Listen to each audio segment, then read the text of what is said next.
tired. I've been on this plantation all my life. I've been enslaved all my life. I'm tired of being pushed and pulled. I'm tired of the master doing his bidding. I want to leave.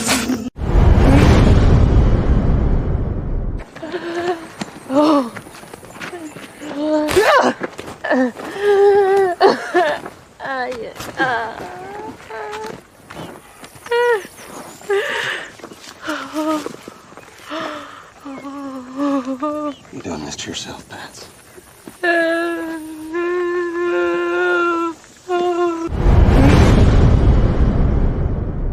You know why we're not afraid? What?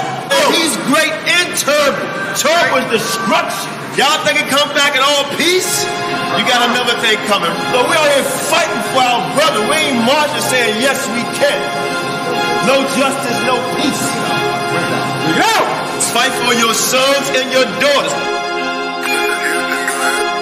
I'm not wrapped too tight. Got 400 years on my back. I'm angry dog. I'm black like that. Won't contact with you whites. And all the niggas I stand here with, they share my same sentiment. I'm fucked up tonight. Won't kill my brothers no more. Want all the smoke, motherfucker popo. This is my battle cry. Oh! Isaiah 14:21, that ancient version of that gun that fall. They stole our name, they stole our shit. We real Judites, motherfucker Jewish. We lords. Generals, arm your soldiers. We fight tonight like we supposed to. They inherited lies. I'm referring to all whites. I'm referring to riches, white privilege, given through genocide. And they gotta pay for that. God say Jacob gon' take it back. I cry aloud, I spare not. This good bread, my sharecrop. This lily grew through concrete. We march to our own drum beat. We the chosen. No inclination to kick it with y'all. Raise Babylon to the ground, then watch it fall. Obadiah said you'll be wiped up for theft. These are just words, worry about what come next. It's for Negroes, Latinos, we better than all, not equal. My natives no red dot that feather. Me primo be smooth like that leather. Until it's time to bring the war dogs out, put the headdress on. War paint and I'm not wrapped too tight. Got 400 years on my back. I'm angry dog, I'm black like that. Won't contact with you whites. And all the niggas I stand here with, they share my same sentiment. I'm fucked up tonight. Won't kill my brothers no more. Want all smoke, motherfucker popo. This is my battle cry. I got the spirit of grandfathers past. Front porch sitters, Nat Turner dangerous. A real life illustration of angry and that painting. Of Malcolm staring out the window with patience. One hand on the curtain, right hand on the AK spits. 47 rounds, all to bring down Satan. Same way Abel was killed by Cain. This will be an introduction from the fuck shit into the fire. Probably join the list of artists who died before they retired. Most High said I'm hired. Sire will never spit a line aimed at my kind, less meant to uplift. Toughness will be redefined in my rhymes. A squad of men with the spirit of God, with an affinity to point their weapons not at the brethren but at the enemy. Khaki colored kids, baptized in the flames of combat, fashioned in the trap we escaped. Our fate was to be great and noble. Moses reincarnate, so be hopeful and know I bring word from A and O to Pharaoh and white folk. Let my people go, cause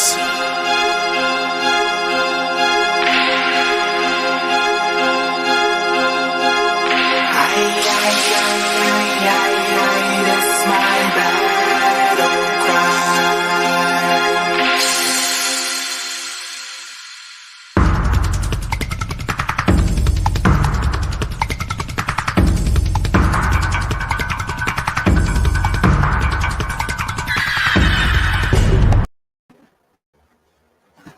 Alright, so Israel, God bless. I hope y'all can hear me. Thank y'all for tuning in. I'm gonna do live stream everything, because when we're done over there, we'll be over here. Give me a second. And we just want to listen in. My mic.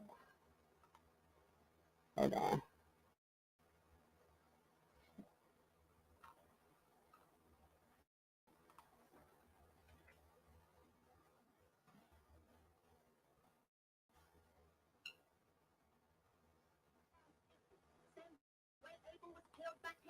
If y'all can't hear, let me know, because I'm going to mute my mic and share the video. Hold on.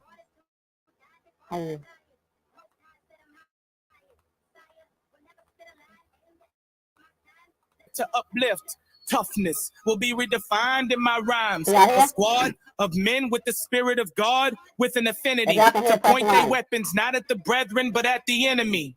Khaki-colored kids, baptized in the flames of combat, fashioned in the trap we escaped. Our fate was to be great and noble. Yeah, Moses yeah, reincarnate, so be hopeful. And know, I bring word from A and O to Pharaoh and white folk, let my people go, cause... All right, peace and black power to the family. Can everybody hear when I mute my mic? Yes or no? If you can hear, put a 1 up. All right, peace and black power to the family. You already know what it is, man. It's about to go down. This is a long-awaited topic that we need to discuss. And of course, I don't just have my wife in the building. I have my secretary as well. You know, a lot of people don't know the works that my wives do behind the scene. And so they do a lot of work. Cynthia also. All right, can y'all hear me, family? A lot of work behind the scene. A lot of people don't know. All right, y'all can hear me now? The hard work that they do. Okay, so I want to let y'all know we got FOPE in the building tonight, man. And woo, this is going to be one y'all don't want to miss. So we got Naphtali in the building. Shout out to Naphtali. You know, we got Qanath in the building, and the rest of the his Hebrew Israelite brothers, which he will bring them on and introduce them to the people. So without any further ado, I bring to you FOPE. Now, you know we turn on cameras here. What about now? Qanath. What about now? If the brothers can't turn on the cameras, they won't be able to hang out. So, what about now? How am I turn on cameras? We got it. What I'm gonna do? All right. Let me. Most High bless. Thank you for having me on the program, Sarnetta and Sister Nepal. Most High bless y'all. Thank you for having us on. I'm not my mic and tell me if y'all can still hear when I mute my mic. Start out with FOPE stands for our people. Edification. Edification means to edify you in the knowledge of self, right? Edify you in the knowledge of science, right? Biblical science, historical science, everything. That's what we're all about. We don't play no race card over here. We just about edification, point blank period. Okay, so we haven't. Can y'all still hear the sound when I mic muted? We have 2 brothers coming on right after the rest of the gang get finished, which is Brother Lee Cummings. A lot of you Israelites heard of Lee Cummings. He's a kind of famous in the Israelite community. You know, most brothers and sisters have his books. He's a part of the FOPE Nation. You understand? And of course, when I was shouting out my brother Shawshank. So what I'm going to do, because what we had, how we wanted to line it up, it's not happening that way. But let me start out by saying this. That chart is off, and we're going to prove it's off tonight. There's no such thing as a chart at all. See, we don't have to prove this to the country. You guys already know this, right? So what we want to do is show you who the biblical Israelites are, right? And who certain people are that they stand Israelites are not. Do we have anything against them brothers and sisters? Notice I said brothers and sisters. No, we don't, right? Anybody love the Father, we love them. Anybody that loves black, we love them, right? I'm here to tell Sarnetta we are the new FOPE, right? So we come over here to hold up, you said you here to tell Sarnetta what? We the new FOPE channel, man. You understand? No doubt about that. We come to take all challenges. We come to take down everybody in the country community that's against black, right? We're about that, right? No doubt about it. So what I'm gonna do? Where's Sham? He ain't get here yet. That's why I'm going to turn it over to my team over here, so I get him on and Professor Lee Cummings. So what? Because before we get into the body of the what we're going to be talking about, the topic, I have a few questions I want to first clear up here. You know, and whoever you want to answer the question is all right. It's fine. You know. Is it me or do he sound kind of fuzzy? It sounds fine to me. Sounds fine to me too. Oh yeah, my mic sound a little funny, y'all? No, you sound fine. You sound fine. No, you sound fine to me. Oh, I sound fine to everybody.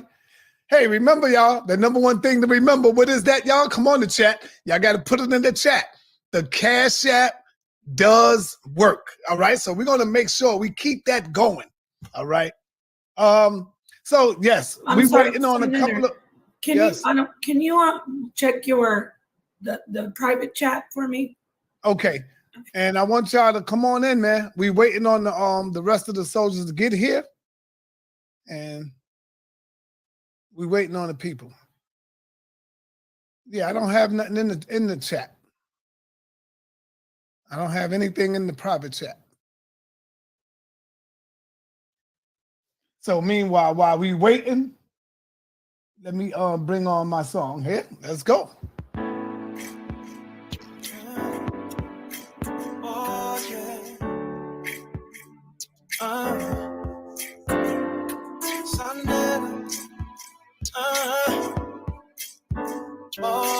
Neftali, go ahead. You even go ahead, because I can't hear nobody. I don't know what's going on. Welcome to Sunday Studios. Don't get no better than on us. Consciousness info. Sunday TV 7. You keep it hot 20. Keep it hot 102. Sunday TV 2. Yeah. You are now inside Sunday Studios. The House of Consciousness production. Black news presentation.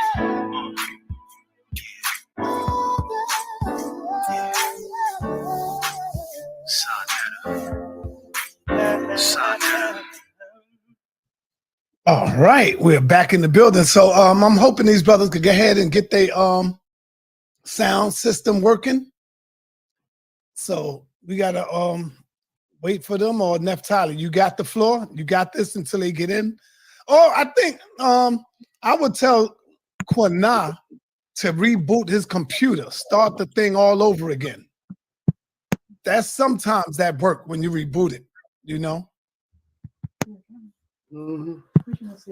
Yeah, just start the whole thing all over again.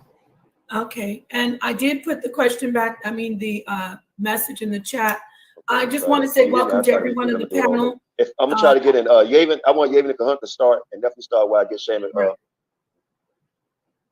Okay, welcome to everyone in the audience and on the panel. Sonetter, you checked that for me? Yes, I got it. Okay, thank you. Shalom. Thank you for the invitation. Yeah, shalom, everybody, and shalom to you, Napa, and shalom to you, Sonetter. Thank you all so much for having us on tonight. I am just so elated. All right, peace to you, sister. Yes, I put it back in the chat, Nepal.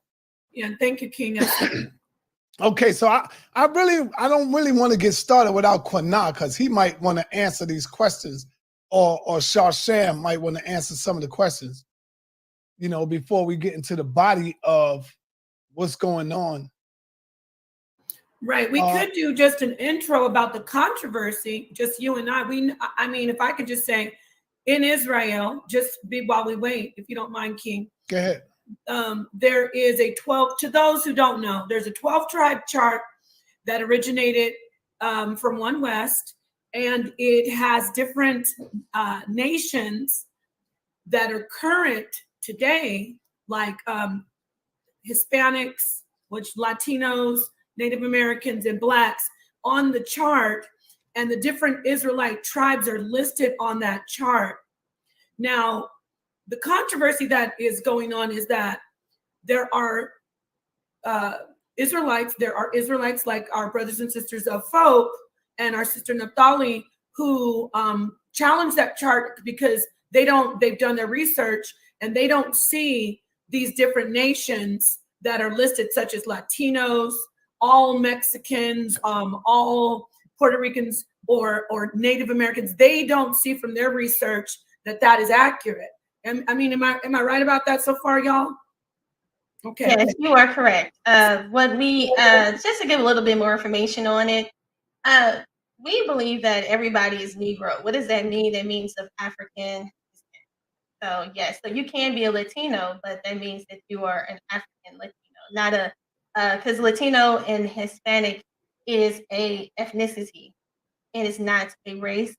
So anyone can be a Latino, anyone can be a Hispanic. But the thing is we're trying to differentiate and say the people who are of African descent, African descent are the Israelites that the Bible says. Right. So thank you, Sister Naphtali. And so while I don't know if you want to not go too deep in, but I just want to give that surface. But if you're in Israel, I mean, in the community, you've seen this controversy, you've seen these debates. And so Sister Naphtali has done a lot of research, and so has FOPE.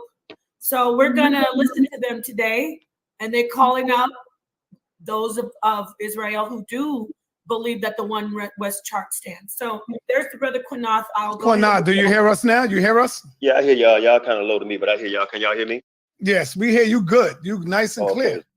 Shasham, where's Shasham? Shasham and Lee Cummings be on about another 3 minutes. Okay, that's good, because I don't want to start the questions until he come. But to add on to what y'all saying, you know, how do you determine who's an Israelite if you don't use DNA? If y'all not using the DNA to find out, we do. You know, how DNA. do y'all determine that? We use DNA. We use hair follicles. We use bone structure. Oh, so y'all subscribe to DNA now? The Hebrews. Let me explain to you. We deal with the cranium, the DNA, right? We deal with all that. We deal with what's on the walls and language. We deal with all that. Oh, okay. Okay, that's what's up there. That's what's up. And let me say this: we can't be racist because there's only one race, and you'll find out what we're talking about later. Right? There's only one race, so we're not racist. Okay, so the God of the Bible is for all people, or is he choosing one out of the many people that's on the planet? One group. He has one that he chosen, but he made all people. Okay. Okay. Hey, when I ask you these questions, you can pass it to your brothers or your sister, whichever one you would like to answer the question. Sure, is all right. You know? The bar, Yavin, no doubt. Okay, so let's get started. You ready? Sure, we're gonna go ahead. So by the time Qanath Shasham get up in here, he could probably get ready for the 12 tribe chart. Okay, so the first question I have before we get into the body of the topic, do you believe that all Israel is black and black only? Yes. Define black. We go by the seed, and like you said, the DNA, and we go by the curses. Yeah, no, I'm saying define black though. Define it for me.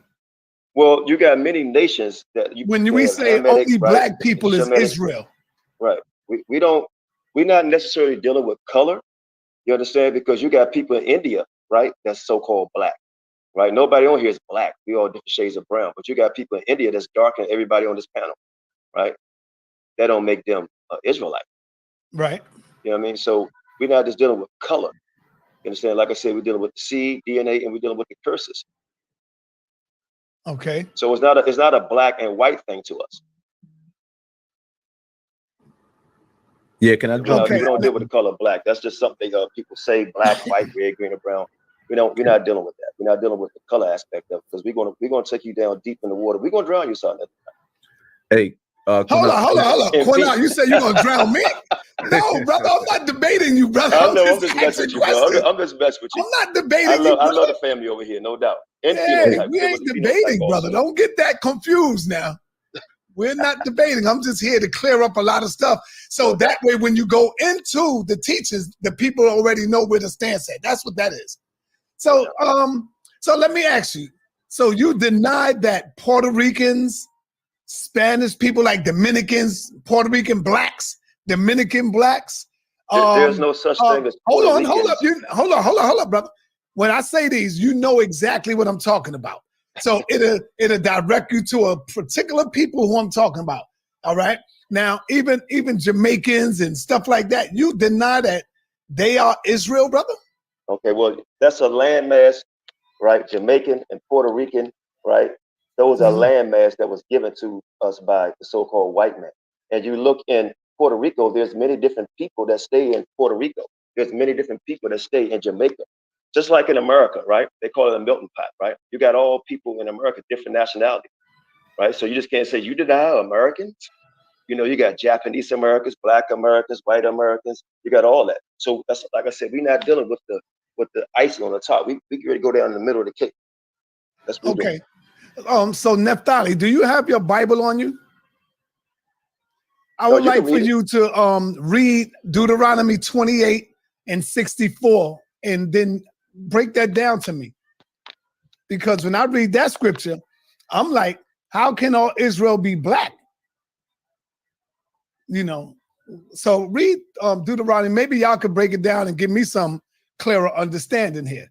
Deuteronomy 28, 64. Okay, I'll read it for you. It says, and the Lord shall scatter thee among all people from one end of the earth even unto the other, and thou shalt serve other gods, which neither thou nor thy father hath known, even wood and stone. DeBar, next time I need you to read for me before we go in. Now, that scripture right there, when you read that, right, Deuteronomy 32, 26, right, it talks about he's going to scatter to the four corners of the earth. When you read James 1 and 1, he said, to the Israelites scattered abroad. So this scripture don't have nothing to do with color. It is telling you, it says, the Lord shall scatter thee into among all people. Now, you just helped us destroy the chart, right? Because when you look at people in South America that you say, or some people say Mexicans and Salvadorians and all that, you don't find them in Egypt. You don't find them in Japan. You don't find them in Russia. You don't find them in any Arab countries, right? You find them in South America. So they wasn't scattered. The Most High scattered us. They are what I call walking in two countries, right? On their own accord. They traveling, right? We were brought by force, right? This is dealing with the curses. He said he's going to put us there. These people chose to be there and scattered throughout the whole world. So a lot of people that you see in camps we had nothing against, right? And everybody that's so-called black, not Israelite too. Let me put that out there also, okay? Everybody that's so-called black is not Israelite. So I got my brother, Professor Lee Cummings on, and my brother Shashan. So again, the bar, read that again, and we'll do it real slow. That's how you go to the next question. Okay, Elder Qanath, can I make a point on this real quick? Because I just want to make it clear to the audience what we are saying.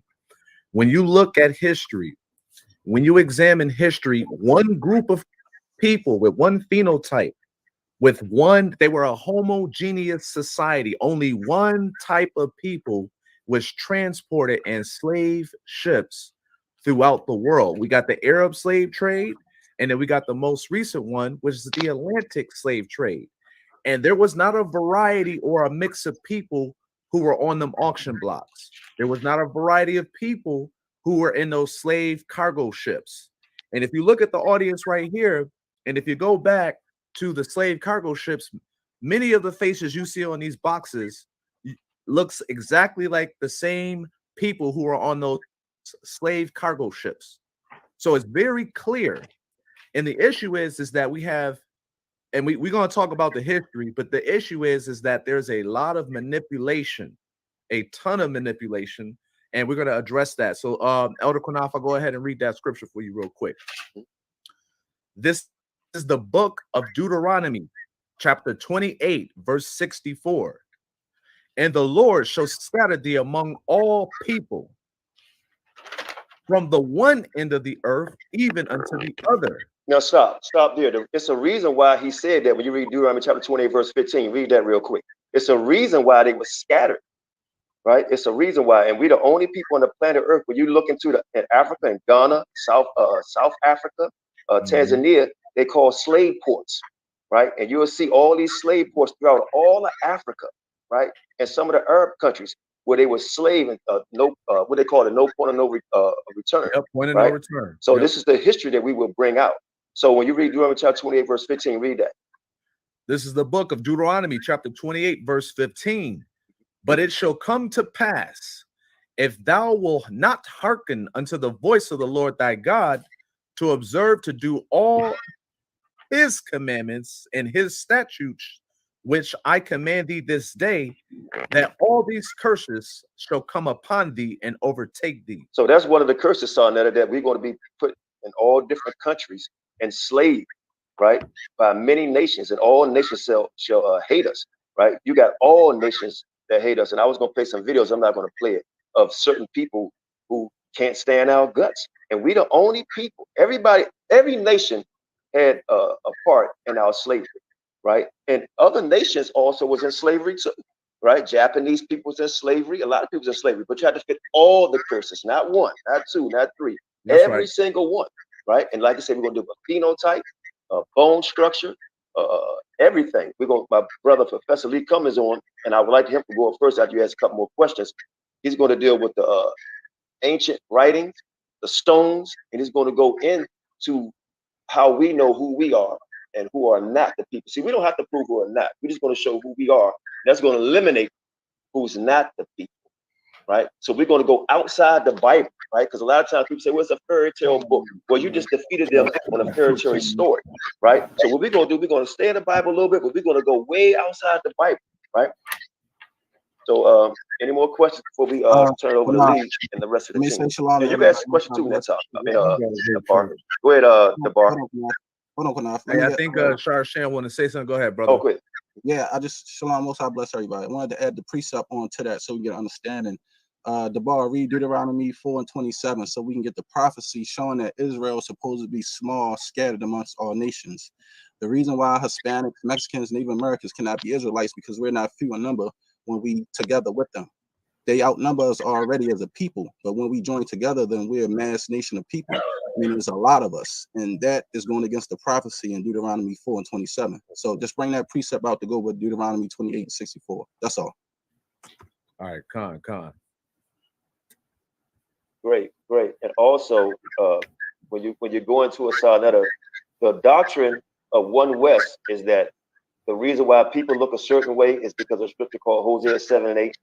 Also, the doctrine is they came to this country, which they call Israel, right? And they said nobody never dwelt here before. So that's how they got here. But we know, especially the conscious community know, people was already here when Israelites was in captivity. You had the Olmecs, the Aztecs, and so on and so forth. We have pyramids over here older than Israel. So people was already here. That's why we're going to break down this false doctrine. Any more questions before we let the brother Lee go? I'm about to read the scripture, Elder. Mm-hmm. Now, this is the book of Deuteronomy, chapter 4, verse 27. And the Lord shall scatter you among the nations, and ye shall be left few in number among the heathen, whither the Lord shall lead thee. So he's going to lead us, like he said, into many different countries, right? Let me ask slavery. A lot of people, they just migrate to Sarnetta, right?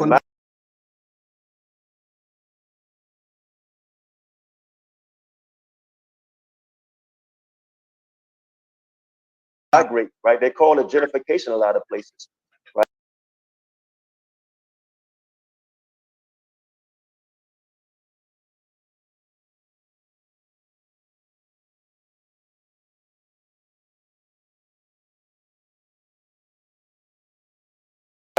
Let me answer this question real quick because the brother said I just lied.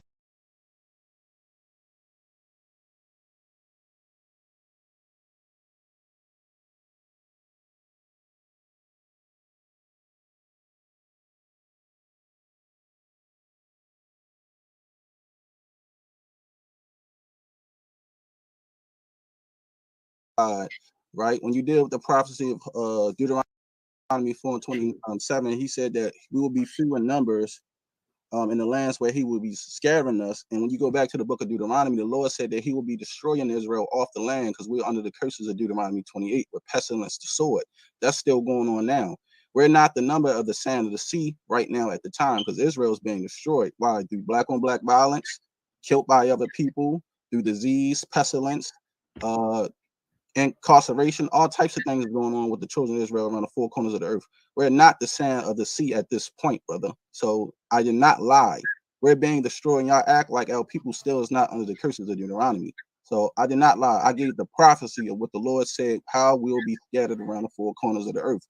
few in number amongst the other nations, not many. So you're lying.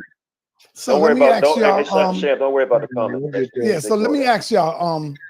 How can tribes be black if there are some Israelites living among the heathens, such as the Russians, the Eastern Indians, the Chinese, the Japanese, etc.?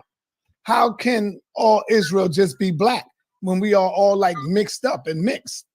Okay. Well, hey, Sarnetta, let me ask you this question. Go ahead. You just asked a question, and you gave your own answer when you read Deuteronomy chapter 60, 28, verse 64, right? We were scattered into many different countries, just like in America, man. Go ahead, Debar, you want to answer that? Yeah, I was going to say something real quick about that. So remember, let's get this in contextual history in a historical sense, right? So the slave trade is how they got there, right? So that's the first thing. And they came there as one people.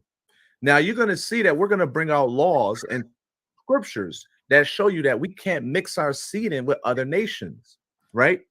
So that's what's going on right now. When you look on the TV, what do you see? You see commercialism, and they have an interracial narrative, right? But that goes against the Bible. So to answer the question on how did they mix, many of those, not all, okay, because it's overinflated, it's exaggerated. Everybody's not dealing with a Russian woman if this is the Israelite man. Everybody's not getting involved in interracial relationships. It's my maybe 1% of the population. But that doesn't still change the phenotype of us as a nation as a whole. And then there's a process to breed back in, which we're going to bring out to educate the public and the people listening in. There's a breeding back in process in Deuteronomy 23. So it's very easy. We came here as one people. When you look at the slave charts, that the slave trade, it was only one people they looked just like us. It wasn't anybody else. So I'm gonna leave it at that. Okay, we want to try to move fast so we can get to the topic. But I gotta here's a question for here's a question for Naphtali. I want to bring Naphtali in the building. Why can't Israelites trace their DNA back to the Levant of the Jews like some of the continental Africans, even some Asian groups can? But we never hear about the Hebrew Israelites tracing their DNA back. That's interesting because I have been seeing some DNA. I believe brother Zion Lit, he just showcased his DNA. I had a sister showcase her DNA to me as well. So it looks like people are able to do that now. She shared it. Let me back real quick, Naphtali. You asked that question as it's absolute, right? Nothing is absolute all the time. You asked that question as absolute. You know, we all not monolithic. We don't all think the same. You know, so to say why can't or why can't, where's your source to say why they can't? You know, because I know people who have, you know, that's on this line right now. So that's not an absolute question. And somebody said something in the comment. Well, you cut yourself because Sham said smaller numbers. What about the African? When did we say every African was an Israelite? We told you everybody that's dark is not Israelite. Everybody that's so-called black not Israelite. We got people in India that's dark, and all of us not Israelite. But guess what? You have some people in Africa, some people in India, and some people in America fits Genesis to Revelation. Okay. But I just wanted to also just expound a little bit more on that. So hopefully I have time to do my presentation. I'm going last, so we'll see. But you know, we are descendants of those people that are in Africa, so we do share the same DNA as well. I take on the stance that the people of Africa, that the continent of Africa is the land of Shem, and you know, Hebrews are residing in Africa as well as Shemites, not just Hebrews, but they're also Shemites that are residing in Africa. So not every African is a Hebrew, but a lot of them are Shemites. So. And we come from that region. We come from that, so we are their descendants. All right, Sham, I would like for you to deal with the question on the screen. I have not took a DNA test. I can, but don't care to. I checked my family lineage. My family lineage is all Negroes from South and North Carolina. I can go back 7 to 8 generations and show you all my people. They're all Negroes. Man, out of Qanath found out we're related. We come from the same slave plantations from North and South Carolina. And we proved that, showed our grandmothers, our grandfathers, our aunts, our uncles. They all black. Found no white people in my line.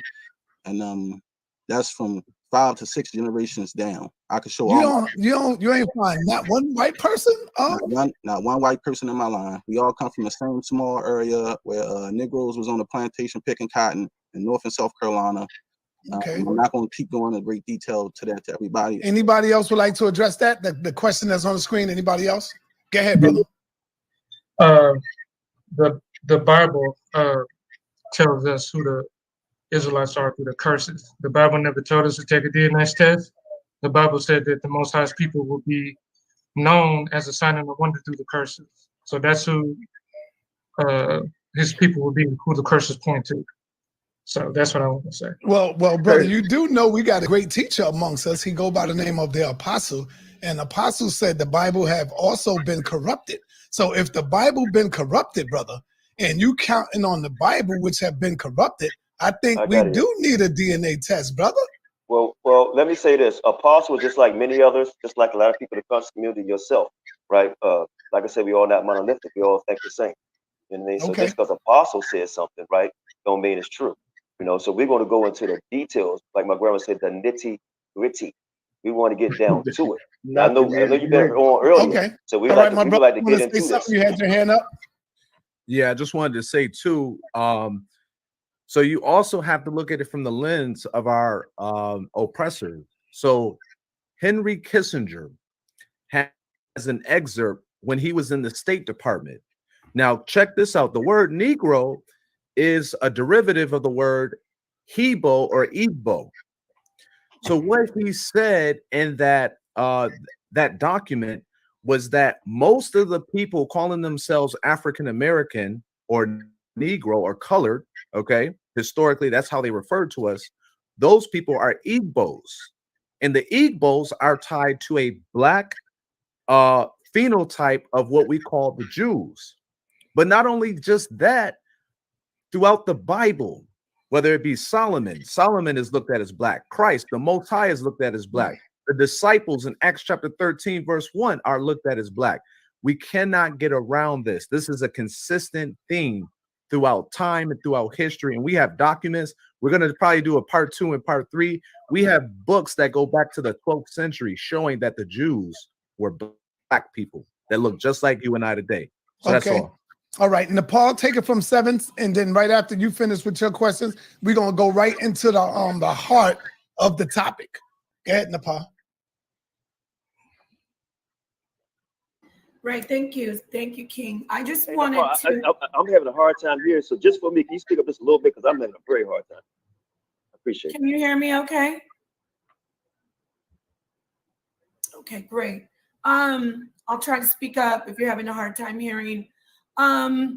So we did cover pretty much, Senator. They answered question 7 was about the DNA. You know, is there any evidence? But I wanted to, since we did cover that, I want to go back to the admixture question and talk about what we see in the Bible about Israel often mixing with Canaan and mixing with, because I know from seeing the Sister Naphtali's presentations, and you can start the ball rolling, sister, and answer this question. You say the Canaanites are not black, not African. So answer the question for us, please. Explain all of the mixing and all the times that we did live amongst the Canaanites as Israelites. How is it possible, if you don't do any DNA research, how is it possible for us to be sure that those of us today don't have, you know, that heritage and are not mixed with the Canaanites?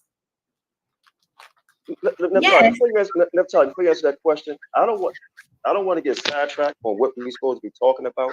Because when you read the scriptures, the part you know about it talks about first and second and third generation, 10th generation. It's a reason why it says that. It's called breeding back in.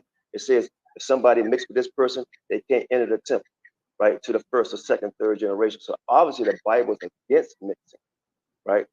So brothers, bro, I didn't mean to cut you off, brother. That's referencing a bastard.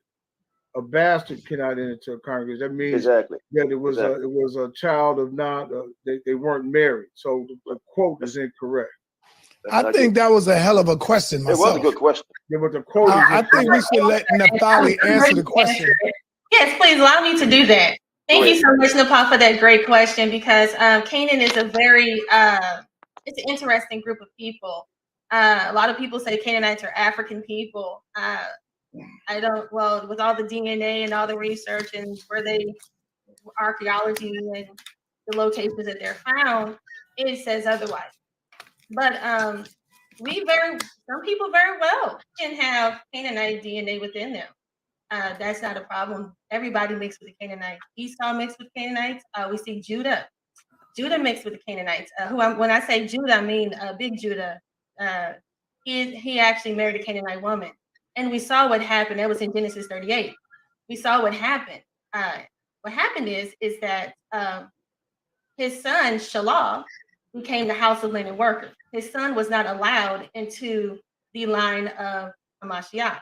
We saw that the offspring of Tamar, the twins, Perez, was actually put in place instead of what happened with his son, he was married to this Canaanite woman, of course. Instead of the Most High choosing that son, he ended up choosing the Tamar, who was a Shemitic woman. And that shows you how serious the Most High is about bloodline and keeping your bloodline as pure as you possibly can. So, so the thing is that, there is a very good chance that a lot of us out there could definitely have Canaanite DNA within us. But, I don't know what to say about that. You can breed back in, by, I guess, by the third generation. I believe that's what we have to worry about, is just breeding back in. The problem is when you breed out and you continuously breed out. Like, I believe Kahan is going to showcase that tonight. Like, for instance, with Drake, Drake was with a black man and a white woman. They created Drake, but then he went on and married him. Had an offspring with another white woman. So, you have to ask the question, when do you eventually breed out? When do you become white? Because there are white people who have black DNA within them as well. They have black in them. There are white people that have black in them. So it's a lot of them, and they have a lot of it within them, 15%, 20%. So are they considered to be Israelites? We have to put it has to be a stop to it. It has to run its course eventually. I hope I answered your question. Yes, you did. Am I muted? Brothers, did you want to? But we want to go into because we have a lot to. You can ask another question. That's the answer. Okay, wonderful. I do want to ask another question. A couple more. Can you talk to us about, because this is about the 12 tribes chart. Can you talk to us about Ezekiel? I believe it's chapter 37, and how 1 West breaks it down with the stick and the chart. Can you talk to us about that prophecy? I can give you 37:16. Thank you, King. You're good. So now you're getting sharp with your Bible. You want to answer that? Good. Yeah. So you got the southern kingdom. So there's two kingdoms. You got the southern kingdom and you got the northern kingdom. Now the northern kingdom, because they went into sin, okay, they were carried away in the Assyrian captivity, and the nation had split. Okay. So the other kingdom, which is southern kingdom, that nation remain faithful up into a certain amount of time. The bottom line is this: there are two kingdoms, and in that prophecy, Ha Mashayach Yahawashi, who we're talking about as Christ, the messianic figure, he's going to join those two sticks as one nation, because we've been split. And just like when you heard the scriptures that came out in Deuteronomy talking about one of the curses being we would be scattered, what Christ is literally saying is, I'm going to bring you all back together as one solid family. But that's after we come out of captivity and he brings us back together, and that's called the gathering. All right.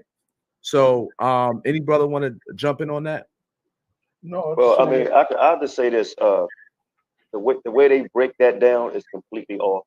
You know, like I said, we go back to what we want to do is when they try to say these other people are Northern Kingdom, right? So-called Latinos and Hispanics, right? We got to go back to the drawing board. How did they get here, right? And how did 3 tribes, Benjamin, Levi, and Judah, remain so-called black and the rest of them are Hispanic? Before we even deal with Ezekiel, I want to know how they say they came over here where no man dwelt. And Nepal, you know, the Aztecs and Mayans was here before we came over here in cargo slave ships. Wouldn't you say that? So we need to know how they got here, right? Or was they born here from many different people, right? So I can't to address that and try to say, well, see, we together. No, we can't do that. We got to go way back to find out who are the people, which is is going to prove. Sham, Natalia going to prove, because the question you asked is a legit question. But that's if we say, okay, we agree to that, then we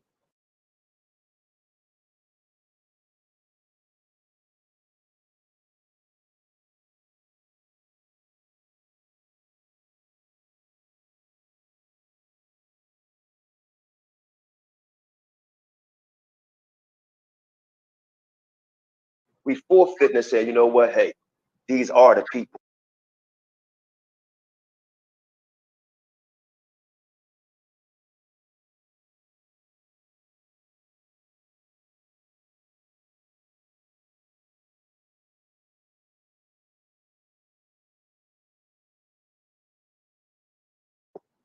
Right? And we can't do that. We got to show you who are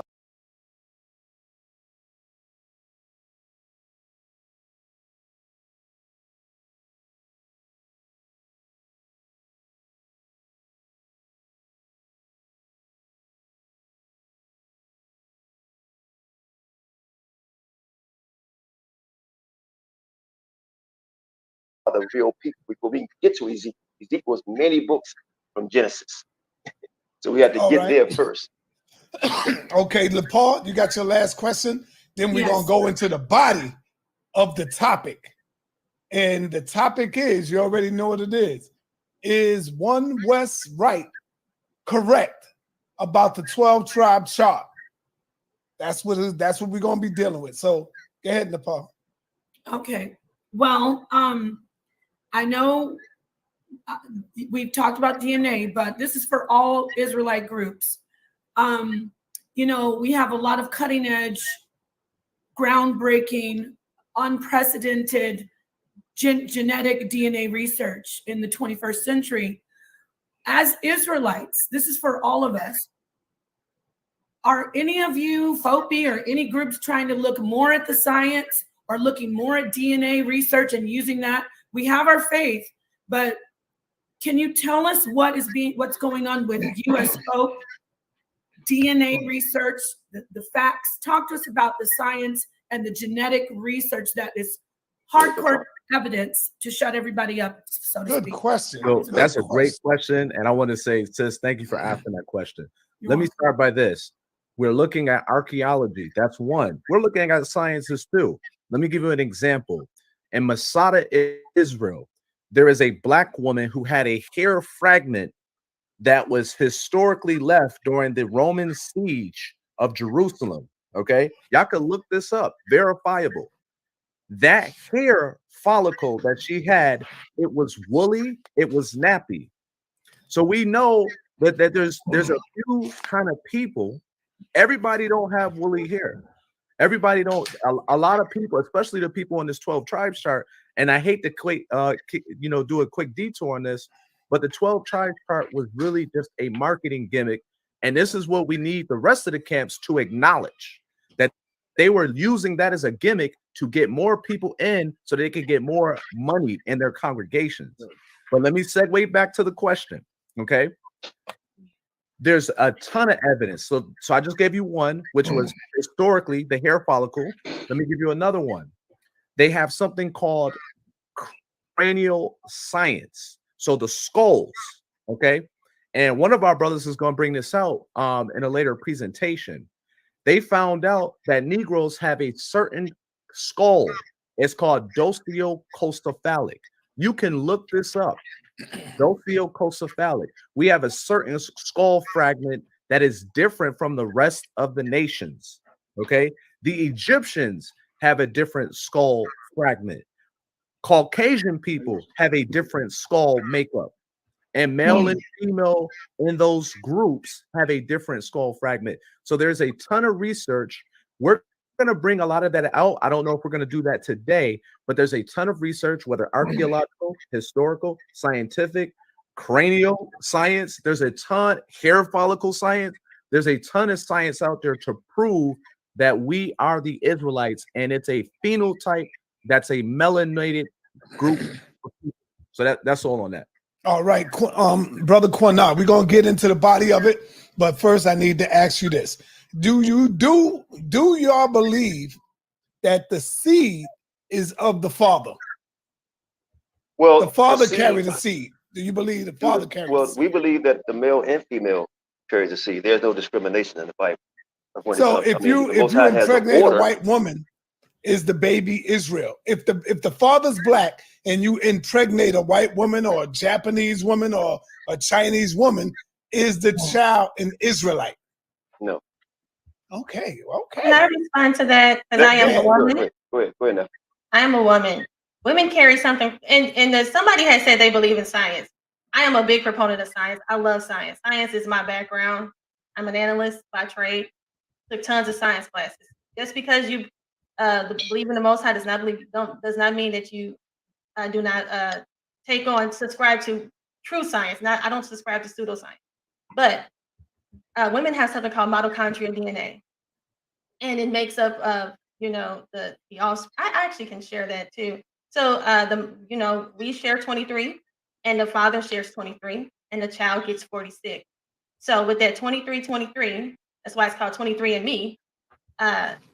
That we're adding 23, and then the scripture says that her seed. The Bible tells us that the woman has a seed, and the male has a seed. So the thing is that do not eliminate the woman. The woman is very important, as well as not just carrying the child, but we also give our genetics. So yes, it does matter who the woman is. And let me. So hold on. So okay. I led that to say, my father is what you call a so-called Dominican. It's what y'all would call a so-called Dominican. Nepal father is what y'all may call a so-called Dominican. Are we Israelites? Because my father is what y'all would call. Now y'all said no, so is my father, am I an Israelite? Or Let me answer that, brother. I already answered that, because you keep using the word Dominican, right? You keep saying Dominican. And we're telling you that there's many different people that lives in the Dominican Republic, right? So I don't know who your father is. There's many people that live in America, right? You can say my father was American, but damn it, which one? You know what I mean? So, and also, let me say this before I forget, y'all. I watched what you call Cross the Line Radio, right? And the guy said about carrying shoes and all that. And he said, nobody ever debunked that chart. Well, Sergeant, if you look at your messenger, right? I would say over a month ago, right? We sent you a video where we did do it. And we actually sent Captain Zaryach, right? Who has a lot to say in the comment, but won't talk to us in person. I find that very ironic. No cowards. But we sent him a video where it says Captain Kakazak 12-tribe chart destroyed. Guess how long ago it was, Sada? Almost 2 years ago. We debunked it and we sent it to them and said, well, here we go. This is our answer to it. They never respond. And then when they respond is, oh, we're not going to debate them. They clowns. Find somebody else. But we'll debate Pastor Bennett. We'll debate a dog, a cat, but they won't stand up against the brothers and sisters on this line. Okay, so my brother, you got the floor. It's on y'all now to go ahead and show forth. Let's get to the topic, man. No doubt. So what I'm gonna do first, because my brother Lee, he's a real professor, not a name given doctor, professor. like sometimes you get to some of the brothers on your channel. So I'm not saying they're not, but this is a real one here. And a lot of brothers know him. He goes by the name of Professor Lee Cummings. I'm gonna let him give his background and to go into what we discussed earlier to show you artifacts and so forth. Professor, go ahead. Hey, first, hello, and Brother Qanath, I've seen you guys doing debates. I like your professionalism, and hello to the sisters. Some Peace, of the brothers brother. I've never met. I like professionalism, just the way you guys conduct yourselves. That this ain't this is not personal. This is nation business. But I'm the author of the Negro Question book series. I teach online history courses. I teach in the school system. I teach ancient Aramaic, the original Hebrew. We're here today. I think I was brought on just to bring to offer a different perception concerning Yisrael. The brothers, you Egyptologists, right, Sonata? No, sir. I just study more on. I swing more towards Kemet than any religion. That's all. Okay. All right. So yeah, I'm not no Egyptian. I'm not Kemite. I just go that way more. So you in search of the truth. Yeah. Huh? Say that again. You said you in search of the truth. That's it. Yes, sir. Okay. I agree. That's the thing that's one of the things that we have to come to understand as a group of people that's seeking scholarship. That people sometimes you go in a circle looking for the truth, and you find it, but you can't frown on people for seeking the truth. They got to start somewhere, right? So when we stop and we think about, people say there's no such thing as Israel outside the Bible. You know what I tell people? That's true. I'm a Hebrew Israelite, and I say that's true. Now, don't cringe. The reason I say that is because the letter I does not exist in the Hebrew alphabet. There's no such thing as Israel, but there's a such thing as Yisrael. And we can show you from all the ancient stones. I'm gonna present a couple stones to you that's gonna prove not only the name Yisrael outside the Bible, but King David, King Omri. We're gonna look at King Hezekiah, King Jeroboam, all these Yisraelites, and we're not gonna even use the Bible. We're gonna show you on these ancient stones. And so that's why I was brought. And then we're gonna incorporate some maps.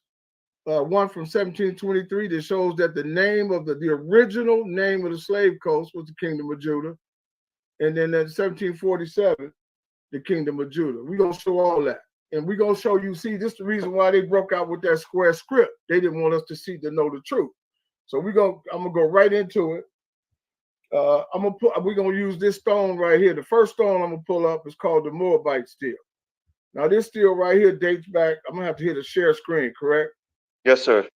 So let me hit my share screen, and then we're going to pull up this Moabite stele for you guys so you can see. This screen, this is currently being held at this is the plaster version. Can you guys see my screen? Yes, sir. Yes, sir. Okay, now this is the Moabite stele. That has a carbon dating of anywhere from 850 to 720 BC. And you can see, I don't know who's, we got a couple of guys that have Aramaic on their hats. And so some of you guys are not going to be privy to the alphabet. But I'm going to start out with Israel. On this stone stele, on line 7, the name Yisrael is present. Clearly Can you use your cursor to show everybody, please? Yeah. Can you see it moving here, guys? Yes.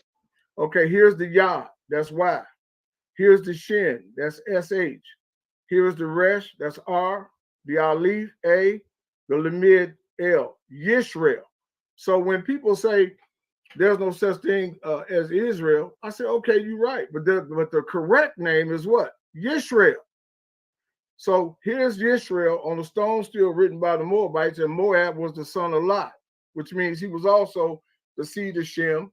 But that's line 7. Now we're gonna go to line 12.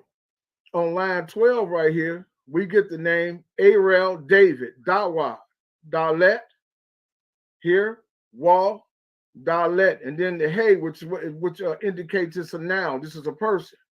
Ariel Dawa. You can find David, King David, and you can find the name Ariel, which is the city of David, in the 29th chapter of Isaiah. Somebody run there real quick just to verify that I'm not lying. Verse 1. Ariel David. Now we're using this stone as a primary source, and we're only going to use the Bible, the King James Bible. And by the way, we have some people talking about there was issues with the Bible. No, that's not true. The oldest, I'm gonna get back to the oldest Bible that we have in right now is what? The Septuagint, 323 BC. Then you had the Latin Vulgate, 380 AD, which is almost 2,000 years older than the King James Bible, and it's the same references, the same scriptures, the whole nine. So we could do that at a later date, but let's stay with this for now. On line 4 and 5, lines 4 and 5, we got King Omri.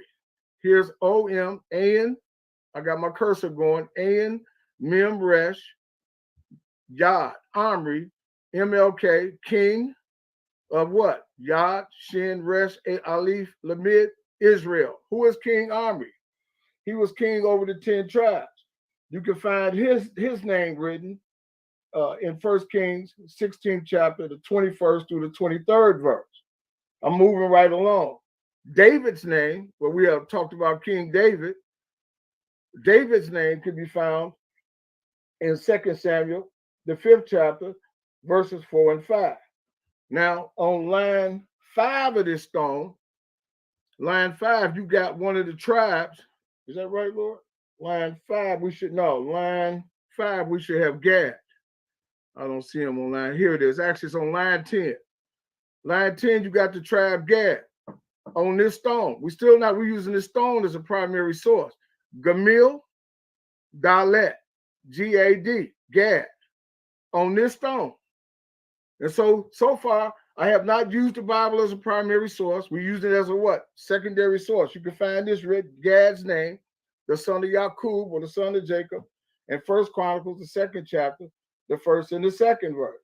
Now I'm going to introduce 3 tribes that's in the King James Bible, but we're going to bring them off this stone.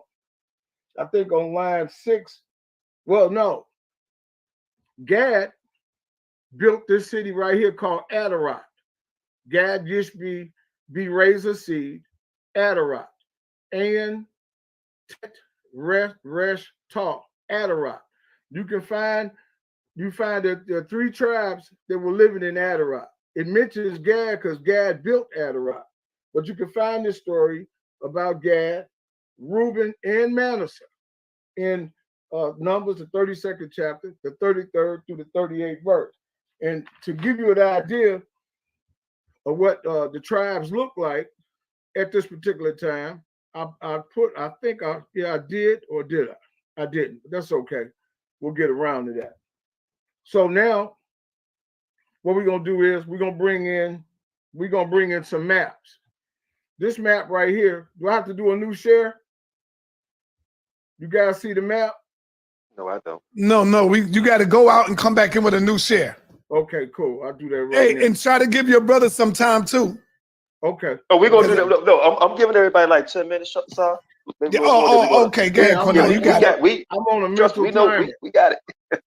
Yeah, I'm on a mental okay, Gad, you do it, Qanath. You got it. You got it. I'm on the timer. Here, check this out. I'm counting the time already. As far as Israel or Yisrael or Judah being in West Africa, your screen is up. We see it. This map right here is dated 1723. You can find this map, British Museum. It's an authentic map. It shows that the name of this the kingdom was the Kingdom of Judah, and it's called the crowning of the Kingdom of Judah, 1723. So as early as 1723, the white Europeans knew that the original name of the slave coast was Judah. Now we're going to show you something else. I'm going to come out of here. I'm going to stop this share, and we're going to show you another map. This map was from 1743. This map right here, I heard the question was asked, well, what about the DNA? We don't need DNA. We got it. We got the evidence. This map right here was created by Emmanuel Boehm. He was called the royal cartographer for two kings, King George and King Henry and King Louis XIV. This map was created in 1747, and the original name of the slave coast is called what? Kingdom of Judah, which means that everybody that went into what they call the diaspora or the Middle Passage, and then eventually came into the Americas and was spread out as what? It's Judah. We got the proof. Now I'm gonna show you something else that's a little more glaring than what we just looked at, if I can find it. But we have the Negro Question. I pulled up one of the books that I wrote, the Negro Question Part 2. Can't find it, so I'm gonna do it again. I don't know how much time I got left. You got like 7 minutes. 5 to 7 minutes. Hey, I'm moving right along. The Negro Question Part 2, I'm gonna go ahead and we're gonna do a new share on this. We're gonna show you that there was a press release, a press publication from Louisiana State University. And what this does is it gave an eyewitness description from a slaver. And on page, what page is this of the book? This is the Negro Question Part 2, the African slave ships that came from Judah, page 8. It says, can you guys see my new screen? Yes, sir. Yes, okay. Sir. On page 8, Louisiana State University, the ships that came from Judah, title Creole New Orleans. I ain't gonna read all this. It says on page 67 of this publication are the notes of a white slave recalling the inventory of human beings on a cargo ship. Let's see what he writes. He writes that 16 slave trading ships arrived from the Senegal region. 6 ships came from Judah and landed at the mouth of the Mississippi. In 1731, 1 ship from Judah landed 464 slaves at the mouth of the Mississippi. So the government-sponsored school system has in its bowels an eyewitness document that proves that they were calling the slave coast the Kingdom of Judah. It don't get no play. People say, I heard the question that was raised. DNA. We don't need DNA. We got the artifacts and we got the maps. And we know that Judah was in the West Coast. The question was, well, what if he mixed with the Canaanites? Well, if he mixed with the Canaanites or the Hamites around him, every seed after its own kind. You all said male and female. We teach male, but we're not here for that. That's not the argument tonight. The argument tonight is Israel black? He's been black a long time. People say, well, the white Jews, their argument is they lived amongst the Gentiles and they lost their pigmentation. My argument is, well, the Negro's been in America for 400 years and he's still black. That's right. So that don't work, that argument. Teach. So let's go a little further because I only got like what, 5 minutes, 4 minutes. They running me off the stage, y'all. Now check this out. We're gonna do a new share on Israel. I'm gonna go back to this because there's some points that have to be raised.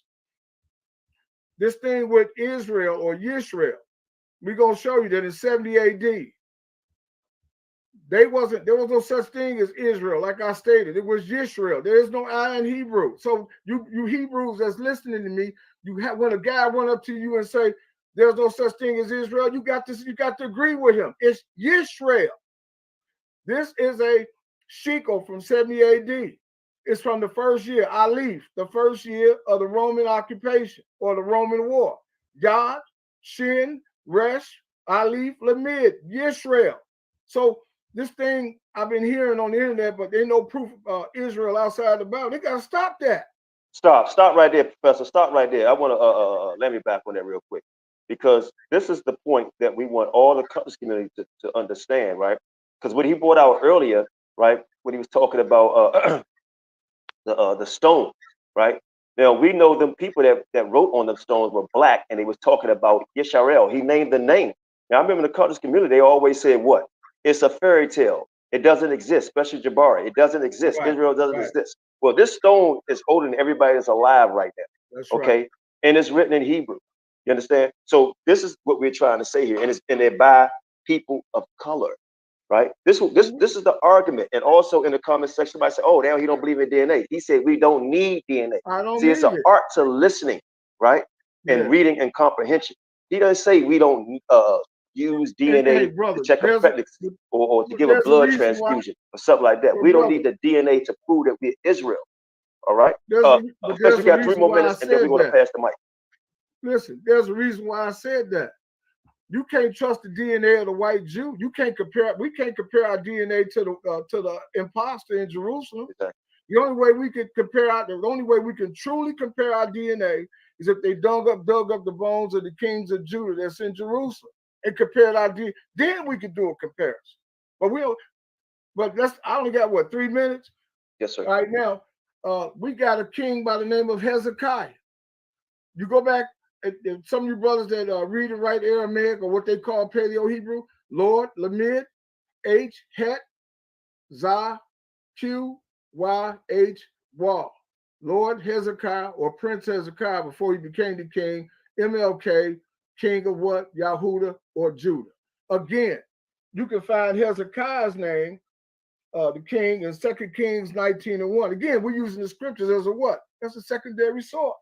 And so, before we go any further, I want to do one more of these kings. I'm gonna put my stop share, and then we're gonna bring in Gerald Boehm. Real quick, you be saying it's not saying Israel. It's not saying Israel, but it's saying what? Yisrael. Is it saying Yisrael or? No, you're right. Yisrael. Yasharallah. Is you sure it's not saying Yasharallah? No, the shin doesn't. But isn't there an I in the Paleo Hebrew? No, there isn't. Okay, I'm just checking. Just checking. May I ask? I think the question he's asking is when you have the Yah and then you have the shin, how are you adding it when it's Yah, Shah? Hold on. Hey, Let me say this. Yasharallah. Wait a minute. The argument. Wait a minute. The argument is not the pronunciation. The argument is distance, right? So he's proven that on these stones and other artifacts that Israel exists, and we're gonna go into an argument and show you who them people are. Now, right. I always thought it was Yasharallah because I learned from Zion Lex and Apostle, and I always heard them say Yasharallah. Okay. Let me respond, brother. But go ahead, brother. Go ahead. Continue. But the shin, listen. Every Hebrew letter is followed by the letter A. So you have Aleph A, you have Bet A, you have Gamil A, Dalet A. But the shin is unique in that the shin has the shh. Like, you tell your baby, shh, you don't realize you speak in Hebrew. The shin is SH. It's not, the Aleph does not follow the shin. So it's Yisrael. So tell them brothers to call me. Now check this out. This out. Now we're gonna look at one more seal. Hey, look, hey, sister. Hey, look, I'm never offended by a question because my thing is if you're a scholar, you should be able to answer questions. Right. And so I always this thing about people getting offended because somebody asked them something's wrong with the individual. I'm talking about me. So I'm qualified to answer questions. But let's go a little further in this. Yeah, I don't get offended. No, but the information I want to say, the information that the brother's presenting, if you could just stop this time, is very compelling information. I mean, it's obvious that I don't agree with the pronunciation, but that's not relevant right now. Right. The information is factual archaeological proof. Exactly. So we're not saying anything about that. Now, this brother said, I don't know that Hebrew is older there. Tell that brother that Aramaic and Hebrew is one and the same. Aram was the baby son of Shem. The land of Aram was where all Hebrews lived outside of Israel. So my whole thing is, before you bust them little remarks, you better Google. You better do your little Google. Aramaic, Paleo-Hebrew, Ammonite, Moabite, Zaratepa, all that is what? Hebrew. Let's go. I got one. How many I got? 1 minute. They running me off the stage, y'all. I got 1 minute. I want everybody else on, then we can go back in. All right, here we go. And then somebody else could bring in Black Israel. But I proved to you from them maps. You can find those maps at the British Museum. Now I want to go in here and I want to find another artifact. King Gerald Boehm. I don't see him. Okay, well, I must have. Here he is. He's down here. Hold on. King Gerald Boehm. I'm going to see if I got my new share up. And we're going to show you. There he is right there. King Jeroboam was Thanks, king Dario. over the 10 tribes. His name is written in ancient Aramaic, which dates back to within 100 years after the flood. Aram, the son of Shem. Aramaic, Joseph of Arimathea, that was Aram, and Jesus and Yeshua and them spoke Aramaic. Paleo-Hebrew, Aramaic is one and the same. You should know this. The guy that made the comment. That's but right. this King Jeroboam or Jeroboam was king over the 10 tribes. And guess what? Here's proof of his existence. And we have not opened up the Bible yet, but you can find his name in 1 Kings 12 and 20. That's how I think my time is up. One of the other No doubt. And real quick, Professor, I heard Sarnetta say, told, I think if Apostle somebody said, hey, you know, you can't use the Bible as the primary source. Mind you, you opened up using the Bible. We did not. Lee came with artifacts and the language. And like Apostle said, he may disagree with the pronunciation, but what he's bringing out is facts. And so did Kazaria say that too. So for right now, do y'all think he proved anything about the 12 tribe chart as we continue, y'all? That's what we want. This is leading up to. It's just okay, like this just the beginning. Yeah, this is the beginning. Okay. Just like, you know, you learn your ABC, right? So we walk it slow. Who you got next, Qanath? Let's get it. Okay, we Yavin? Con, I'm ready. I hope you ain't putting the sister last, brother. The sister, we don't want the sister last. The reason why we want to put her last because once she gets finished, man, the internet might drop. Trust me. But let's go ahead. All right. Okay. Yeah, she's the silver bullet, man. She's the silver bullet.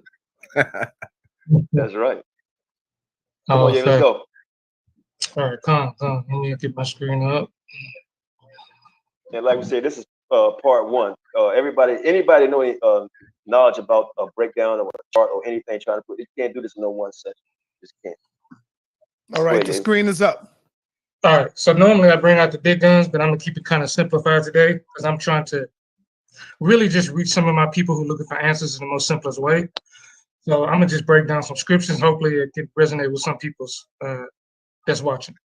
So I'm gonna start out with Baruch chapter 2, verse 30. And it says, "For I knew that they would not hear me, because it is a stiff-necked people, but in the land of their captivities they shall remember themselves."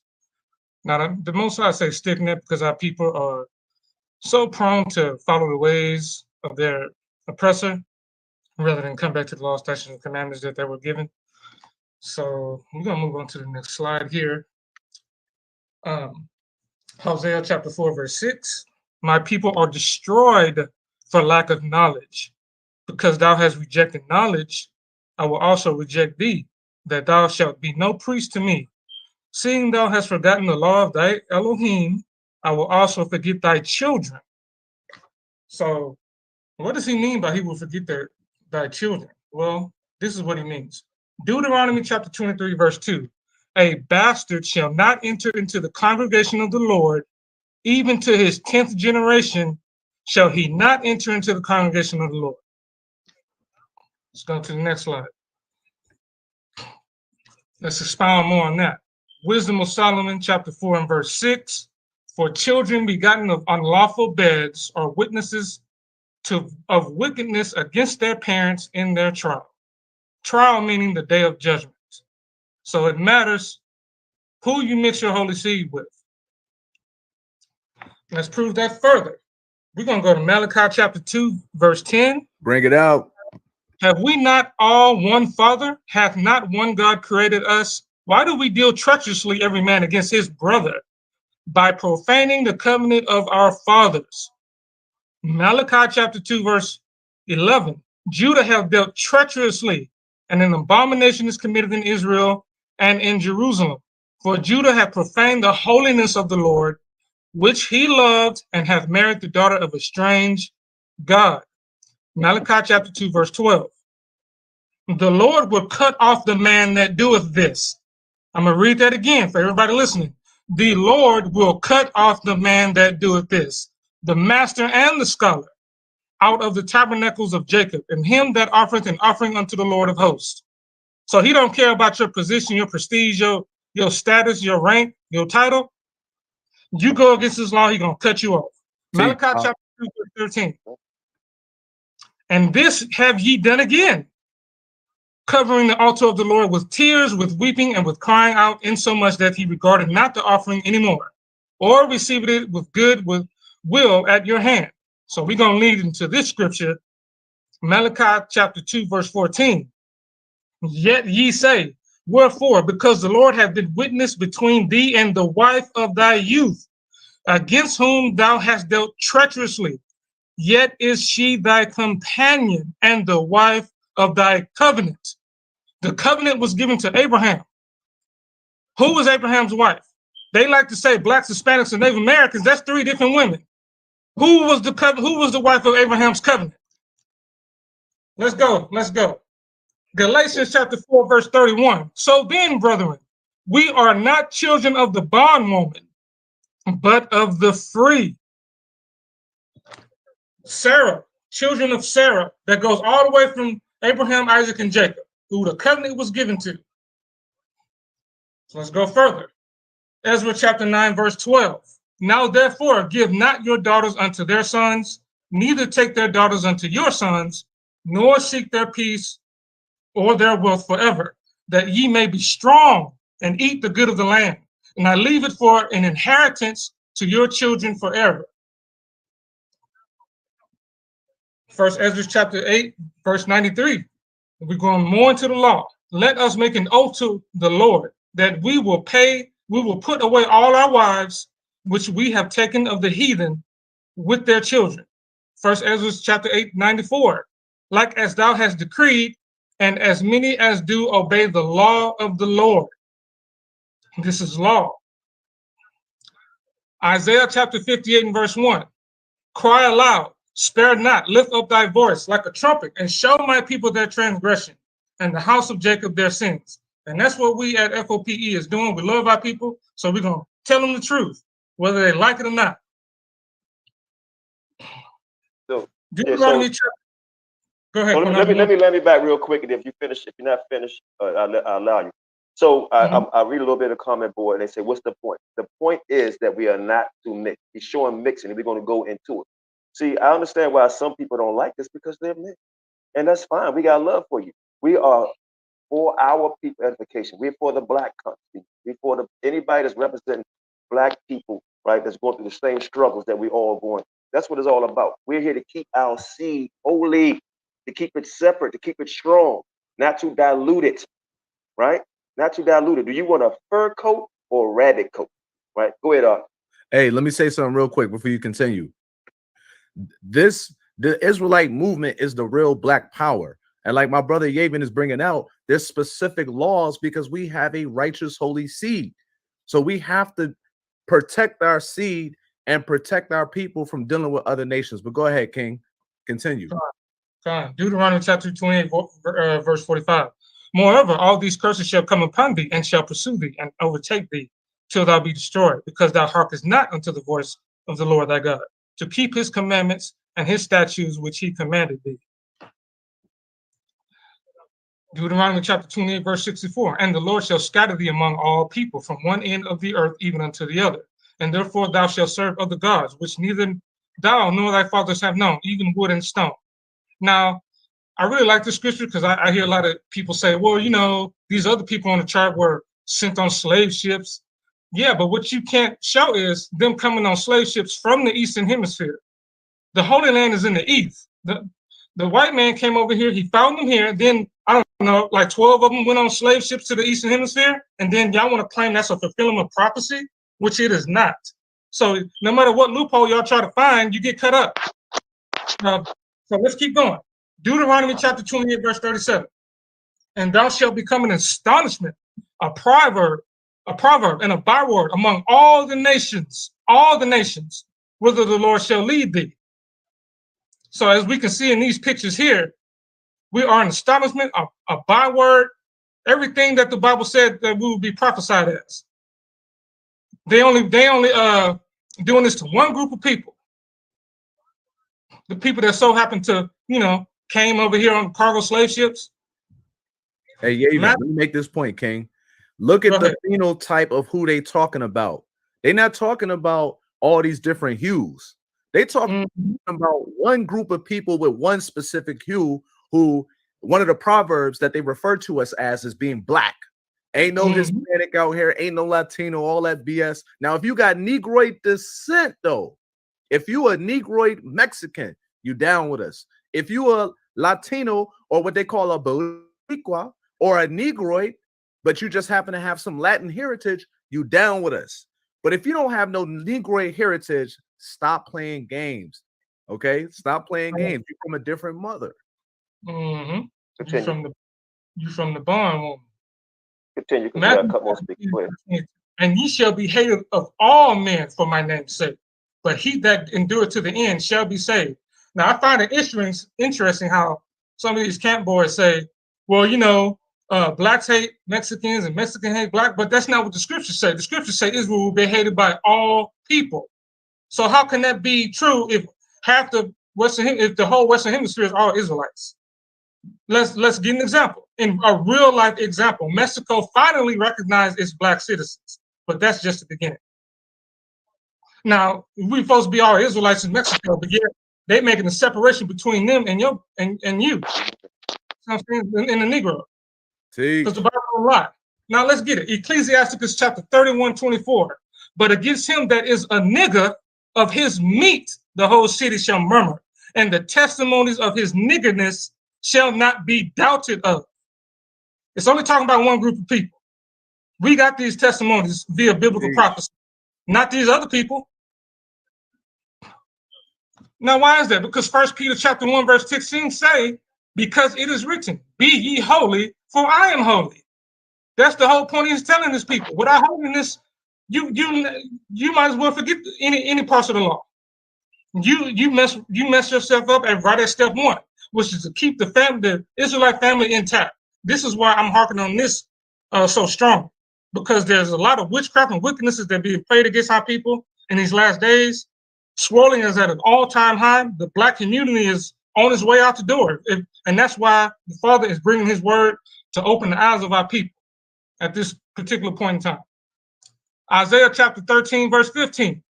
Everyone that is found shall be thrust through, and everyone that is joined unto them shall fall by the sword. The Father is not playing with our people. And I hope those of Negroes of our people are listening, because we love y'all and we're just trying to bring y'all the truth. Zechariah chapter 14, verse 12. Yes. And this shall be the plague. Go ahead. No, you got 2 more minutes. Okay. And this should be the plague where the Lord will smite all the people that have fought against Jerusalem. Their flesh shall consume away while they stand upon their feet, and their eyes shall consume away in their holes, and their tongue shall consume away in their mouth. 2 Peter chapter 3, verse 10. But the day of the Lord will come as a thief in the night, in which the heavens shall pass away with a great noise, and the elements shall melt with fervent heat. The earth also shall, and the works that are therein shall be burned up. Very last slide. Revelation chapter 22, verse 12. And behold, I come quickly, and my reward is with me to give every man according to his work shall be. So if you going against this one commandment here, you have a heavy price to pay, the penalty to pay. So that's real quick. The Bible tells us, it says, study to show thyself approved unto the Lord, right? That means study upon yourself. If you think everything we're saying is wrong, and if you hate the fact that we're showing where people putting up pictures in real museums about making mockery of our people, and this is a fact, you don't love your people. I mean, we are here for black people. We love our people, right? We for our people edification. So anybody that's saying, well, where are the ships? Well, if you study, right, or it's easy to Google, they found ships, right? They found Sodom and Gomorrah. All you gotta do is just Google it yourself. Don't take our word for it. Just look it up yourself, right? And one thing I learned, remember I said this earlier, it's called reading and comprehension. Then I also said listening skills. What I find funny, some of the people, not all, in the comment section, right?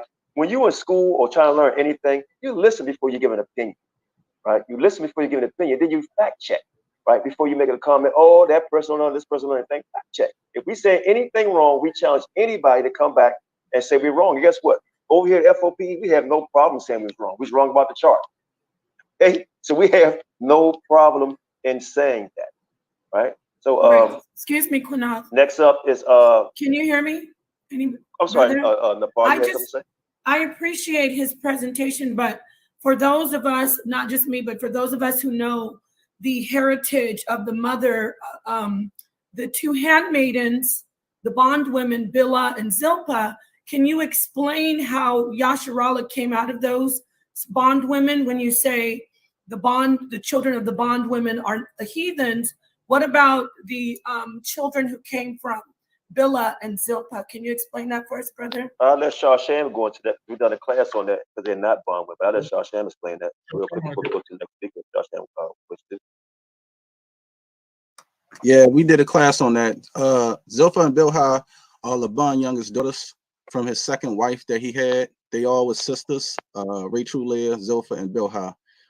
They all were Syrian people. They all came from the same area, and Jacob married all of them. You can go into the scriptures and I think Genesis, it tell you Laban told Jacob he couldn't marry anybody other than his daughters. All four of them was his daughters. We brought out another precept, I believe Naphtali did in the book of Jubilees, clearly shows that they all were sisters, and Zilpah and Bilhah were sisters of the same mother, and Rachel and Leah was the sisters of the same mother. Laban had more than one wife, and we already proved that. Okay, so basically, there's actually proof that those sisters were bondwomen of their own sisters. They wasn't bondwomen; they was servants. Just like Canaan was made to be a servant, meaning a servant of their sister, not a slave like put in chains, but just a servant. Like you could be an Israelite servant unto your brother. Laban made them servants unto their older sisters. That's all he was. But they was treated just like any other woman. They wasn't mistreated. They wasn't enslaved. They were just made to be a servant unto their older sister. That's all he was. And what scripture is that we can go? Because I'm actually interested in researching that. But where did you say we can find that? I'll need information. I don't have it on hand with me. No, wait a minute. Naphtali or Deborah, can you get the scripture where it talks about Israelite being a servitude unto another Israelite? I mean, because that's a great. We was gonna bring that out later though. But okay, if you want to get it now, we was gonna bring it out when Naphtali her turn. But go ahead, Deborah. Just read that scripture. Yep. So this is Exodus chapter 21, verse 2. If thou buy an Hebrew servant, 6 years he shall serve. Wait a minute, stop. Did you say buy? Did you use the word buy? If thou buy an Hebrew servant, 6 years he shall serve, and in the 7th he shall go out free for nothing. So Israelites can be servants unto their own people, right? Because remember, who was it? I forgot the name, it lose me. Worked 7 years, right? He had to work 7 years. They had to work another 7 years. Right. That's servitude. It was Jacob. Jacob had to work. He worked 14 years. That's love. Ain't none of you niggas out here gonna work 5 years for a woman and don't get nothing. He worked 14 years, right?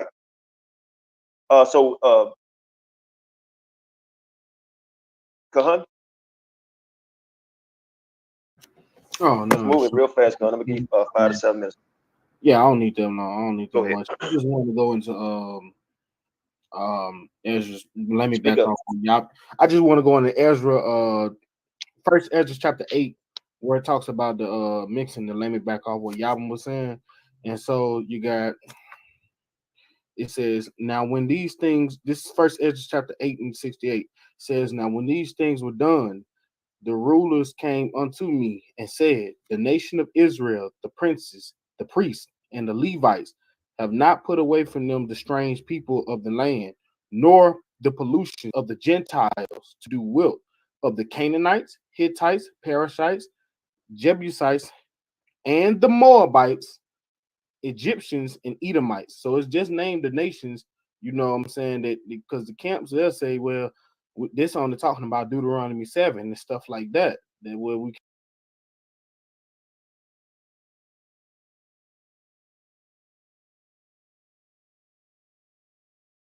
can't deal with, but that's a lie, because we seeing other nations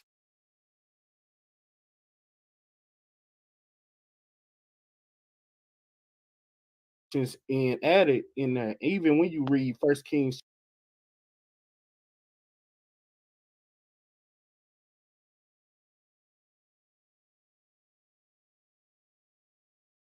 chapter 11 and verse 1 through 8, you still see other nations that we're not supposed to go into. We wasn't supposed to go in them in the first place.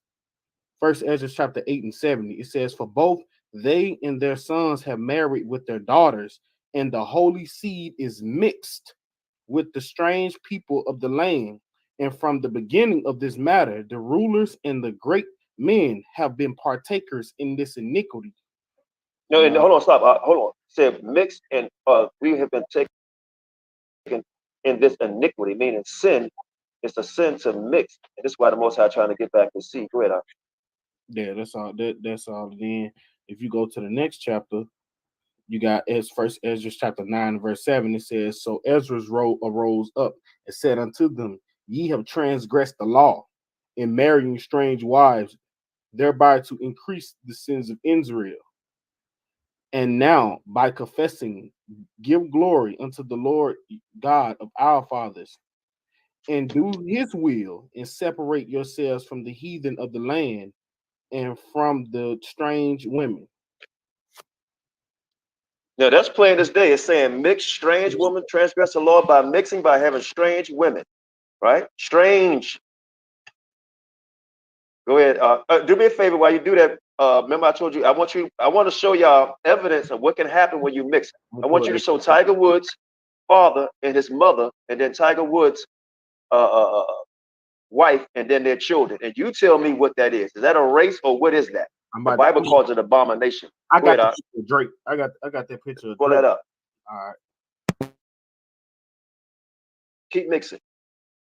Keep mixing. Qanath, and I saw somebody put numbers 1 and 8. I'm gonna break that down to you real carefully. And for my dear brother Captain Zaryak, and all due respect, you said, Sal, don't forget to ask this question. We don't deal in third parties. You come on here yourself, no cowards, and ask the question. Come on. The brother's person. Yeah, the brother, come on, I'll pull it up. The brother from Africa, Kadiri, is in the back group. He said he in the back, Kadiri. He's from Africa. He said he in the back chat, Salnetta. His name Kadiri. Yeah, but they got to turn on the cameras. That's why I didn't let him in yet. Oh, okay. Kadiri, tell Kadiri, trying to put. He hear me. He hear me. He can hear. He hear us. There you go. Oh. Kadiri, turn on your camera. No, Kadiri. Yeah, he's here. He's here. This brother right here is from Africa. We got brothers from Africa, Sarnetta. We got brothers from all over the world. You see that big bush? Hold on. Y'all got brother, that's a real Afro. Hold on, man. Y'all got Africans in FOPE? Yes, right. And they practice this, right? Way before One West ever came about, right? FOPE is in South Africa also, and I'm gonna show you the pictures. Okay, this is an Israelite from Africa. But get that picture ASAP. Let's get it, and then I'm gonna let the brother speak from Africa, so he can tell you what they practice there. Oh, not playing over here. Pull it up, Qanath. Let's go. I already pulled it. Got to pull it up. So I just got to put it. Share it. You got to share. All right, I see it. I got it. Okay.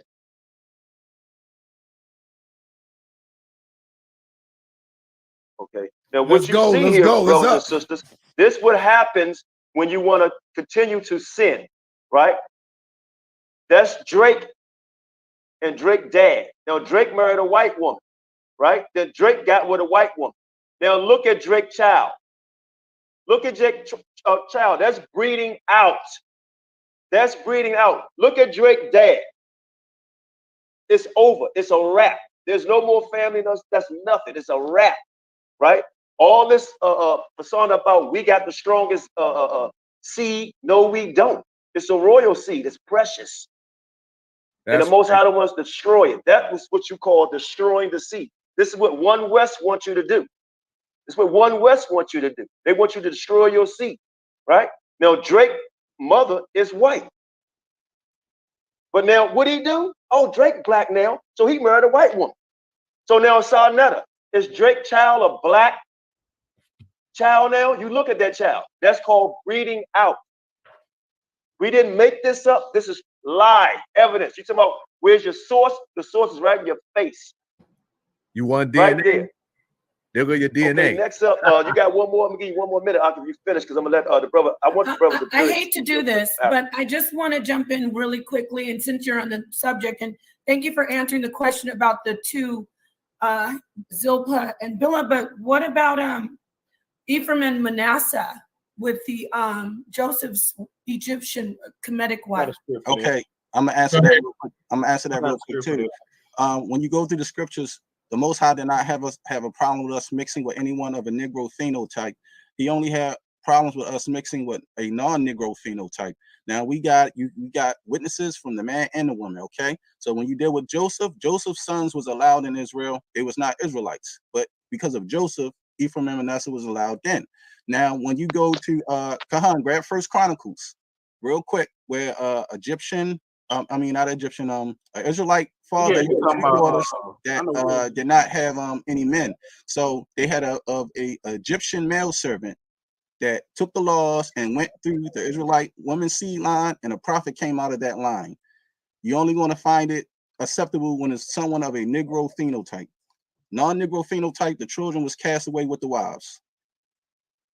Let me back on that, Sam, real quick. Understand this. Hold on, Qanath, because when you go into the scriptures and you deal with the Hebrew and you look up the word Ethiopian, when you go in the book of Amos, the Lord compared the children of Israel to the Ethiopians. When you read the word Ethiopian in Hebrew, it says Negro.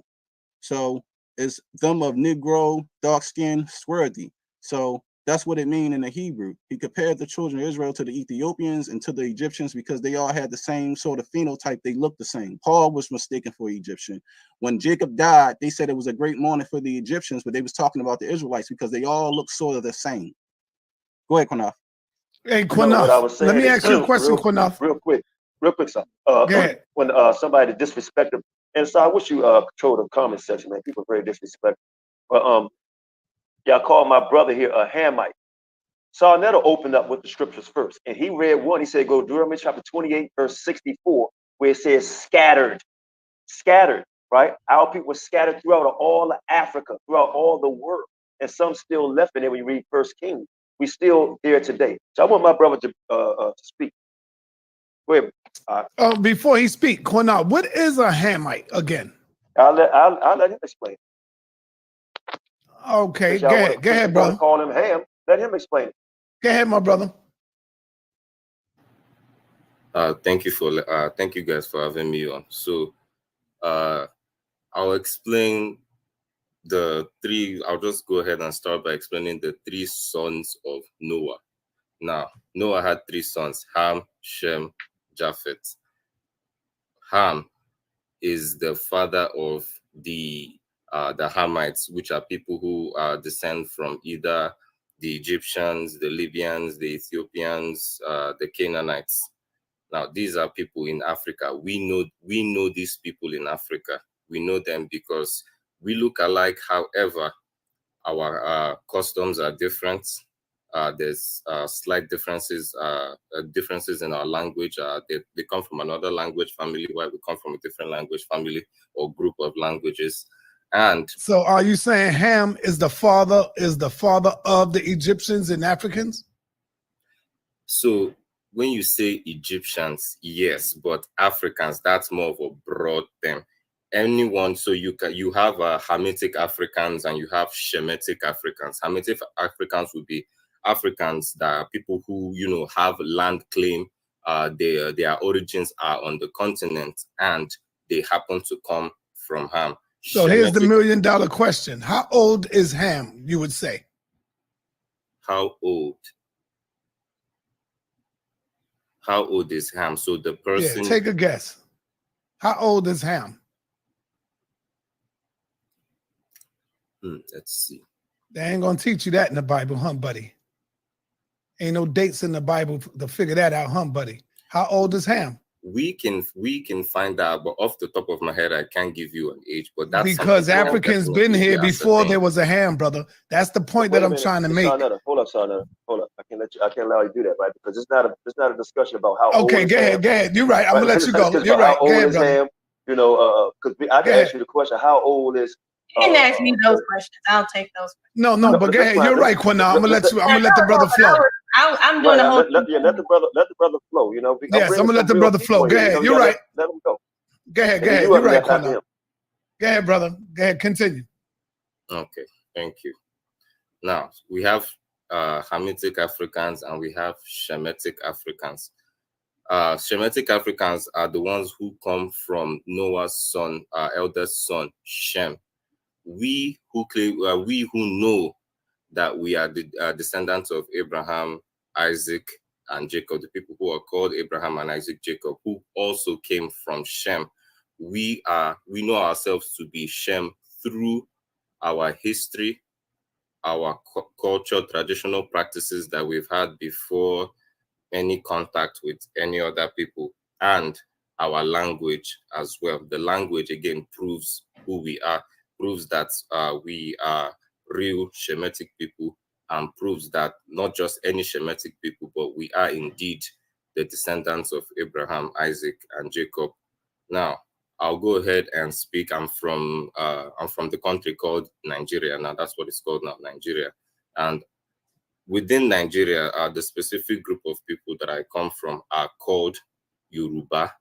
So, Yoruba people are predominantly in the southwestern portion of Nigeria. So I'll go ahead and speak about Yoruba people now. Many, or not just Yoruba people, but I believe the Igbo people were mentioned as well.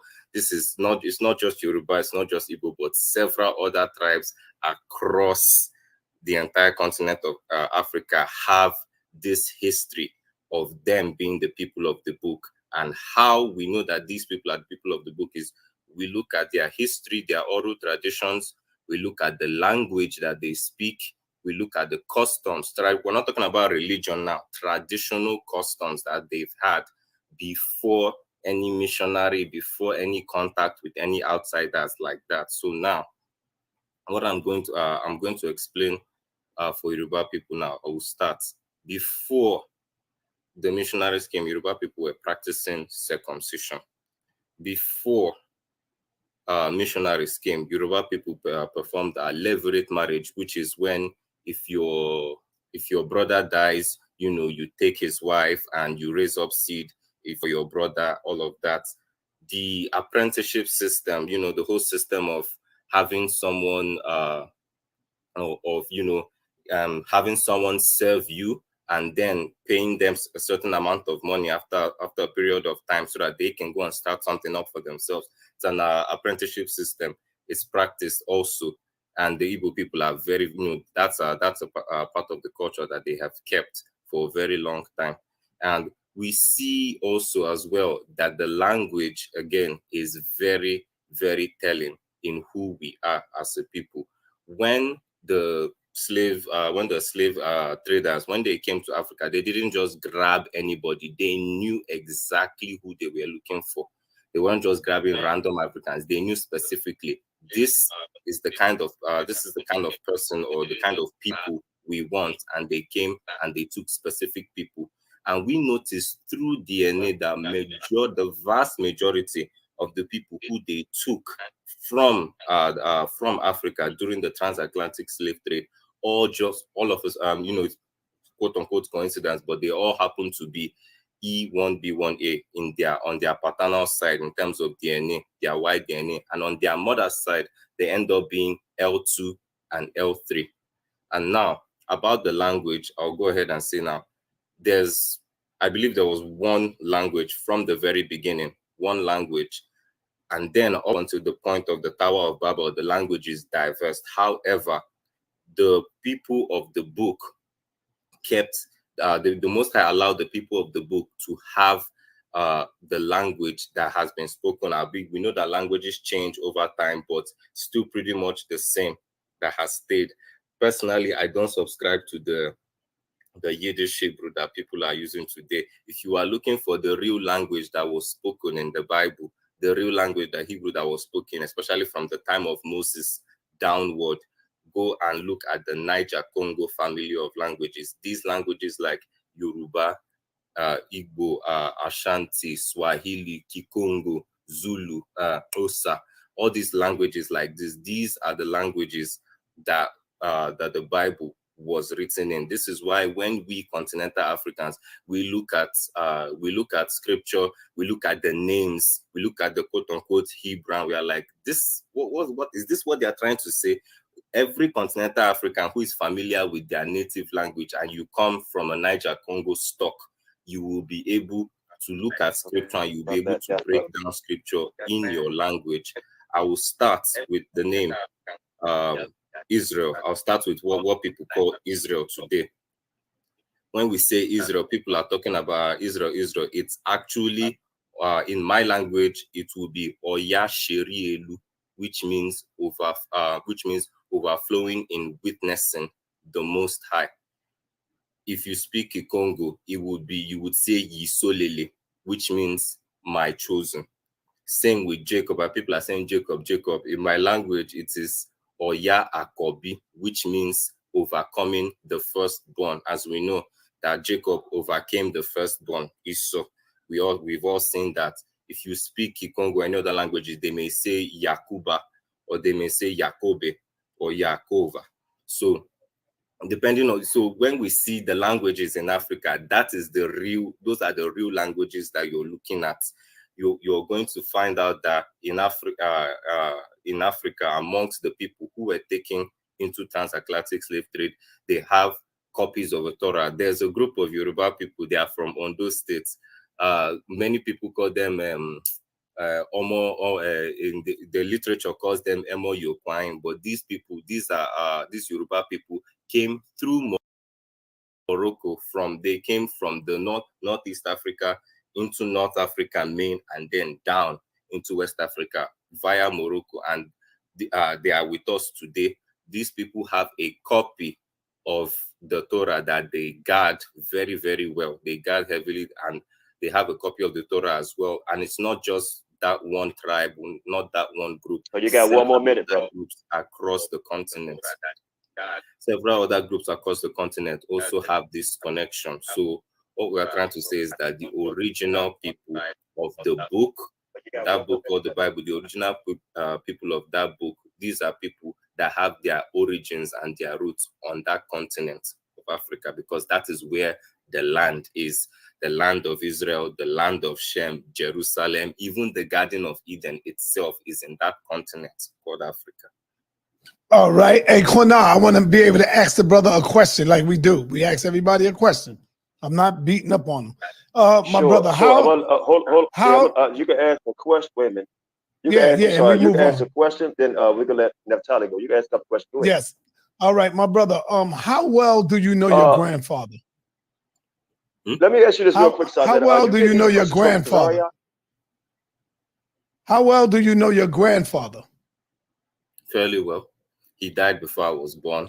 Was your grandfather an Israelite? Yes, technically he is, but that label. No, not technically. No, listen to me. Was your grandfather a Hebrew Israelite or an Israelite practicing Israelite in Africa? My family specifically is under Islam. That was the religion that I came out of before I came into this understanding.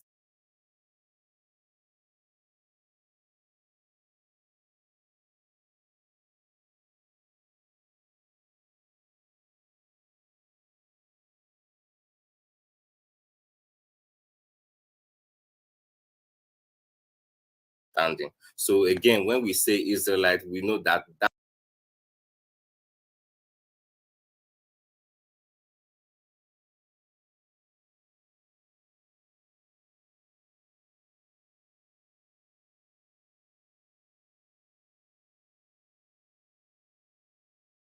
that's just the term people understand, because if we start speaking another language, people will be like, Bro, all the Israelites that's out there, Daniel Allah, it's just those who bang and call out names. That's what I really believe it is. And so if we could get through that, I guarantee you'll see them in the ring with you. Well, you know what? You could be right, but I could use that. I could use that reflection also, because I was going to show a video, but I changed my mind. Where Captain Qanath, and see, I'm showing a respect where he used the word nigger 65 times in one setting on Cross the Line Radio. I find that very insulting to everybody on this panel, because you know everybody on this panel has been called nigger before in our lifetime, right? Everybody, right? So for a person who don't look like a Negro, for him to call us nigger 65 times, sitting right beside Cesaria, and to say, well, we disrespectful, well, I find that highly disrespectful. when they call out, when they say they don't feed African boys, they don't even know if that boy wouldn't have told him that he's from Africa, nobody would have never known. But he discriminated against a brother that could be Israelite, because the Bible says that we'll be scattered on the four corners of the earth, right? So when you speak like that, you know, I get it, right? But the shoe got to be on the other foot too, you know. So you throw a jab, we're gonna throw a hook. We throw a hook, you duck, we're gonna kick you in the face, you know. So at the end of the day, you know, that goes on both sides. Apologize. People throwing shots, they throw shots all the time. Shut up, you know, telling people to shut up and all this, you know. So at the end of the day, we used to it. You know, they done had me flying on carpets. They done called me all kind of names. Right now, they're in the chat calling me names. You said they had you flying on carpets. Hey, look, what the fuck? I could take it. You said they had you flying on carpets? And kind of shit oh like that, right? My God, man, so, this shit is crazy. And look, and Sarnetta, remember, listen, what I see right now, I'm gonna let the sister go into Zariah right now. He has done more talking, right, on the comment section than I ever seen in my life. I won't feed any Africans ever. Hey. But he'll feed a Mexican. Let's deal with that though. He'll feed them, right? So I mean, go ahead, real quick, the bar. We're gonna let the sister go in, and then we'll take any more questions. Then we're gonna close it out. Go ahead. You know, respectfully to the captain, it's nothing but respect. But when he say he won't feed any Africans, that's like saying you won't feed any Americans. We already broke down the scriptures that said that Israel would be scattered into all nations. So a continent ain't really saying much. So that's how you know brothers be playing games with the scriptures. And we say this respectfully. We say that respectfully. Is he breaking up? Was just me? That's you, Qanath. Yeah, that comment right there. That's like saying you won't feed any Americans. You won't feed any Europeans. Right. You ain't saying nothing. You're not saying nothing because the scriptures already proved that we're gonna be in all nations. So we could get that all day. That was Deuteronomy 28:64. So do you believe that scripture, Deuteronomy 28:4, is relevant, or are you saying that no, ain't no Israelites at all in the continent of Africa? That means you don't deal with the scriptures, and you don't really believe. There you go. Look at the next comment, y'all. I'm trying to tell you. Woo, that's a straight cut. What the hell are you doing, Captain? Bro, you playing games. So you open up with that scripture when you say, "Hey, can you answer Deuteronomy chapter 28, verse 64?" Hey, Sarnetta, can you pull that scripture up and put it up there? Nah, I don't have. I can pull it up. I'll find it. But let's let Nathalie get it in. We don't want to kill her time, and then we want to open up the phone lines though, in case Captain might want to call in and ask a question. You heard, Qanath? Okay, we gotta let Naphtali go. She gotta get her 10 to 15 minutes, brother. She's been very patient. Yeah. You know, so go ahead, Naphtali. All right, shalom everybody, and thank you all so much for allowing me to come on tonight. I appreciate you brothers giving me the ability to speak, because I know there's a lot of them out there that have a disdain for women, especially Black women, don't allow them to speak and don't have a voice. So I thank panels like Dinetta's as well as F.O.P.E for allowing women to be represented. I appreciate that. All right, so let me go ahead and start my share my screen. Hey, is Sham going to do a presentation, Qanath? Damn, Qanath can't hear. Nah, Sarnetta Sham ain't even on here. I know. Are you guys able to see He my just had a screen? family emergency. He said yes, he's gonna come back, but I don't know if we're gonna be on that long. It's up to y'all. We don't mind. We see you. All right, guys, I'm going to make this pretty fast. I'm going to try to move through this. I don't want to be boring. I subscribe to Negroes only. Noah, Shem, Ham, and Japheth were all Black at the beginning. We see Noah there. I subscribe to the book of Enoch. He was an albino. That's what that represents. So here we have Drake and his father, as well as this is the grandmother. They get up here and they talk about how the woman doesn't matter, it's about the seed of the father. But look at this. This grandmother not only trumped Drake, but she trumped the mother and the grandfather, all of them. She superseded them, all of them combined. This child looks like the grandmother. That's that mitochondrial DNA. And people have a question and they wonder, How did the Canaanites get to where they are today? It's because they were whited out. All right. So let me explain that, and let me provide a little bit more information to support that. I myself, I don't just stay in the scriptures. I like to utilize scholarship. And one thing I do know is that the Canaanites are the people who have the most information as far as archaeological findings, as far as DNA, as far as historical anything. And the problem is that with all this information out here, people still say it's the African. I don't get it. So let's go here. So here we have this Tables of Nations. This is the Tables of Nations, and this was by Ray. This person right here, Ray Stedman. Okay, this is him, and we're going to go down here. We're going to see what they have to say about this Table of Nations. So if you look here at Ham, it's going to show you that the Canaanites are China. Then you got the Hittites here. Okay, so this is showing you that the Canaanites, these Asians that they want to claim as Moab, they don't have any historical reference. Only thing they say is they're Mongoloids. That's not how you prove who somebody is. You prove people by archaeological DNA. That's how you prove people. So let's keep going. So right here it says, it says here, the mark of it was a black skin, and therefore they are destined to be servants among mankind. But the Canaanites, as far as we know, were not black-skinned people. All right, so they're trying to let you know that the curse, this curse of Canaan was black skin. That's what they taught. But right here, out of this person's mouth, Ray C. Stedman, he said that as far as we know, they were not black skin. Why would he say that? Why does he have to say they weren't black skin? Why would he lie like that? He said there is, however, a grain of truth in applying this passage to the Negro people. Most powerful lies gain their power from having at least a modicum of truth about them. It is true that the colored people of the earth are descendants of Ham, Hamitic people. They come in varying shades. The yellow of the Chinese, the brown of the Indians, the black of the Africans. So what he's saying is that Ham comes in various shades. Ham not only comes in black, Ham comes in Chinese, Ham comes in Indians, and then it says here, and including some that are white skinned. And who are the ones that are white skinned? Let's take a look and see. The Hittites. The Hittites are located in where? They're located in Asia Minor, modern day Turkey. Okay, that's where they're located. This is from the World History Encyclopedia. They're letting you know where the Hittites are located. They're not located in Africa, and this is a tribe of Canaan. Okay, and this is a king right here, King Supaluma. His name means he of the golden hair. All right, so when you go in here and you look at this king right here by the name of Supalima, and we're going to look at the images, because we're going live. We're not. This ain't no screenshot. Let me see. Where is the image? Hold on. Where is he? Well, they don't, but he's right here. We'll just pull him up right here. So here he is. He's a Neo-Hittite king. This is what he looks like. He looks like an Amish person. This is it right here. This is not up for debate. We have the actual archaeology right here that shows you what they look like. And we also see the Table of Nations that they're constructing. All right, so let's keep going.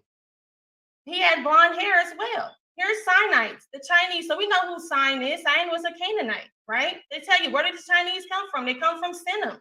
That's the Sinites. They tell you that they come from the Kin state. They break it down. Sin is China.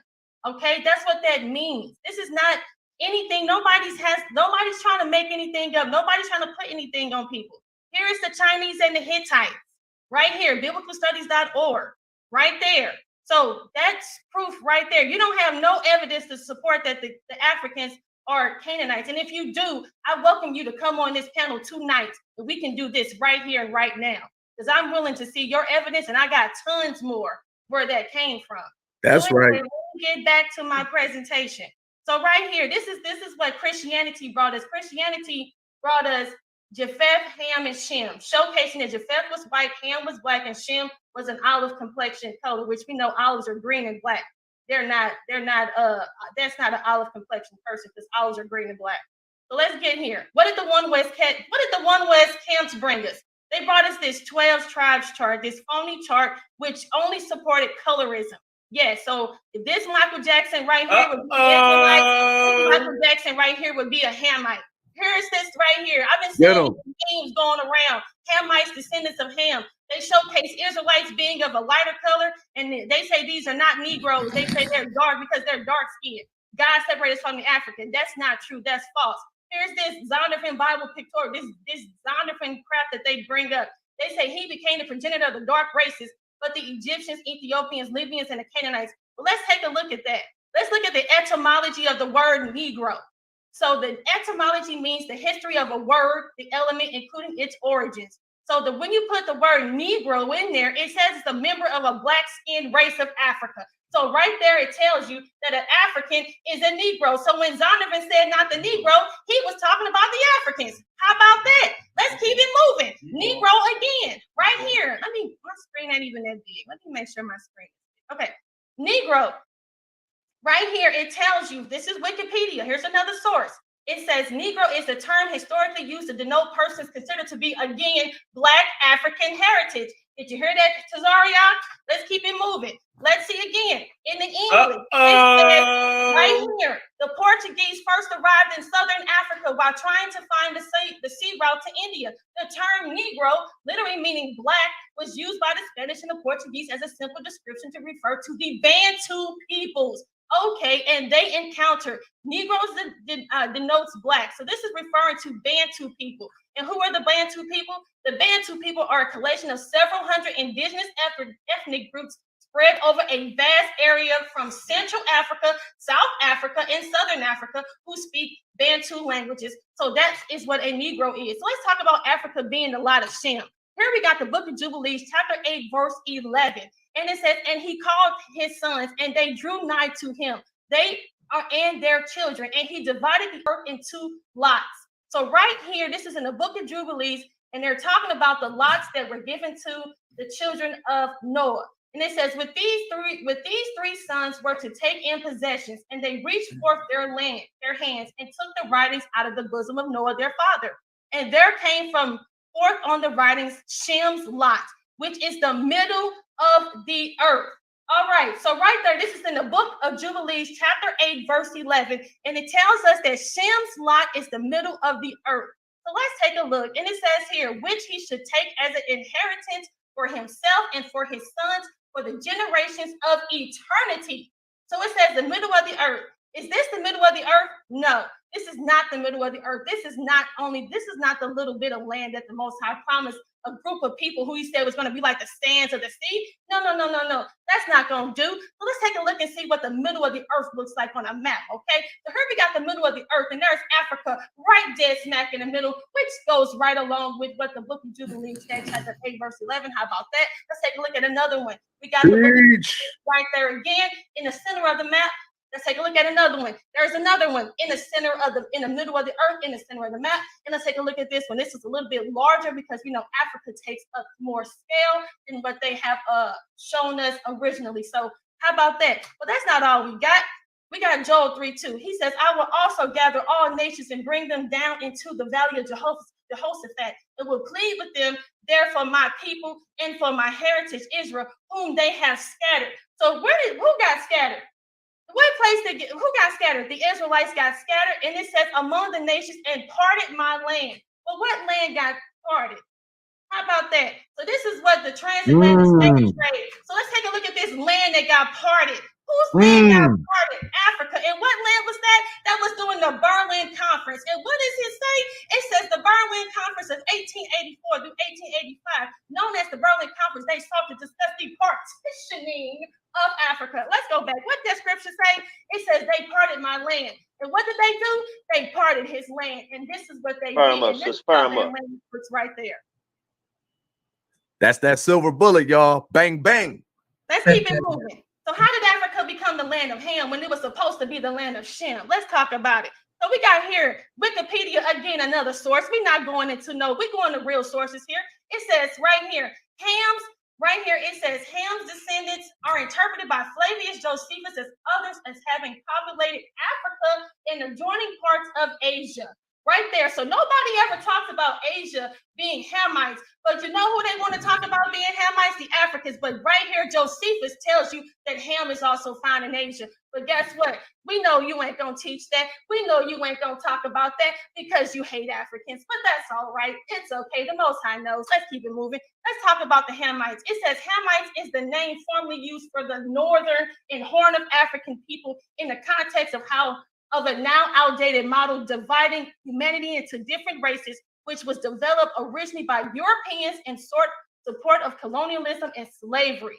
Right there. So we see where they said where Hamites were originated from. So it says, beginning in the 19th century, scholars generally classified the Hamitic race as a subgroup of who? Caucasians? No, never. Alongside the Aryan race and the Semitic, thus group of the non-Semitic populations native to North Africa and the Horn of Africa, including ancient Egyptians, according to Hamitic theory, this Hamitic race was superior to or more advanced than the Negroid. You wonder why Zondervan said not the Negro. But you know, that's okay. Some of us are a little slow. That's okay. You can keep up. Let's take a look at that. So that's why Zondervan said not the Negro, because they considered the Hamitic race to be Caucasians. And you probably wonder why a lot of the times they consider Ethiopians to be Caucasians. You know, you heard that? Because that's why they consider some Africans to be Caucasians. But we know that they have dark skin because they consider them to be Ham. And right here we see that the Hamitic race was superior than the Negroid race. So you ever wonder why they say not the Negroes? Because they're saying that they're more superior than you. But here we go. So let's take a look at this. This is, and I want you to see where I got this from. All I did was just blow this up. And if you look here, this is where the Hamites are located. Yes, this is where the Hamites were located. They're located at the north portion of Africa, not the sub-Saharan portion of Africa, the northern portion of Africa. All you got to do is just look up Hamites. It just takes 3 seconds to find out. So here we go. The portion underneath that is Negro land. That's where you find the Jews. Okay, so remember that portion that's right there. Yeah, that's where you find the Hebrews. So right here, we got the Negro land right there. That's where you find the Hebrews, the northern part of Africa. Yeah, that's where you find Ham. All right, so here we got Oxford Scholarship Online. I'm going to blow this up for you guys. Again, this is Oxford Scholarship Online. So they hate that word Negro. Oh, I know. So here we go. Oxford Scholarship Online. It says this chapter shows from the Middle Ages onward, certain Arab historians came to identify the North African Berbers with the Middle Eastern Canaanites. What was that again? Not the sub-Saharan Africans, but the North African Berbers were considered to be Middle Eastern Canaanites, influenced by rabbinic traditions which upheld that the Canaanites migrated to Africa. What did they do? They migrated to the northern portion of Africa. And if I had more time, I would explain how they migrated they ran out of Africa, because they actually have a story that they tell. They tell you that they ran out of Africa because Joshua the robber kicked them out, and they established something called Numidia. A lot of you probably out there know about Numidia. A lot of you out there probably are hip to that. Where did they go? They went into Spain. They didn't go into northern Africa. They went into Spain, because that's where we see the Battle of Cannae. We understand that they fought against the Romans. Those of you that understand the Punic Wars, that was against the Canaanites. You guys know we got history. That's why I said we know the Canaanites have history. They're the people that you don't have to doubt the Canaanites, because they have the most history. It's tons of it.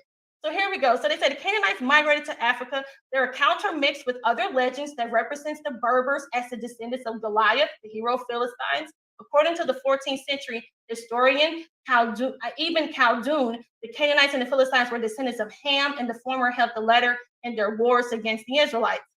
So right here, this is from Oxford Scholarship Online, the gift of the land and the fate of the Canaanites in Jewish thought. So this is their information, not mine. So let's keep going. So let's talk about this second address, and it's the Americas Arsenal. This is what we're going to talk about. So they say here, but they took this counsel among themselves that they would leave the multitude of the heathen and go forth into a further country where never mankind dwelt. So they say that that's the Africa. They said that's the Americas. Let's see if that's true. We got the Imru Khans here. These people are indigenous and the original people of this land. Yes, these are the immoral cons. They always have been here. These people are here. They never. That's right. Bring it out. How are they saying that this is a land that no man has dwelt? When these, I guess, because they don't like these people, so I guess that's why they're trying to ignore their existence, that they were here, but they've been here. Let's keep going. So how are they here? Because I believe in the Bible, the biblical narrative, that everybody originated out of the Middle East. But how did they get here? Well, that's because of Genesis 11, 1-9. So right here, we know that the Most High scattered them abroad, them from thence upon the face of all the earth, and they left off to build the city. So right there, they were scattered. So a lot of people were scattered all around the world, all around the earth. So those particular people were scattered because you know why? Those people were they worshiped the serpent. They worshiped the dragon. And we're going to get into that a little bit more because that's what this whole thing was about. This whole thing is about the Naga worship or serpent worship. So those of you that are familiar with Nagas, worship of serpents, I know a lot of people teach differently about this, but you guys are going to hear my interpretation of what I believe about the Nagas. I know some people say they're benevolent and all this kind of stuff. And I saw my brother Own earlier today. Commission is kind of ironic because I'm about to bring out some of the same stuff that he talked about. So we got the Naga worship. It's among the oldest and most widespread forms of religious practices in the world. And you know what? That was what was happening in the Tower of Babel. They all were worshiping the serpent. And that is Naga. So here we go. So we know Amaru. Amaru, he is Amaru or Amorika or Amuruka, okay? So he is the serpent or he is the dragon. And that's who those people are named after. They're named after the Amaru because they worship this dragon. They worship this serpent. And we see this same dragon. We see this same serpent worship all around. The Chinese worship the dragon. The Indians worship the dragon, the serpent. Everybody worship these serpents. They have this name Amaru in their names because this is where their lineage comes from. So here we got Quetzalcoatl. I know there's a gentleman out there that teaches that Quetzalcoatl is Two more Christ. minutes, sis. All right, I'm moving. They teach that Quetzalcoatl is Christ. That's the biggest lie because he is the serpent deity. They sacrifice many children and women and all that. The Aztecs, they sacrifice a lot of human sacrifice to these deities. So I don't know. Christ has never said that. We see that serpent in Genesis 3. That's where this serpent worship began. Let's keep moving. So here we got Amurka, the land of the serpent gods. This is where America actually received its name. They received this name actually from these people in this worship of the Mayan Indians. So we got Amurka, which is the land of the serpents. The snake deity, the Mayans was Cocucan. The feather serpent in Peru, they were called Amaru, and the Amurka, okay, the land of the serpents. America was derived from this name, instead of America Vespucci. These are these people right here. They're all on the walls. This is from Boehm. This is a temple right here that they were located. This is what their temple was, Boehm. So these people were here. Right here, we see Tupac Amaru. Tupac's mother named him after this serpent. This is where it came from. So and the Canaanites also, their god Amuru, the Canaanite god Amuru, they were also worshiping the same deity as well. And they're saying that they're the ones that came over here from the Atlanteans and sailed worldwide and became such as the Amurka of the America, the tribe of the Amorites. So that concludes my presentation. Hopefully you guys learned something. Great job, sis. That was amazing. Come on. Yes, that was Sakari that teaches that Quetzalcoatl is Christ. But Christ never requires human sacrifice. Never. Okay, look, great. Let me say this real quick, sis. Somebody said something about painting, right? But she showed actual statues, right? And this was not meant to show everything. Just give a small presentation to show you where we was going. And Tell me to come on. Real quick. I'm gonna show you how this lined up on the chart. The reason why she brought out this information because the chart deals with second address of Hispanics and Latinos coming to America to keep the laws of the Most High. There were people already here. They say there was no people here. We showed there were people here And we're going to go into where was the Israelites during that time. We were still in Israel. We was in Egypt. We was all over Africa. While in this country, other people was already here flourishing, right? The conscious community know this. So without attacking Hispanics and Latinos, which I said we would not do, and we did not do, what we did was bring forth evidence that Israel exists. Professor Lee Cummins did that by showing writings, right? Yavin did that by showing how we don't supposed to mix, right? Gabar did that doing the same thing, and oh my goodness. Brother Kahan showed you what happens to you once you mix. Our brother in Africa, right? He will actually go into more detail next time we come over. We got more brothers and sisters from Africa who have a whole congregation and been practicing this for thousands of years. All right, not no sojourner, not no somebody being drawn in just felt that he was Israelite. No, they've been practicing it, right? And Naphtali brought the hammer, and we have another sister, Oracle, I was telling you about. She don't have a link. She was gonna go into more detail about who the people are here. All right, hey, so we'll Qanath, take a few questions. Yes. And then we'll roll out. All right, hey, Qanath, man. I think y'all gonna have to come a little stronger than this, cause you know, I know this is just scratching the surface, because you know, people gonna be calling in for y'all after this, and they're gonna be like, well, where's they proving the 12 tribe chart is not real? Naphtali done a great job. She brought some energy. I got some more information. I can prove to you that those people that are on that chart are actually descendants of the Canaanites.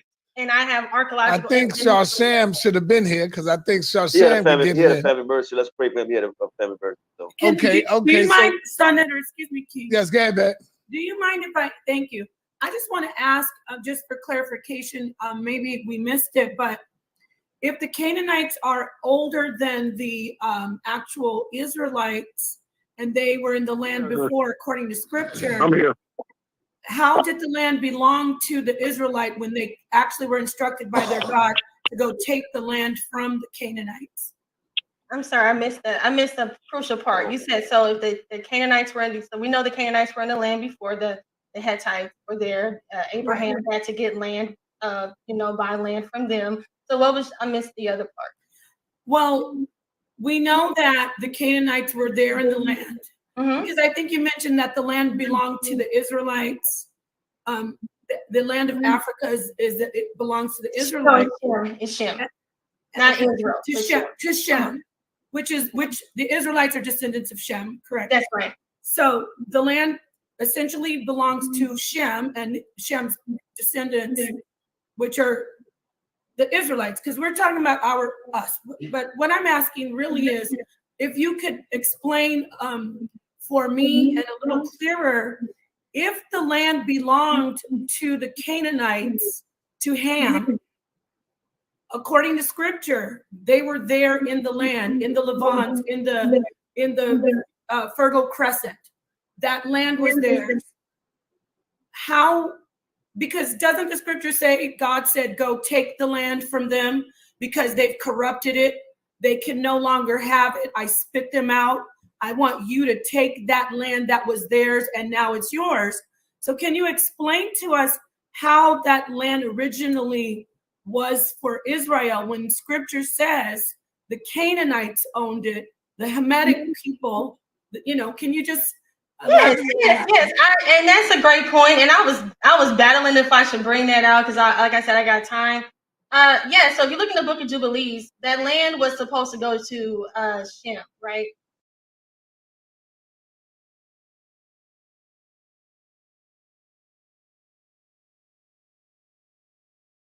But Canaan saw the land, and guess what Canaan did?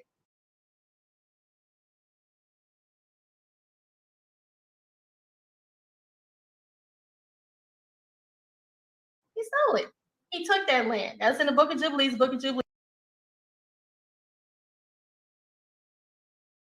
will tell you that he saw the land, and the Shem's land was more beautiful, and Ham's lot was going to be the worst of you. You got to think about it. The best was going to Shem, and the worst was going to go to Ham. So if you go into the Book of Jubilees will tell you that Ham stole the land of Shem. I mean, not Ham, Canaan, excuse me. Canaan stole the land of Shem, and he was actually cursed. And that's why he was cursed to death, because that was he was cursed again because he stole the land of Shem. That's how he got the land. Book of Jubilees does. All right, all right. Peace and Black Power family. What's your name and where you calling from? Yes, this is Apostle, man. Uh-oh. All right, Apostle in the building. Go ahead, brother. You got questions. Yeah, let me just say, man, that the bill was very interesting. I enjoyed a whole lot of it. A lot what I heard. I was a little confused about the Egyptian. That is all right that we can marry the Egyptian because Deuteronomy 23:7, it says that the Egyptian can come back in after the third generation. So, but when it talked about the Moabite and the Ammonite, forever they will be excluded forever. And the Moabite and the Ammonite came from Lot, Abraham's nephew. So you can't get no closer to phenotype than that, than being Abraham's nephew. But the reason why he said that was because the Ammonite and the Moabite was a product of incest, Lot's two daughters. So the Lord has his reasons and why he did things. I thought, Kadar, you made a great point, brother. You shaking your head, Yavin? Yavin, you shaking your head? Khan, that's not the reason. I'll let Khan. No, I'm just saying, I don't know what the reason, I'm just saying. It was. Go ahead, make your point, Apostle. We got callers. Okay, I'm just saying, did Lot not sleep with his daughters? But that's not the reason why they can't come into the congregation. They can't come to the congregation because But are they not a product of incest? No, you thinking of, hold on. Let me get this real quick. Let's go to Deuteronomy chapter 23 and verse 3. It says, verse 3, an Ammonite or a Moabite should not enter into the congregation of the Lord. Even until the 10th generation shall they not enter into the congregation of the Lord forever. Right? The very next verse explains why they can't come in, not because of no incest. That's a lie that's just being perpetrated and taught around Israel right now. That's the very next word. It literally tells you because they met you not with bread and water. See what? Agree. The only reason the incest is a thing is because they go to the blue letter definition and just take that and just to say, oh, because Moab and Ammon. But when you Moab and Ammon, what they do? They. Whoa, Leviticus. Hey, hold 18. on, real quick, Sarnetta. Hold on, real quick. I don't want no debate. We're gonna have questions asked and answered. But let me say this real quick. My brother, Yeah, okay. For a minute, Lee Cummins, and I know he has to teach tomorrow, so I would like him to get make a final statement. I can get to my question. Hold on a second, Apostle. Hold on a second. I just want Lee, because I know Lee has to go, and I really appreciate you coming on, Lee. Y'all really don't know what y'all had with the brother Lee Cummins. I'm telling you, really don't know what you had. I would like for Lee to come on. I would like for Lee to come on my channel and do a little teaching or something, man. Yeah, Lee, Lee, can you get your background, your books, and everything? Then I'll let you go. And I really appreciate you being very patient. I'll send you long distance, man. The apostle, both of y'all right. The apostle was right that it was incest. You can't negate the fact that it was incest. Then the other brother was right, the scripture that he wrote. That's another thing we got to learn how to do in Israel. Sometimes people are right. You got to commend the brother that's right and then commend the other brother that's wrong. But if they're both right, you have a partial truth there. That was incest. Okay. Hey, Big Lee, listen. Hold on, listen to Lee real quick. Lee, I know this is the big leagues, brother. You don't have to be afraid. I'm not setting you up. If you come and do a show, you're doing your own show. Even Tazariak said you need your own spotlight, your own show. And I'm willing to give you that. It's up to you, brother. Yes, we'll discuss it. It's up to you. That's what we about. Listen. This is what we about in Israel. Me and Qanath, we talk about this all the time. The problem we got in Israel is everybody want to be smarter than the next. And we can all shine together. And that's what we got to learn how to do. Everybody has a certain, what we call a certain genius. And all we have to do is learn how to respect these other genius. And then we could teach Israel. But this thing that we're doing in Israel, where we all proving that we have to be, if you have to prove that you're wise, you are not wise. That's what I teach. If you're wise, you don't have to go out and bang drums to say, I'm smart. If you're wise, you're wise. But we have to come together, and we just got to, we got to teach our people. Yeah. Like Sonata, like in my introduction to you, I've been watching you long distance. Y'all, y'all different than us, but y'all teaching the people. And we don't agree with a lot of stuff that y'all teach. Y'all teach a lot of stuff that we teach, but guess what? In order for the nation to go forward, we're going to have to put aside our differences to move our people forward. Y'all know that, right? Okay, incest. Let me finish with the brother. Right. Brother Hey, Kahan. Lee, thanks. Hey, sorry, real quick. Hey, Lee, can you tell people your books, and then we're going to finish up the question real quick, and how people can contact you, because I know you got to go. Y'all know we're getting ready to do a documentary with brother DeBar over there. We're going to do a documentary. No, don't bring that out. Don't bring that out. Okay, all right. But anyway, we got the book. We got books at the Negro Question bookstore. We got subscriptions, the library subscriptions. You can come on. We got the brand new dictionary. We're the first Israelite in the history of North America to publish a Bible dictionary written in 4 or 5 different strands of Hebrew. We put that work in. We love our people. Hey, love the sisters, Sister Shada, Sister Naphtali, all of you guys, a brother out of Africa. Hey, you hit a good point, but you should have broke off Cadell Diary. You should have broke them off with Bantu. The sister hit it, but before it was any name, Nigeria, Congo, it was the Bantu speaking people. That Sister Queen Naphtali hit that.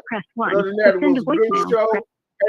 Hey, Sonata, we gonna check. Get with my man Qanath, and we'll get up with you. Okay. Right. Hey, real quick, brother Kahan. You were saying that's not the reason why. Say that again. I was good, Sir. You were saying that's not the reason why they could come in. Yes. So are you saying that you can commit incest and still be in there or something? No. That's not okay, that's why. All right, go ahead. What I'm saying for biblical integrity purposes, what the camps are saying is they're trying to assert there that it's just solely based on saying just that's incest, which it doesn't explicitly say. In Deuteronomy 23:4, it tells you why they couldn't come in. I could substantiate this in another verse. Okay. Let me substantiate that. Let me show you that. Nehemiah chapter 13:1. Bring it out. It says, on that day, they read in the book of Moses in the audience of the people, and therein was found written that the Ammonite and the Moabite should not come into the congregation of God forever. Verse 2, it says, because they met not the children of Israel with bread and water, but hired Balaam against them that he should curse them. Howbeit our God turned the curse into a blessing. Now I guarantee if you ask Tazariak this, he's gonna say that it's talking about incest. That the only reason Moab and Ammon coming in, but it's not that's not what it's saying. It's saying here, this is literally the reason why they can't come in. Because they're not the children of Israel. I don't know how you can get around it. All right, I got another caller on the line. Peace and black power. What's your name? Where you calling from? Caller, you there? Shalom, it's the Oracle. Is who? The Oracle. Okay, the Oracle. Where you calling from? From work. All right. What city? Houston. All right. Come on, Oracle. What you got? The topic tonight is disproving the 12 tribe chart, right? Yes. Why nobody wants to deal with America in its prior civilization? If America is ours, by the way, that's FOPE. And this is supposedly where they came, why nobody wants to deal with the fact that there were civilizations prior to the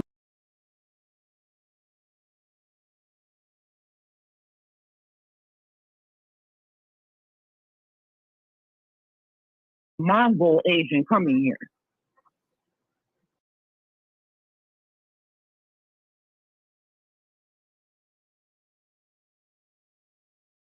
That's a good question. Who you asking the question to? Well, Sarnetta, that's my sister Oracle I was telling you about. She's the one that beat the brakes off of Jabari, in all due respect. But that's our sister Oracle we're talking about. Like, it's a question really for conscious community. Go ahead, sister. Oracle not ready, but we'll let her try though. We'll let her try. I don't know, Sarnetta. Come on, Oracle. Hey, no disrespect. You know what? Let me keep it a buck. Shalom, sis. Let me keep it a buck. I really never heard I never heard the sister, so I'm only joking, man. Go ahead, sister. It's all good. She can take it. Go ahead, Oracle. Go ahead a little bit. She can take it. Do any Hispanic or any Hispanic sympathizer want to come up here and deal with the civilizations that were here prior to them coming? If this is Osiris that no mankind dwell, either this is either somebody lying, the Bible is lying, or somebody got their facts mixed up. Okay, this is how I could tell if she's ready for anybody at the House of Conscience. Let me ask you, Oral, was Jesus a real person? You believe in Jesus Christ? Sarnetta, get a Hispanic up here or Hispanic. No, I'm just asking you a question. I want to see where you at. I just want to see where you at. Sarnetta, I'm not here to dance with you. You get a Hispanic up here or you get a Hispanic sympathizer to answer my question. Well, I think you're supposed to be asking FOPE the question. Well, no, Sarnetta, here we go. The topic is the Hispanics in the 12-tribe chart, right? Right. Now, if you don't mind, I would like the sister to go in just like 3 minutes on who was here way before these so-called Hispanics was formed in the so-called Americans. Who was here before? Right. I would love for her to answer the question, but all I'm asking her right now, was Moses real? Did Moses exist?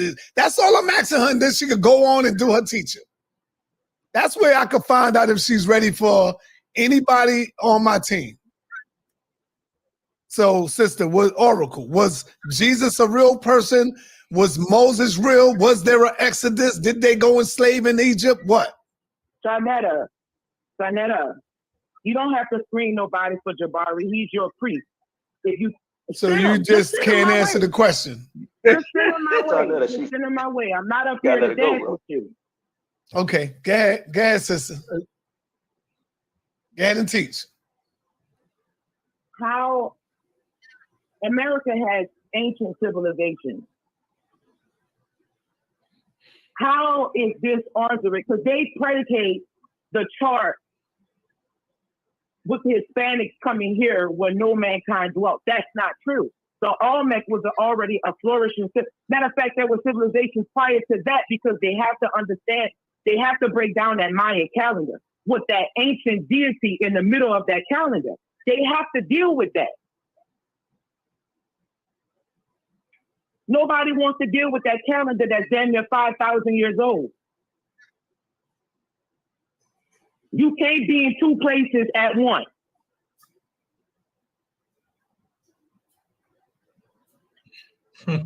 Hello? Yes, I'm here. We here.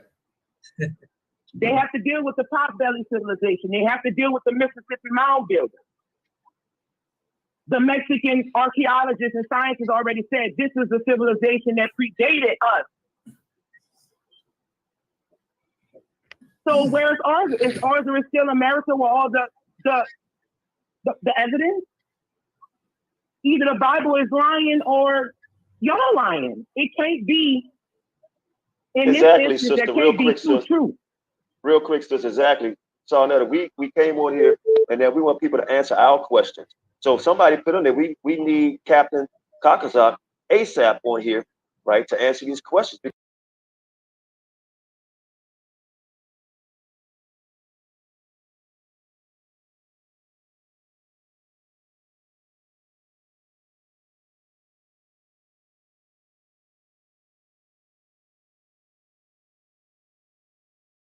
Because that's their main argument. The reason why he say he's an Israelite, because his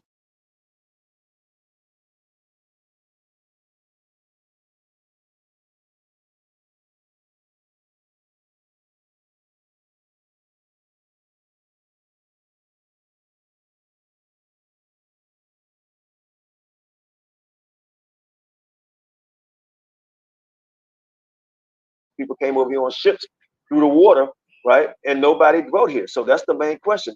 Were them people here before he said his people came here? That's a simple question. That's a simple question. No cowards.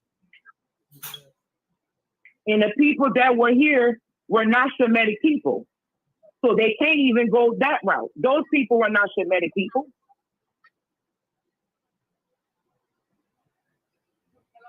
Well, the comment board, comment board say he under the bed hide. They under the bed hide. We got respect for him. We would love to see Captain come on here and show us his stripes. You know, we won't peel him off, right? Bring it back down to a little soldier, but just come on here and debate your cause. Talk about it. How the Asian stock, nobody wants to deal with how the Asian stock as a people do not have any body hair. How the hell is Cesaria with a full beard? A full beard. It's a sitting bull. Any Egyptologists want to call in? How are you the same people? Any atheists want to call in? How are you the same people? I want them to answer somebody on your question. comment board saw that name. The realest been disrespecting all night. You can give them the chat and let them. Qanath, you cutting the sister off, brother? Like you asked us to. I don't think Qanath can hear. I don't think he can hear us. We will ask him one or two. You're welcome. Come on and ask us a question, the realist. I don't think Qanath can hear us, but he keep cutting off. Go ahead, Oracle. She's real low. Oh. I'm saying, how is Cesaria and with his full beard in relation to people who, as a people, Asians as a people do not have any body hair? How are y'all brothers? Not twos and fews. The Asians as a stock don't grow body hair. So how are y'all how are y'all related as a people? They can grow beards now because they have that Iberian DNA from that Spanish white man, from the Italians, the Irish. They can grow them now. It's just too many. It's at this point, people are just in denial, bro. They're just in denial of the fact. You have to get up here and you have to show me how they came up with this calendar when they're supposed to be overseas telling Pontius Pilate, let the blood be on us and our children. How are they over there doing that and over here creating this calendar? Y'all got, bro.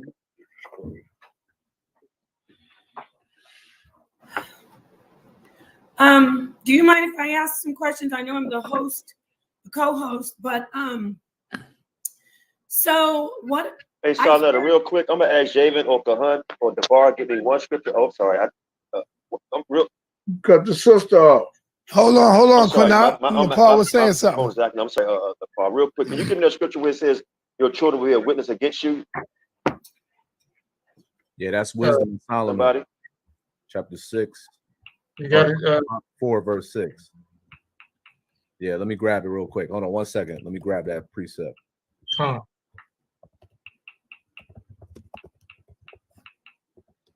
Hey, Sonata. Yes. Remember you asked that question, why they cited that scripture? Was there any proof of Moses, the 17th dynasty Pharaoh? No. I want her to answer it. Yeah, but let me holler at you for a second while they're doing this thing.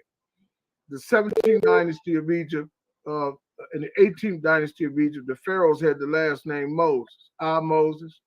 All right, but hold on for 1 minute, brother. Hold on, let my queen finish. Let my queen finish saying what she was gonna say. All right. I got the scripture too. Go ahead. All right, go ahead, Nepal. Right. I just wanted to ask a couple of questions.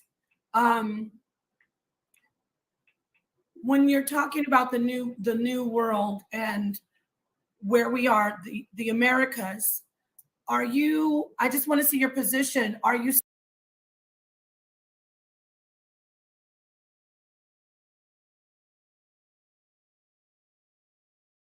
saying that no Israelite was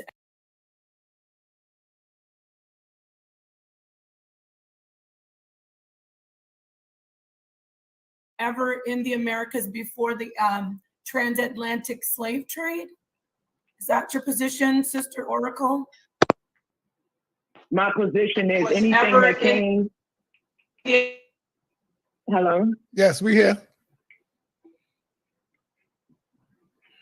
Yes, My we here. position is okay, it was kind of jumbled, but the people that were here in the time frame that they are saying are not Israelites. Now, okay, when do you say Israelites came to America? what do you mean? When do I say Israelites came to America? Do you believe You're Israelites talking are about in your America? people? Hebrews. Do you I believe Israelites are? I believe Israelites are in America, but they're not American Indians. That's my Okay. position. When do you think the first Israelites got here? They got here during the transatlantic slave trade. Okay. And that's my position. Anything other than that, I can tell you that they're not, and I can tell you where they come from. Okay, great. Then I would like to ask you, can you explain some of the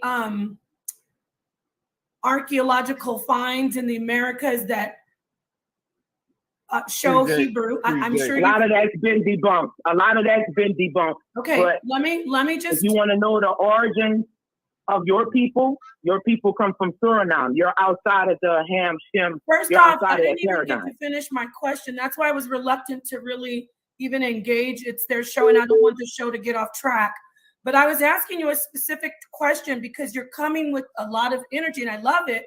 So you surely should be able to show anything. I'm not here to play no games, and I'm not here to dance with nobody. I'm just I don't want to. All right, sister, you just don't want to teach. I get it. Let's, So why let's call chill. in? I get it. You just don't want to come in and teach. I got you. I got you. Can I respond to the sister? I mean, the sister's not answering no question or something. What's going on? Do she really want Jabari? We could set it up, Qanath. I'm not dealing with Jabari. Oh, man, I thought she wanted the smoke. Okay, yeah. So let's keep it a positive show. Here it is real quick. Lead them, let you go in. Yeah, let's keep it a positive show, y'all. Adios. The questions, and the very good questions, Napar. But the issue is we're dealing with who are and who's not. And that's what we're leading up to. That's why I say it has to be more than one part, because I know where they go over this question. They want to know if you really believe you're Israelites, so on and so forth. I know where that's going because you got the name Oracle. I know where that's going. But at the end of the day, when somebody will answer our questions, because the part I would like for you to explain how is Captain what's his name? Kakazak is the Israelite, because you know as people here before we even got here. So how is he an Israelite? Because they say they came over here before the transatlantic slave trade.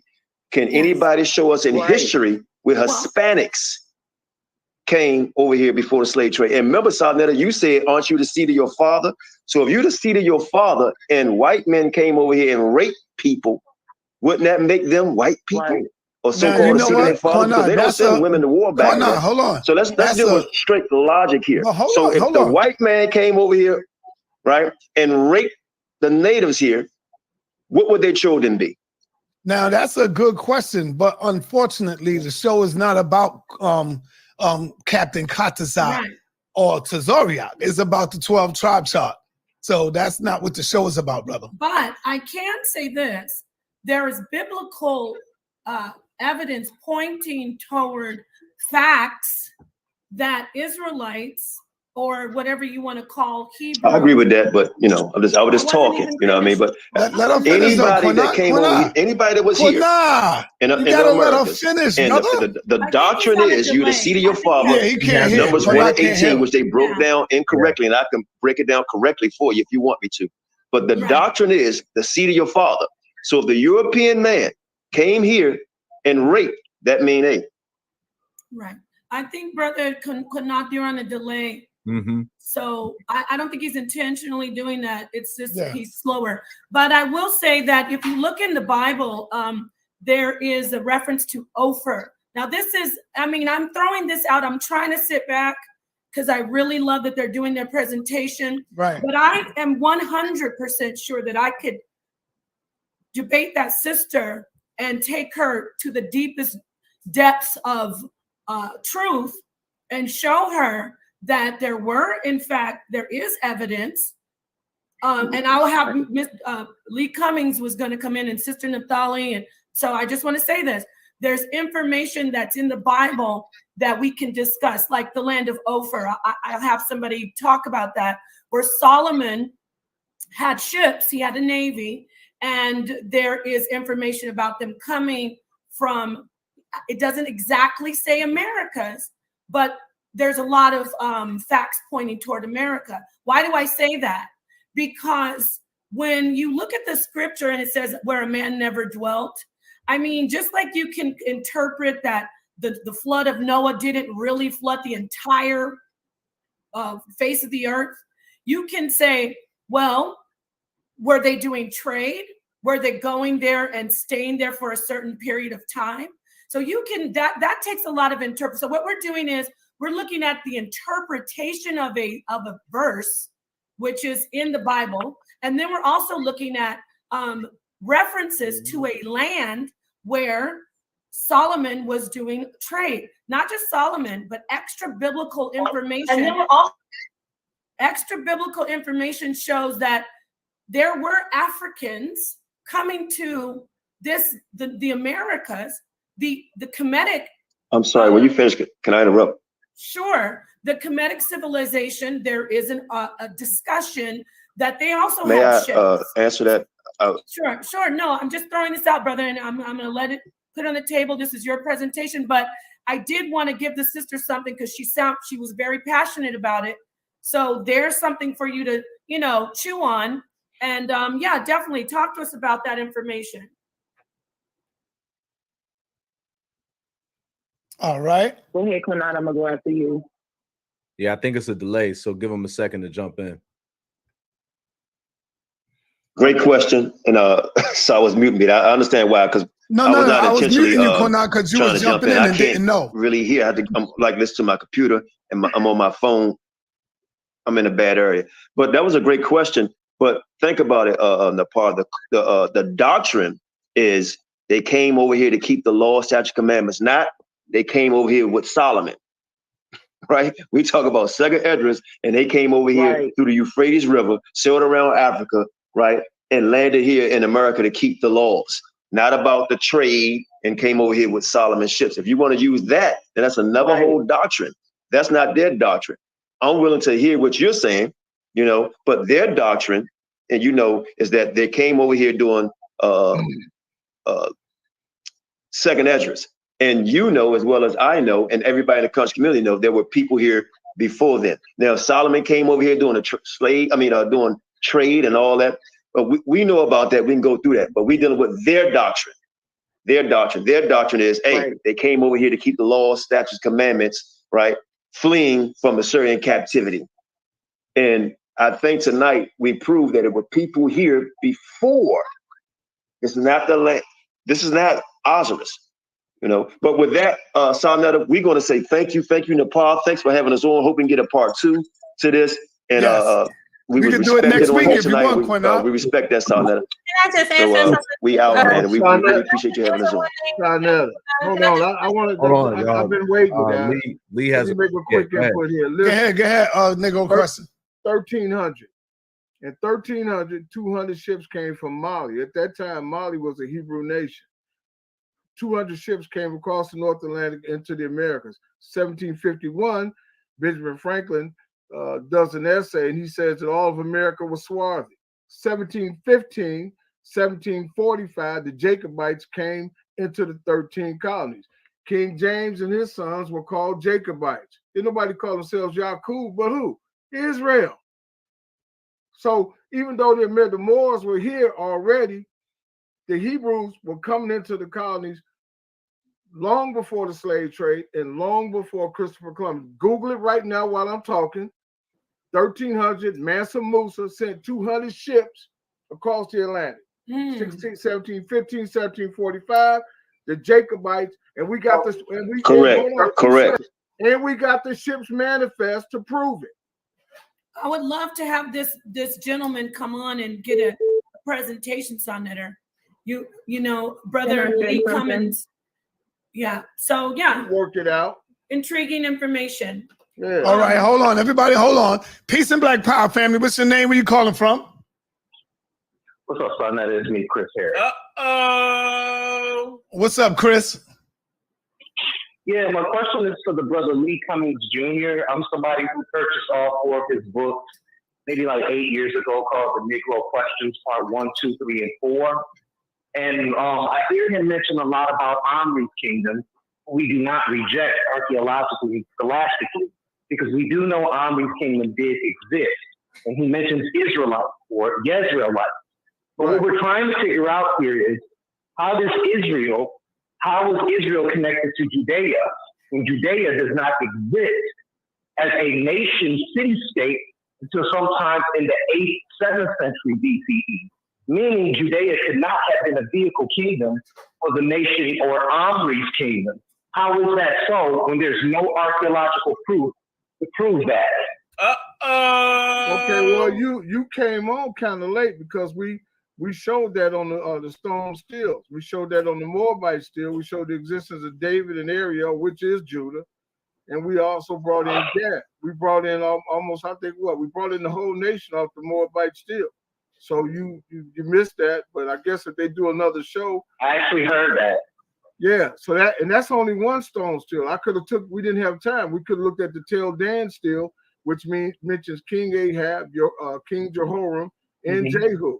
And it also mentions Yisrael or Israel. Okay, but this still does not solve, that still does not solve the greater question.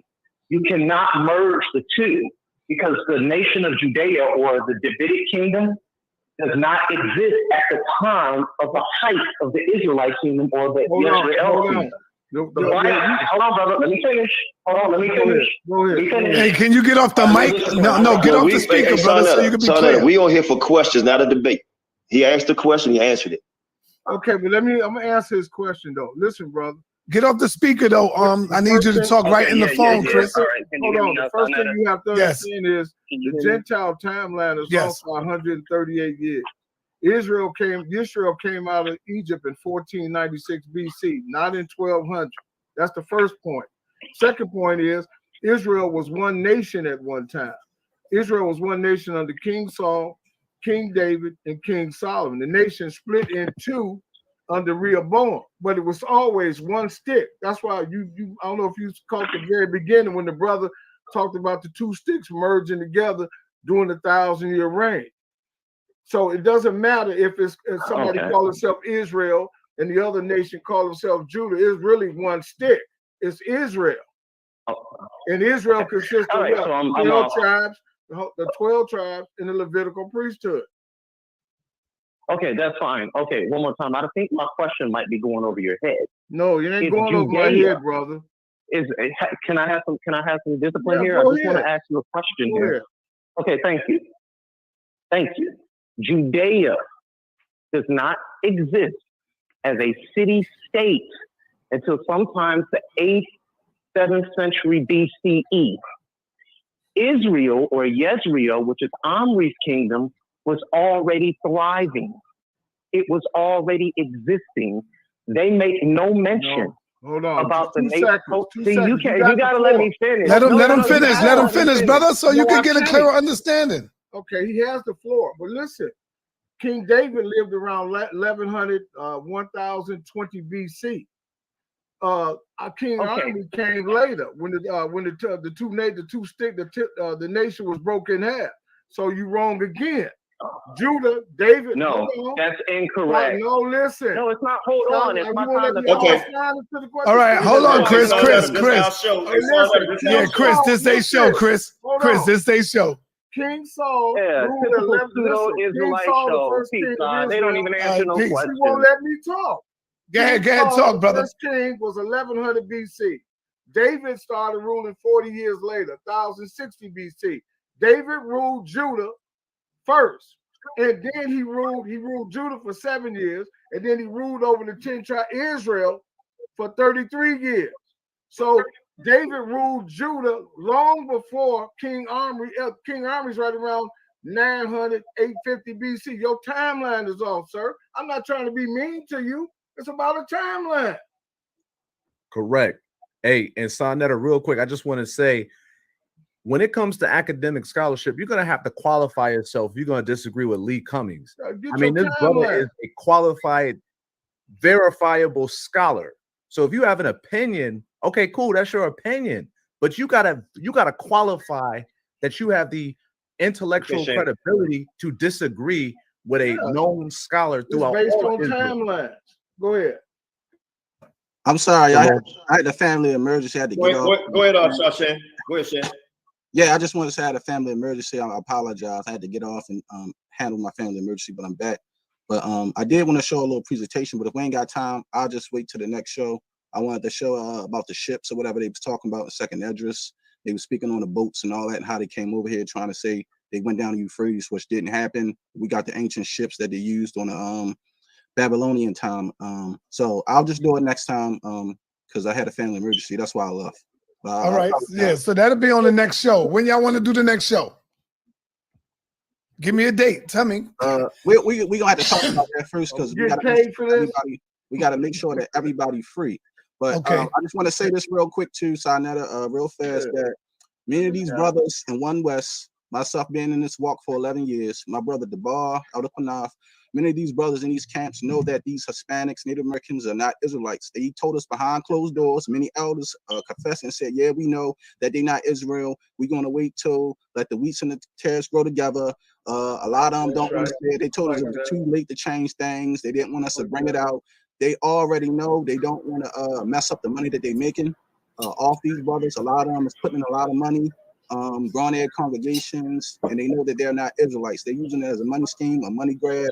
This is not being biased. It's not a lie. It's just the truth. They said they didn't want to hurt a lot of people's feelings. I'm going to keep it real and tell the truth that those people are not Israelites, and they know it. And this is why One West ostracize us and don't like us, because we went against the grain and went against the false chart and refused to teach a lie and keep up the mixing that's going on in the nation of Israel. That is facts. This is why they hate Qanath, and they try to use anything to discredit what Qanath said, because Qanath standing up for the truth and refused to keep going on with the One West lie. Sam, you don't remember me. I don't think you remember me. I remember you. 10 to 15 years ago when I used to hang out with Zabak. I remember you used to come from doing your post and come over there with Zabak. And we was downtown on what street? 40-something? 42nd. I remember you. Yeah, we used to be on 42nd, and you used to always have on black in your robe. Right. And I'd be like, who is this dude here? And y'all all come around to give protection for Brother Zabak, because we be out there. We was out there from goddamn 8 to like 2 o'clock in the morning, bro. Right. You know? So right. yeah, we man. Was at those days, we was doing 3 camps. We would come up there and do camp with 14th Street. We'd do camp with AOC, and then we'd do camp with Zabak all night. We'd be up there for hours filming. So I always filmed. I never really cared to teach too much, but I was still learning at the time. But you know, my elders is the elders of the house of David, Elder Ben Young. He gave my name, gave Elder Qanath his name. I learned from them. I learned Hebrew from them. They always taught me, no matter what, always go with the Hebrew. And I stuck to the traditions of the elders of the house of David and what they taught me and what I learned from them. But I always told them, even from the beginning years ago, no matter what I do, I'm not going to teach lies for nobody. You know what I'm saying? I have nothing against Hispanics, Native Americans, or anybody's. One West teach you to be racist. They taught us to be racist against Africa and anybody that's not on the chart.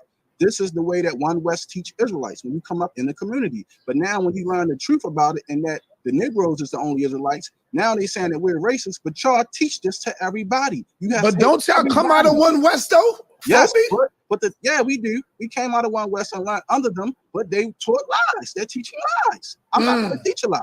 Now, if you're teaching people this is the big deal, Sinetta, and this is the truth. I'm telling you, this is the truth. They don't want to tell the people the truth because they've been teaching these people that they're going to be kings and queens and they're going to have slaves in the kingdom. They're not going to tell these people that they're not Israelites when they're going to believe in that everybody going to be subjected under them. They've been in this walk 30 years, 20 years, 40 years, believing that. They believe that. And many of these people believe that they're going to be rulers in the kingdom. They're going to have slaves. That's what they believe. So you can't tell somebody you're not an Israelite when they know it. That's why they won't debate us. They know Qanath is not an Israelite, and it's not the thought. It's just the truth. A lot of these guys, even elders in One West, complain and got videos crying talking about they was discriminated against back in One West. them brothers thought that they was not Israelites, and they still having effects from it today because of who their fathers was. Hey, let me say something real quick. And it's facts. They don't want the truth to come out about it. It's the truth. Now they can, if they even had the brown paper tag, sitting there not the bar, whether or not you was dark enough or light enough, whether you could be a camp Israelite. This is one West teachings, one West doctrines. They teach you to hate everybody, especially Africa. You got to hate everything about Africa, anything about Africa. Yep. And many brothers came, Sharshan, many brothers who used to be in One West came on the show and spoke out against it. So, no, we ain't lying. Even the original elders came on our show and said the same thing. They proved the saying this is a lie. Let me say this real quick. Hold on. Shemai for a second. Shemai for a second. Let me say, like, check this out now. So now the brother Tahar out of GMS, right? Our dear brother General Yohana said he don't think Tahar is Israelite. And I got the video on it. He said because he's too light. I was thinking that. So all right, but y'all, I don't want to turn this into. Listen, y'all. I do not want to turn this into attacking ISUPK or FOPE. I don't want to do all that. Wow. I don't want to. Y'all gotta let them come on and defend themselves when they're here. But we don't want to do that. We don't want to do that, y'all. But I got Prince Landine in the building. This is the man right here who, I mean, I was with this brother before everybody. All right? Prince Landine in the building. What up, Prince? Ain't nothing. Just the mighty Hebrew on deck. The mighty Hebrew. Hey, for y'all to know, this man right here, the mighty Hebrew, he had, when me and this brother met, we clicked. He stayed at my house. My wife cooked dinner. I seen his wife, his son, his family. They stayed at my house more than once, and he would come down and hang out, and just me and him used to vibe and chill. And so we split when, he went back off and he had to finish doing what he had to do, his personal business, and we lost a little contact. But the brother's back, and we here. Prince Landine, what up? What up? And what's going on, Elder Qanath, Sharshan, F.O.P.E. I just tuned in on F.O.P.E. Israelites, so I was trying to get the link. So Brother Nehemiah showed me how to get the link. But check it out. When we go into DMV AREA, on Deuteronomy chapter 19, verse 15. Oh, but before I continue on, shout out to Professor Lee Cummings, a very close elder of mine. Prince Asiel there, Israel, my spiritual grandfather. He introduced us. I see the great work that you're doing. You need to come to East Africa soon. Come visit me. But I'm coming with tape. I'm coming with tape. Okay. So you all go. Yeah. Because brother Pastor Tatum, he just left. He just left visiting me a couple of weeks ago. Man, we own that. Okay, that's what I'm talking about. So when you go into Deuteronomy chapter 19, verse 15, it says that you need 2 to 3 to bear witness of any subject matter. So if we're talking about if the Israelites are African people, what I'm going to do right now, real quickly, is only going to take me no less than 10 minutes. Is give you 3 witnesses. I'm going to give you Sheikh Antidiak, Dr. Yosef A.A. Ben Yokanai, and Dr. John Emmett Clark. These are 3 prominent Afrocentric scholars. See, the reason why I don't want to use Hebrew Israelite scholars, because then the argument could be, well, they were Israelites that said it. So let's go to Dr. Yosef A.A. Ben Yokanai at page 75, 76, the African origins of the major Western religion. Bring it out. Shall we? So let's get it. It's time, I keep hearing y'all come at Israelites talking all this shit, saying that Israelites ain't got scholarship, right? Because I'm over here in East Africa doing work, so I don't have time to get into the debate.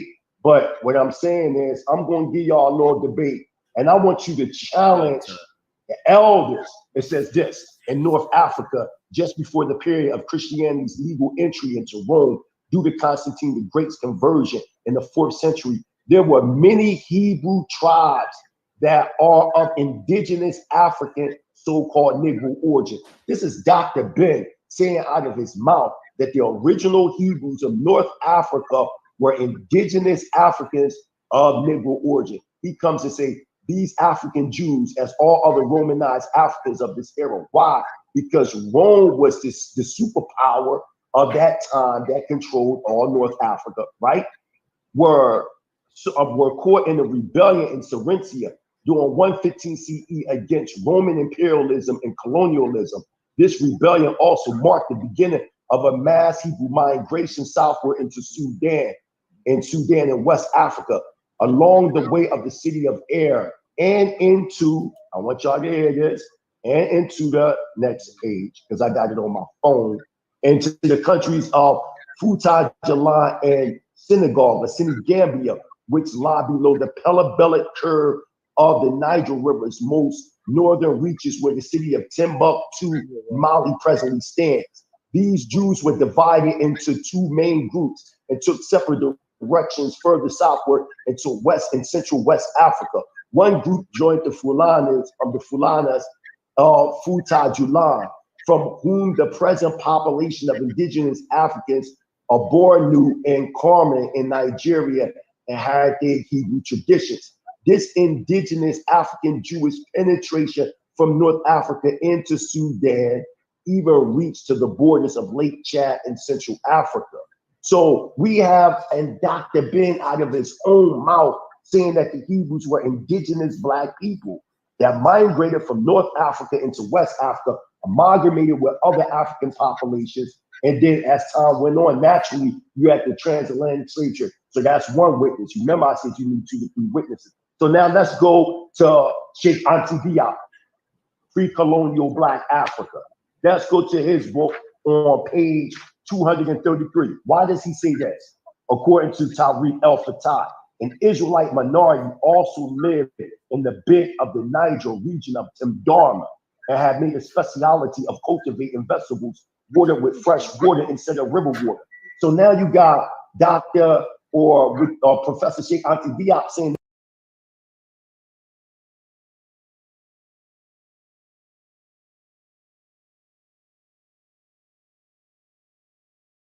that there was a minority of Israelites that lived in the Niger Bend.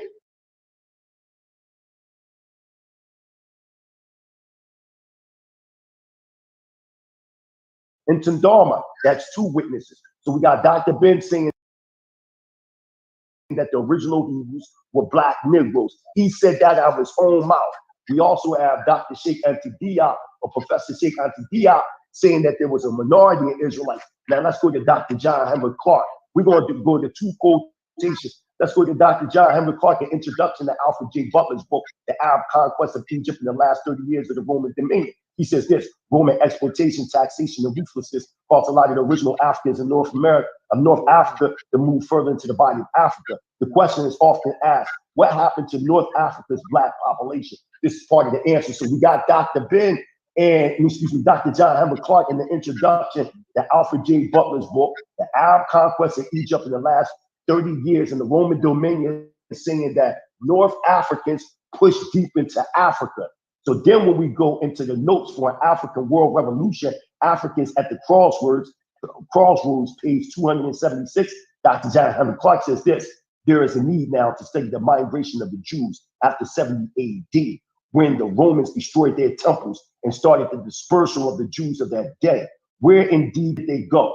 There is some evidence that some of them migrated south into the body of Africa. Come on, man. We got Dr. John Henry Clark saying that Israelites migrated into the body of Africa. We got Dr. Ben saying that these North Africans were indigenous African Hebrews of Negro origin that went into West Africa, amalgamated with the indigenous population there. Naturally, they went into the transatlantic slave trade. We got Dr. or Professor Sheikh Anta Diop saying that there was a minority of Israelites that lived in the Niger Bend. And then when you go into these regions today, you see these regions. Another thing that I challenge anybody, if you go into the Danite of the 9th century ACE, I want y'all to see my face of the 9th century ACE. Why is it that I live in East Africa and all the locations where Dad said that he discovered the Israelite presence in East Africa by the way of the Bantu expansion? Why are they still present today?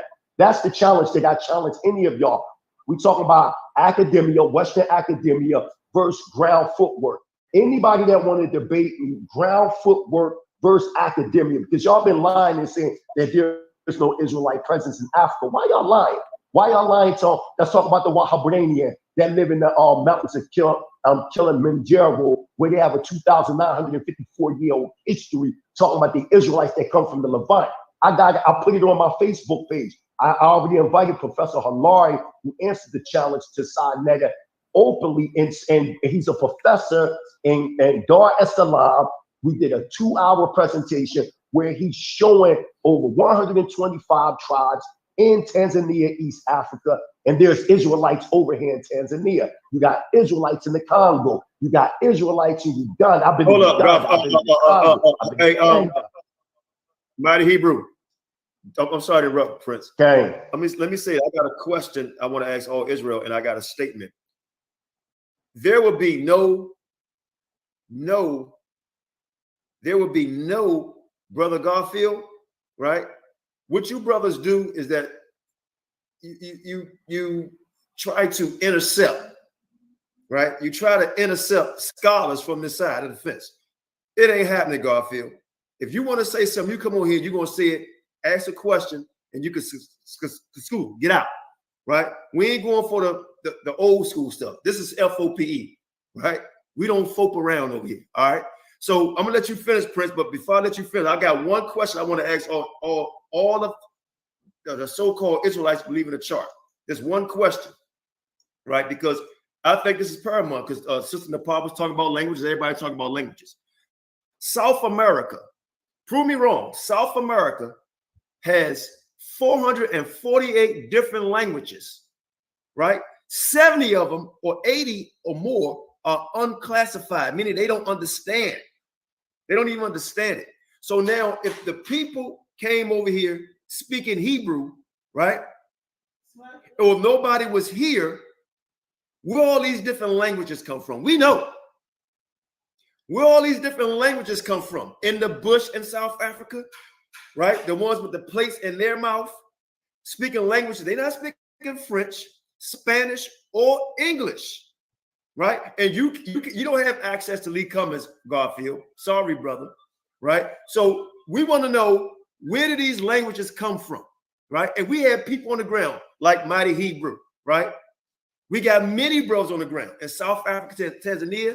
My brother is in the middle, the bar. How many countries you been to in Africa and research, brother? Real quick, then Prince, you finish up. Go ahead, the bar. How many countries you been to in Africa? Man, I've been to like 3 of them. So Ethiopia, Ghana, and Tanzania, and also Zambia. He was over here with me. He was over here with me. Shout out to the Mighty Hebrew King. Much love and respect, man. We got many people on the ground in Africa, in South America, in all Africa. over. That's what folks do. That's right. And where you been at, sis? What part of Africa you been to? The Gambia. I've been to the Gambia. Yes. So and they know that Hebrew. So don't say we Wikipedia scholars or we Google scholars. No, we got our feet on the ground, and we actually dealing with the people in Africa, right? So explain to us. Stop asking us questions, Negroes. Explain to us where all these languages come from in South America if nobody was here. If they was the only one here, that means they came in speaking Hebrew. Where these other languages come from? Go ahead, Prince. Also, everybody want to debate and whatever. My whole thing is, this is what I want to debate openly. I want to debate Hebrew Israelite accomplishments versus the Black conscious community accomplishments. I keep hearing all this debate. My community alone, I done helped over 50 families repatriate back to Africa. Okay, this is a historical fact. I have my own businesses, my own mining companies. I have 2 mini mansions. I have farmland. I have flock, cattle. All I did this in 1 year. Remember, Sadnetta, when I said I was waiting for my case money, and I told you when I get my case money, I was going to bounce. And when I got my case money, my whole thing is this. You also said you was going to send me a stack, but that never came. That never came. You told me that. What I'm saying is this. I hear Garfield talking about he wants to debate. You cannot, only thing you're doing is regurgitating what European scholars said. Verse, if you go on my Facebook page, everybody on here, Sister Neptali, all them, I interview tribal chiefs, and I go into their communities that say that they Israel and do the ground footwork research and sit amongst them and hear what they have to say. Verse, oh, this European scholar said such and such, and this European and this scholar said such and such. See, the problem with you, Garfield, is you so obsessed with trying to disprove Israel that the people that you have on your own show be debunk you. Here's a prime example. I'm gonna show you how I watch you, Garfield. You just had Stern on your show, which is an Egyptologist, and you brought up Finkelstein, which you fucked up on, and you try to come, oh, did King David exist? And what did he do? He backfired and said, nobody don't look at Finkelstein as a scholar. They look at him as a crackpot because he tried to say that King David don't exist. We told you years ago about the Tel Dena Stella. We told you that years ago, and now scholars are confirming that Stella is proving that David existed. Then you had another scholar on there from Africa trying to debunk the Israelite presence as if it was some type of state of existence going by the way of conversion. But he said, no, the Hebrew is an Afro-Asiatic language, and there are some tribes in Africa that are Israel. Then you had another person on there, I think it was Prudent or one of them, Prudent, and you trying to prove that there wasn't no Hebrews that were black. And that man said, I'm not saying that there aren't any Hebrews.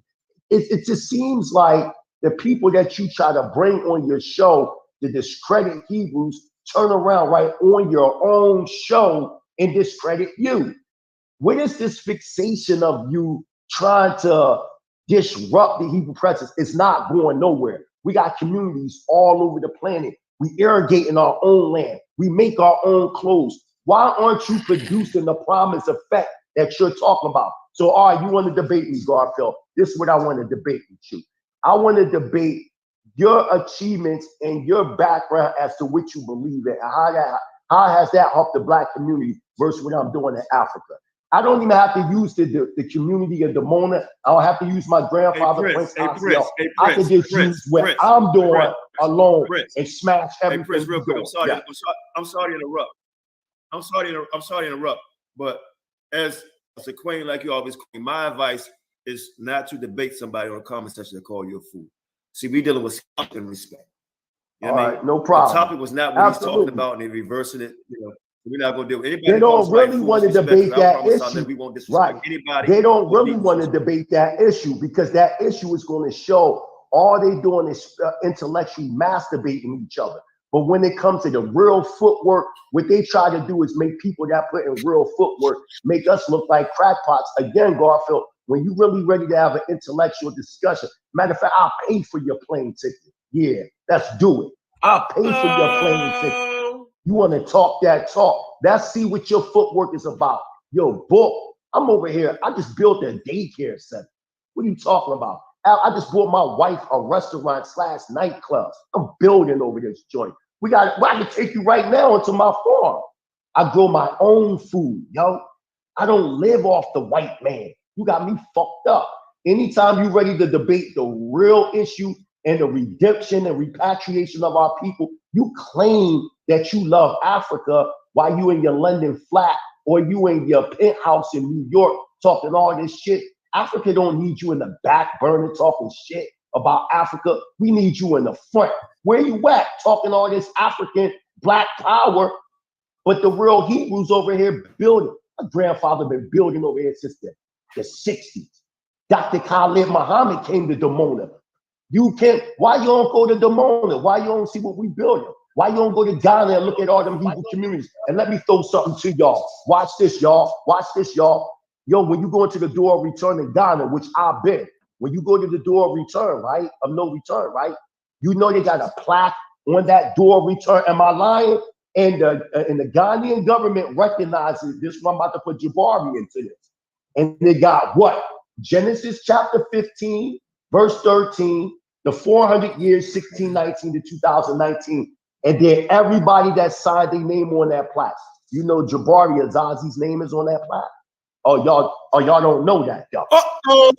So he's recognizing the fact that the 400-year captivity was up. Why y'all playing these games? I'm in Africa, yo.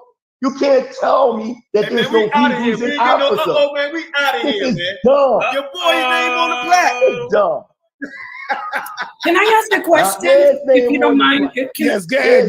Yeah. I appreciate this dialogue because at the end of the day, we're trying to find out who are the real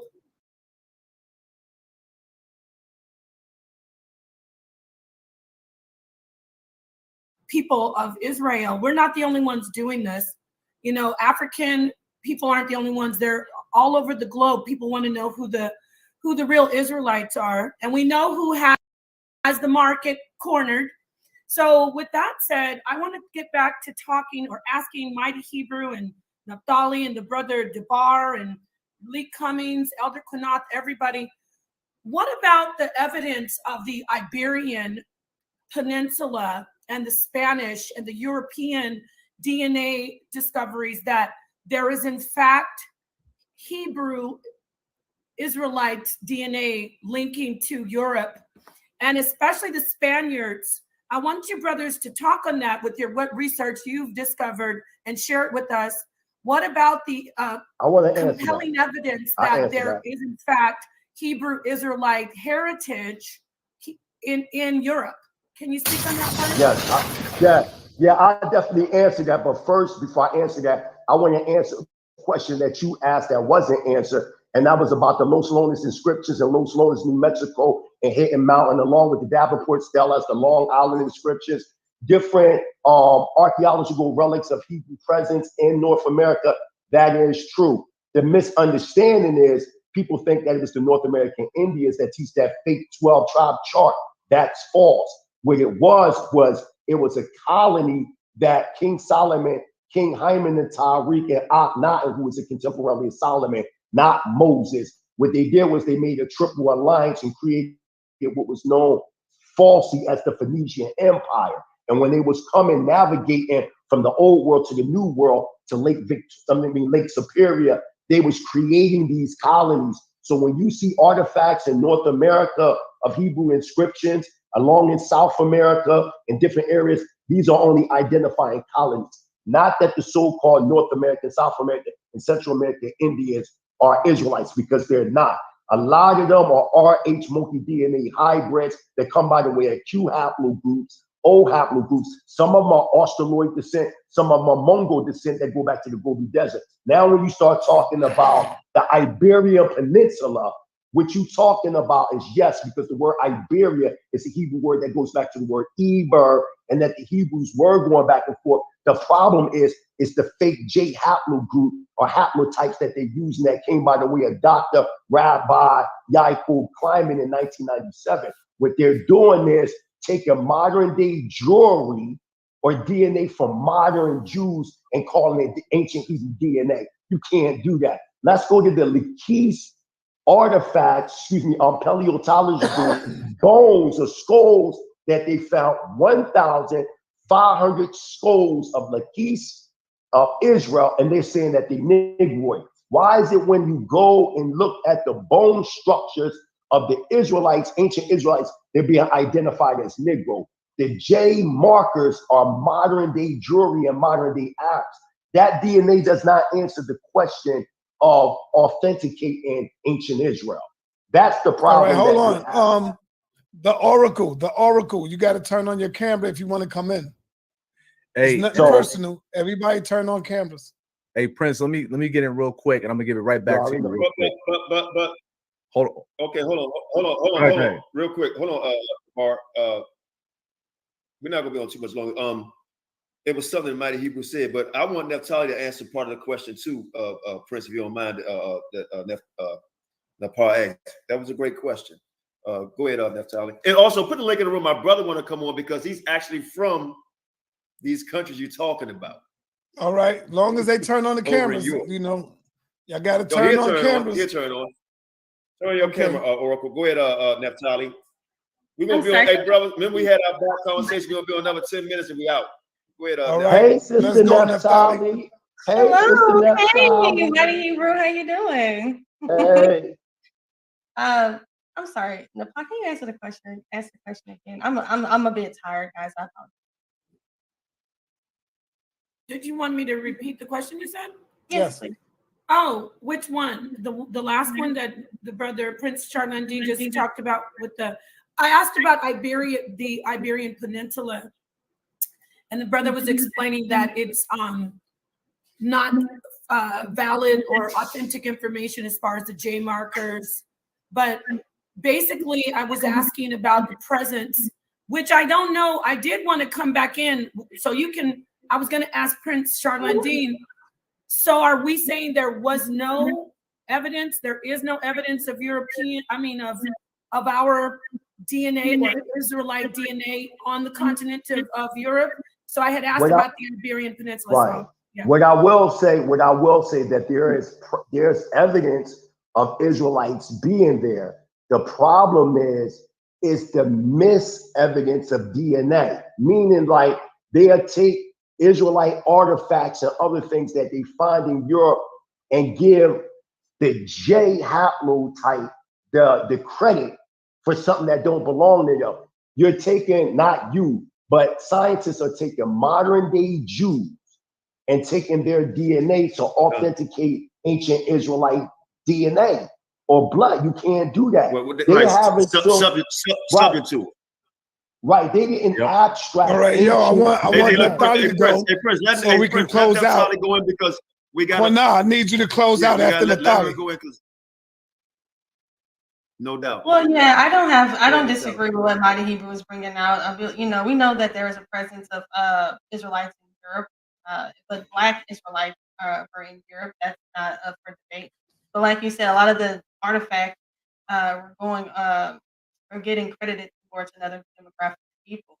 That's something that is happening here in the Americas. If they did find any artifacts, were they contributed to the slaves that were here, or would they give it to these so-called Native Americans?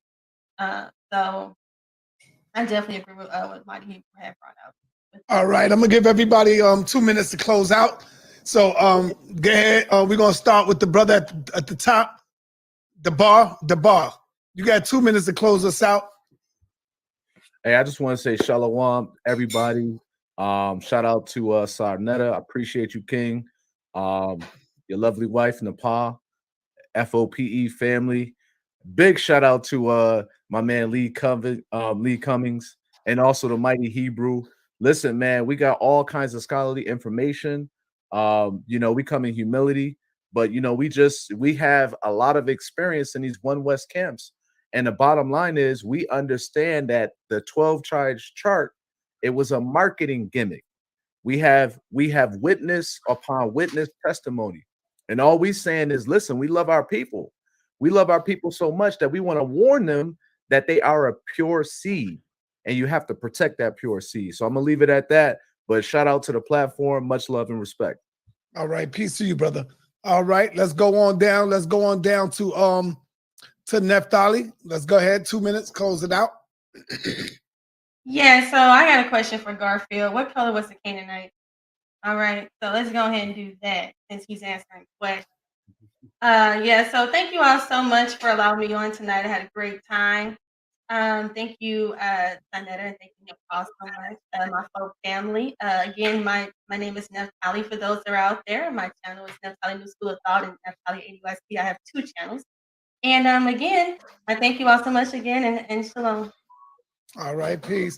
All right, my brother, let's bring on the scholar, man. Brother Lee, let's get it. Unmute yourself. You got 2 minutes. Close us out. My piece is real simple. 1751, Benjamin Franklin. And this is a copywritten piece at the Copyright Office. Benjamin Franklin said in 1751 that Spain, France, Russia, Italy, Germany, and Sweden was swarthy. The dictionary the Johnson Dictionary of 1641 describes swarthy as black. And whoever brought that information in, the brother about Eva being Iberian, he's correct. The brothers, and now it wasn't just black Hebrews in Spain. You had the Muslims, the Moors. That is historical information. So the brothers, wherever there was a civilization, we were there. We don't have no problems with the Moors, the Kemet brothers, because most of this information is starting to crisscross. We all running into each other. Excuse me real quick, brother. Apostle came on my show today and he said that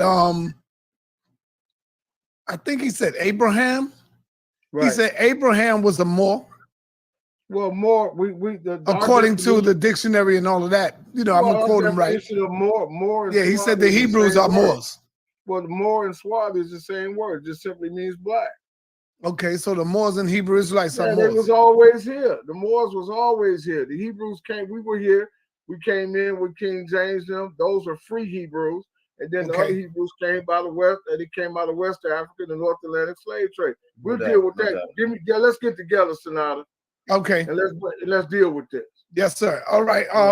Let's go to Prince Landine. Let's go, brother. Good to see you, man. Hey, Prince. And I want to say that I spoke to your, was it your godfather? It was your godfather or your? Yeah, that was my spiritual father that brought me into the culture. Yeah. Yes, I spoke to him today. He called me. Okay, good. Absolutely. Yeah. So I want to say this clear and real briefly about the Moorish Empire. Anybody that studied the Moorish Empire, it was created by a man by the name of Tariq ibn Ziyad, and Tariq ibn Ziyad was the son of Queen Dania Kahina, and they was actually from the tribe of Simeon. The founders of the Moorish Empire were Hebrew Israelites from the tribe of Simeon that converted to Islam in 711 ACE. But I want to leave out with this quotation from a man by the name of John Lavelle Jr. He wrote a book called Black Song, The Forge and the Flame, page 31 to 32. These are my closing remarks. He says, if the American white man fancies that he was the first to teach the Bible to his black slave, he is quite mistaken. Mungo Park, as affirmed by Marlon L. Stokely, found that Futuma, the Catholic schoolmaster, had Arabic versions of the Pentateuch, the Psalms of David, and the book of Isaiah. The unlearned Mandinkas entertained him with stories of Joseph and his brother and Moses, David, and Solomon. They gave out the stories as part of their own folklore and were very much surprised to learn that white men had heard of them. If many slaves are renewed a great deal of the Bible, the whole pattern of the origin and development of the background of the spiritual in America will have to be reconsidered. Hebrew Israelite sovereign nationalism has risen worldwide.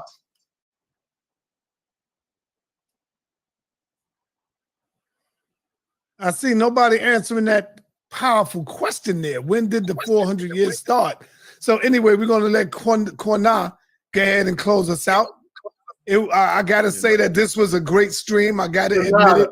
Qanath, this was good. That question can be answered, but you know what I mean? Like, my whole thing is, no, they don't want to answer it yet. They don't want to answer it. Maybe on the next stream. Right. But go ahead, Qanath. If you accept my challenge, of footwork that he's done in the community versus the footwork we're doing over here in Africa. That's my debate. That's my debate, because I thought y'all love Africa. Okay. Let's let Qanath close us out. Yeah. Thanks. I'd like to first of all, I'd like to thank Ha Mashayach Yahawashi, which is my father, Yah, and his son. But I'd like to thank y'all first. And I'd like to thank my F.O.P.E family, right? Most High bless you all. And I'd like to thank my Black family, which is all the people in the conscious community all over the world that's going through the same struggles that we go through. I also like to thank the haters, because if it wasn't for y'all hating, nobody wouldn't listen, right? True. So I like the disrespectful comments, because it brings people to listen. So thanks for giving us views by hating on us, and please keep hating. And last but not least, I'd like to thank Sarnetta and his co-host Napar for having us on to come to this side of the family and show our point of view in respect. And also like co-host / wife, brother. Don't forget, we got to say it right. Co-host, no doubt. / wife, brother. No doubt. So no doubt about that. So I also like to thank the brothers who talk about us in the comment, but don't have the courage to come on and face us, right? And you know who you are. So from this point forward, F.O.P.E won't mention your name, right? We won't mention your name because we see you running, right? Run, Joe, right? So, Sarnetta, thanks for having us on, man. We'll be back on for part 2. This was a small introduction on what we was trying to prove. We did not disrespect anyone, I don't think. You know, so Most High bless. I hope y'all got edified. That's what we're about, for our people edification. We hate no one. Thanks again. With that, we're gonna say shalom, man. Hey Lee, peace, we peace, still y'all. live with our Shalom. other side. Yeah, Shalom. shalom. All Shalom, right. Yasha. All right, peace, everybody. Peace. Peace, brother. Yeah. Hold on there. That was great. That was great. Give me your overall view. We still live.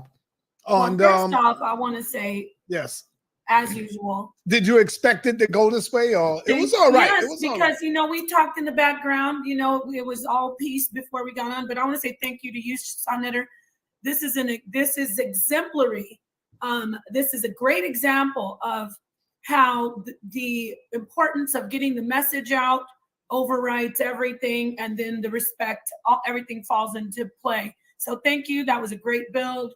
Whether or not we agree, we still listen to there's a lot of good information that came out, especially from Lee Cummings, all of the panel, very, very, I will say this, the people that were on the panel are very intelligent. Whether we agree with their research or not, we didn't have any unintelligent people on the panel. Now, we'll say this, though, when the sister called in, she was a little heated. Shout out to the sister. But, Oracle, sister Oracle. She's asking for all the smoke. So, you know, you can feel it's still, you know, we could feel the heat, but it was still very, very respectful. I appreciate it. And I hope to see. Now, Sister Oracle was sliding that fence, because Oracle knew I would have cracked her cranium if she would have said, yes, I believe in Jesus, and I believe in Moses existed, and I believe in the slave trade. You can no, me. hold on. Scared. But hold I'm on. not scared And I believe that Moses existed in the Exodus. I would have been like, you're not debating, Jabari. Get out of here. So shout out to Sister Oracle. Shout out to, I mean, it ain't no love lost. You know what I'm saying? It's all love. But she came in smoking, boy. I was like, damn.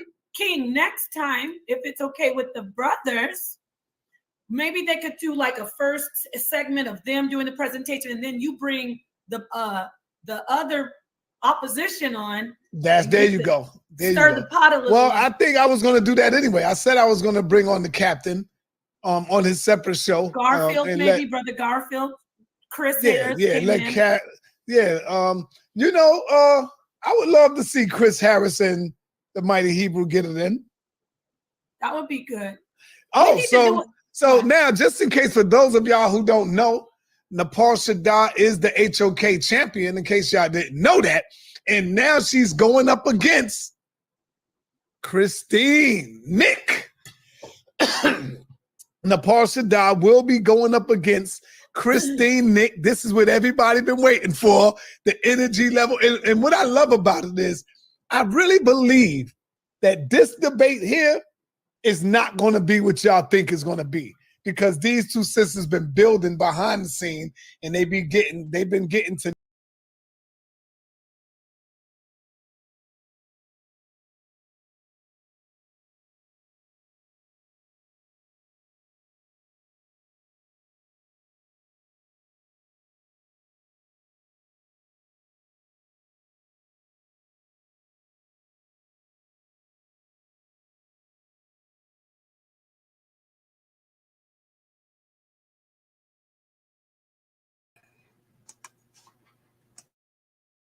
Shalom, Israel. Y'all hear me? Oh, hold on.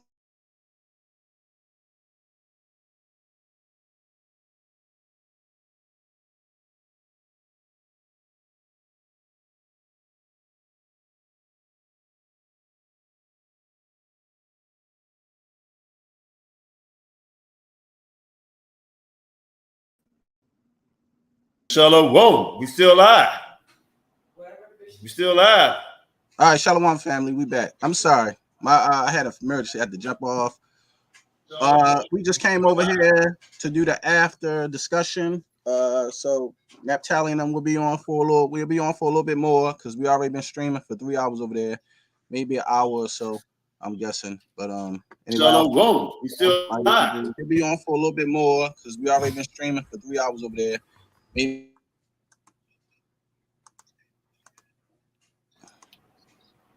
Shane, you got a short memory. Say that again. Elder Qanath. Oh, there we go, Oracle. Hey, look, they want. He wouldn't let me finish. I know. I know. Hey, look, they over there. Let's keep it respectful though, because I know they listening too. But they over there, they talk about they want that smoke from. They know they don't. They know they don't. We'll see. Let my brother run on. Hey, I just want to say they would not let me finish. Hey, look, let me say this real quick, and I'm gonna let y'all go ahead, Elder. Go ahead. Neftali, Shasham,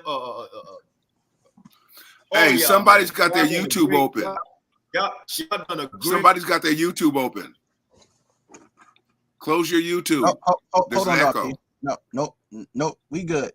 You delayed. We good. Nobody got their YouTube open because we here before you. We good. Nobody got the YouTube open. Go ahead, Elder Qanath. We got a delay down here, I think. Look, I want to thank all of y'all, man. Yaron, Neftali, Oracle, you came in there bringing the smoke. Sham, Yavin, Kahan, all of y'all, man. Prince Charlandine, Professor Lee Cummings, yours truly, Qanath. I'd even like to thank the panel over there, man. You know, I hope everybody over here. Kadara, thank you too, brother, for bringing the smoke. And everybody know, our loyal followers know that we didn't even touch the surface like we know we can. You know, that's just to get the argument started. What I find funny, y'all can talk about this respectfully. Oh, Lima Star, man, most high bless all of y'all. My family came to see me this weekend. King Judah, Wiz One Love, all of y'all, man. I see all of y'all in the comment section, man. Most high bless all of y'all. We all family over here on this side, no doubt. You know, but we saw, right? Everybody was a witness that dude will come on all the time, talking about Captain Zariak, if you're listening, all the time to sell the bath and body oils, right? Would do all that. Come on, talk to all these other people, but he was all in the comment section, running his mouth. Yeah. Running his mouth. Go ahead, Ork. You go ahead, Ork. You go ahead and talk. They cut you off. You know what time it is, Qanath. They know what time it is, bro. They can't deny nothing we brought. See, and I'm sorry, man. I had a family emergency. I had to run. But I wish I could have showed them ships. That's why I was trying to get it and bring out the stuff in Esther. But I'm gonna do that next time. I'm gonna make sure they see them ancient Assyrian boats, proving they ain't come down the Euphrates. See, I know a lot of them over there, they crying right now. They mad. That's why I said what I said about they told us about they know they're not Israel, because it's the truth. I'm not gonna be up there telling no lie. So you feel me? That brother in my hand, he know cockroach ain't no Israelite. Talking about out of here. He got mad at you. What happened? Because my phone was acting up, man. Say something else. Got this out name. You motherfucking right. Cock said ain't no Israelite, nigga. Now I believe you probably ain't one either. Y'all niggas be friends. I ain't holding no punches for y'all because you want me not to say he an Israelite. Nigga ain't an Israelite. He not. He's a heathen. And like I said, the reason why y'all want to tell them people, because y'all know damn well y'all teach racism. And you know damn well somebody been in this walk, that's a so-called Hispanic, been in this thing 20 years, 30 years, they believe they going to the kingdom and they going to have slaves. And all these people will be telling you like that. Oh, well, we made a mistake. Nigga, get the fuck out of here. You don't want to Oh, sorry, Salaki. You don't want to tell nobody, look somebody in the face, they gave you 30 years of service and say, oh, I'm sorry, you going into captivity. Hey, look, hey, hold on, brothers and sisters. I want to let Oracle go in because they did cut off. One Love, I know they took you out, you know, but hey, it is what it is. But go ahead, Oracle. Hey, Rashad, the Mighty Hebrew, come on the panel. They kept blocking me in the chat because I kept trying to hit on the point that you said, Elder Qanath, and the point that the Mighty Hebrew said. And they kept blocking me in the chat, like, and I'm like, well, what the hell? Like, y'all don't want to drop the link. We had to beg them to drop the link. We literally begged them to drop the link. And then when we get on there, I just had a simple question trying to piggyback off of what you said about language, because I was arguing that fact in the comment section. Nobody wants to talk about how those languages aren't related to any other language. And like you said, if they were here by themselves, how did the language become infused? If you were here by yourself, why did it change? And why y'all have so many? If you were over here by yourself. Exactly. But you notice when I asked that question, sister. Now I don't know. My computer was acting up, that phone, but it seemed like it got quiet when I asked that question. Nobody said anything.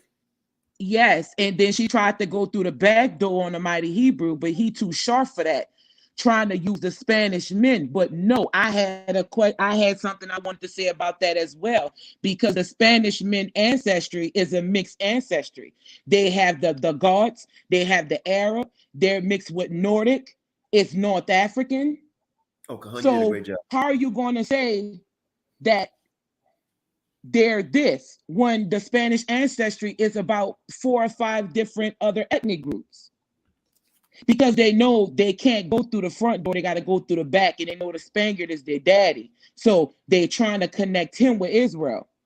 But the Spanish is a Johnny come lately. Like I tell people, them people came down from the north in waves. The Anglo as you know him came last, and that includes the Spaniard.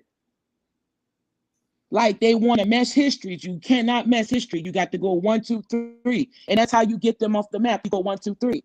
But he wouldn't let me talk. So well, you know what it is. A lot of times, sometimes people want to force you to answer a question where they want you to answer it. And I'm glad you stuck to your guns, because it was not about some of the things that they were asking. And right. Garfield, dumb ass question he was asking, it wasn't even worth even going into that. Neff, you done a great job. You was on fire. You was talking real fast. I was like, man, you firing their ass up.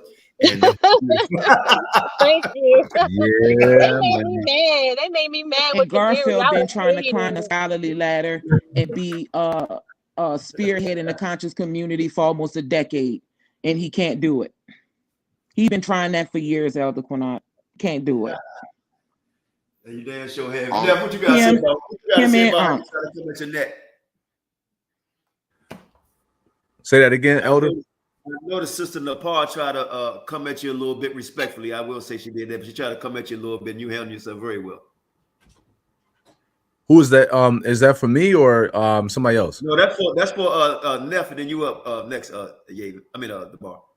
All right. Oh yes, I would love to do a part 2 with her, or I definitely would love to get my hands on Garfield. That's who I really want.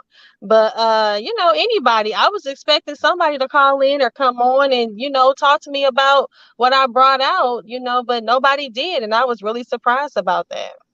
You know what I noticed too? And I understand why Sarnetta does it, but you know what I noticed? When people or groups have some true scholars, what they try to take them. Garfield, Lee, come over here, Lee. Even a weak, cowardly Tazariak, and I said we would talk about him no more, but I lied on that one. You need to have Lee on here. You need to have Lee on. Man, shut up. No, you should not have been in the comment board saying anything. You said cowards, but you proved you was a coward. And everybody on his platform said they need to bring Kakazak up here. And where was Kakazak? Anybody hold his socks? He ain't opened his damn mouth. Wasn't nowhere to be found. Ashke was running. Mm-hmm. Go ahead, DeBar. I mean, Yaven in DeBar. Yes, sir. Let me jump in real quick, brother Yaven. I'm gonna give you the assist on this. So, listen, man. Like, this was a great shout out to the team FOPE. Like the spirit of the Most High was on us, and the sisters came in and just body bagged everything. You know what I'm saying? Like Sister Naphtali. Then we had Oracle come in there and just knock it all out. And I want to make a quick comment about Tazariak, man. So he makes this asinine remark and comment like, "Oh, I'll never help out an African." And I'm like, "Yo, he playing word games." You know what I'm saying? This is not Scrabble. You know what I'm saying? He playing word games. So it's like, oh, okay. So I told him, I said, okay, well, that's like saying you wouldn't help no American. Would you help an American? Because again, the primary point during that discussion is Israel is scattered among all the nations. So there's like this anti-black, hatred on Africa. You know what I'm saying? And it's like, hold on, that's a whole continent. But we know that our people are scattered abroad. We know our people are in every single nation. So it's stupid to be sitting hating on a whole continent. Meanwhile, they calling us African Americans. You don't put there. Yeah. Meanwhile, they calling us that. You know what I'm saying? But the larger point is, man, like just with the intellectual scholarship that we came with as a team. If you notice, when the questions came, when he opened up the hotline, right? That hotline wasn't too hot.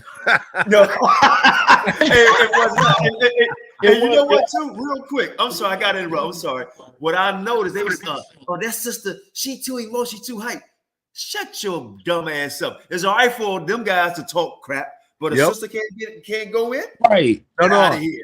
Hey, Elder, I'm gonna say this: the energy that Oracle be bringing, like I was saying, man, she the other silver bullet. We got Queen right, and we got Oracle. They the silver bullets, man. So if she going in, let her go in, man. Stop hating. Let her do her thing, man. Let her live her marketing. Oracle, you ain't come to play sis, man. You just said, look, man, look, because I knew. Let me tell y'all, I'm familiar with Nepal. That's why I wouldn't play. I'm not coming up here to play and dance with your queen. I'm here to dethrone her, man. Don't ask me all these questions.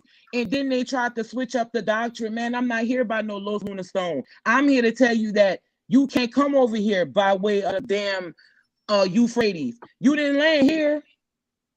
You got to go find Osiris somewhere else. Right.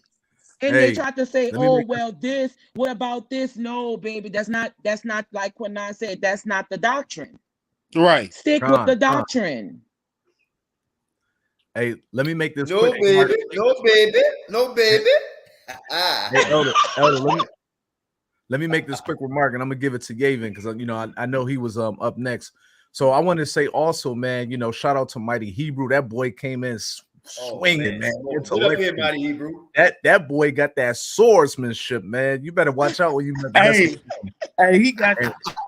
You know Berserk, the anime. Yeah. At that good sword. I like how he used their own scholars against them. That's what I like about him. He used their own scholars. Yeah, he had the sword in one hand and the hammer in the other.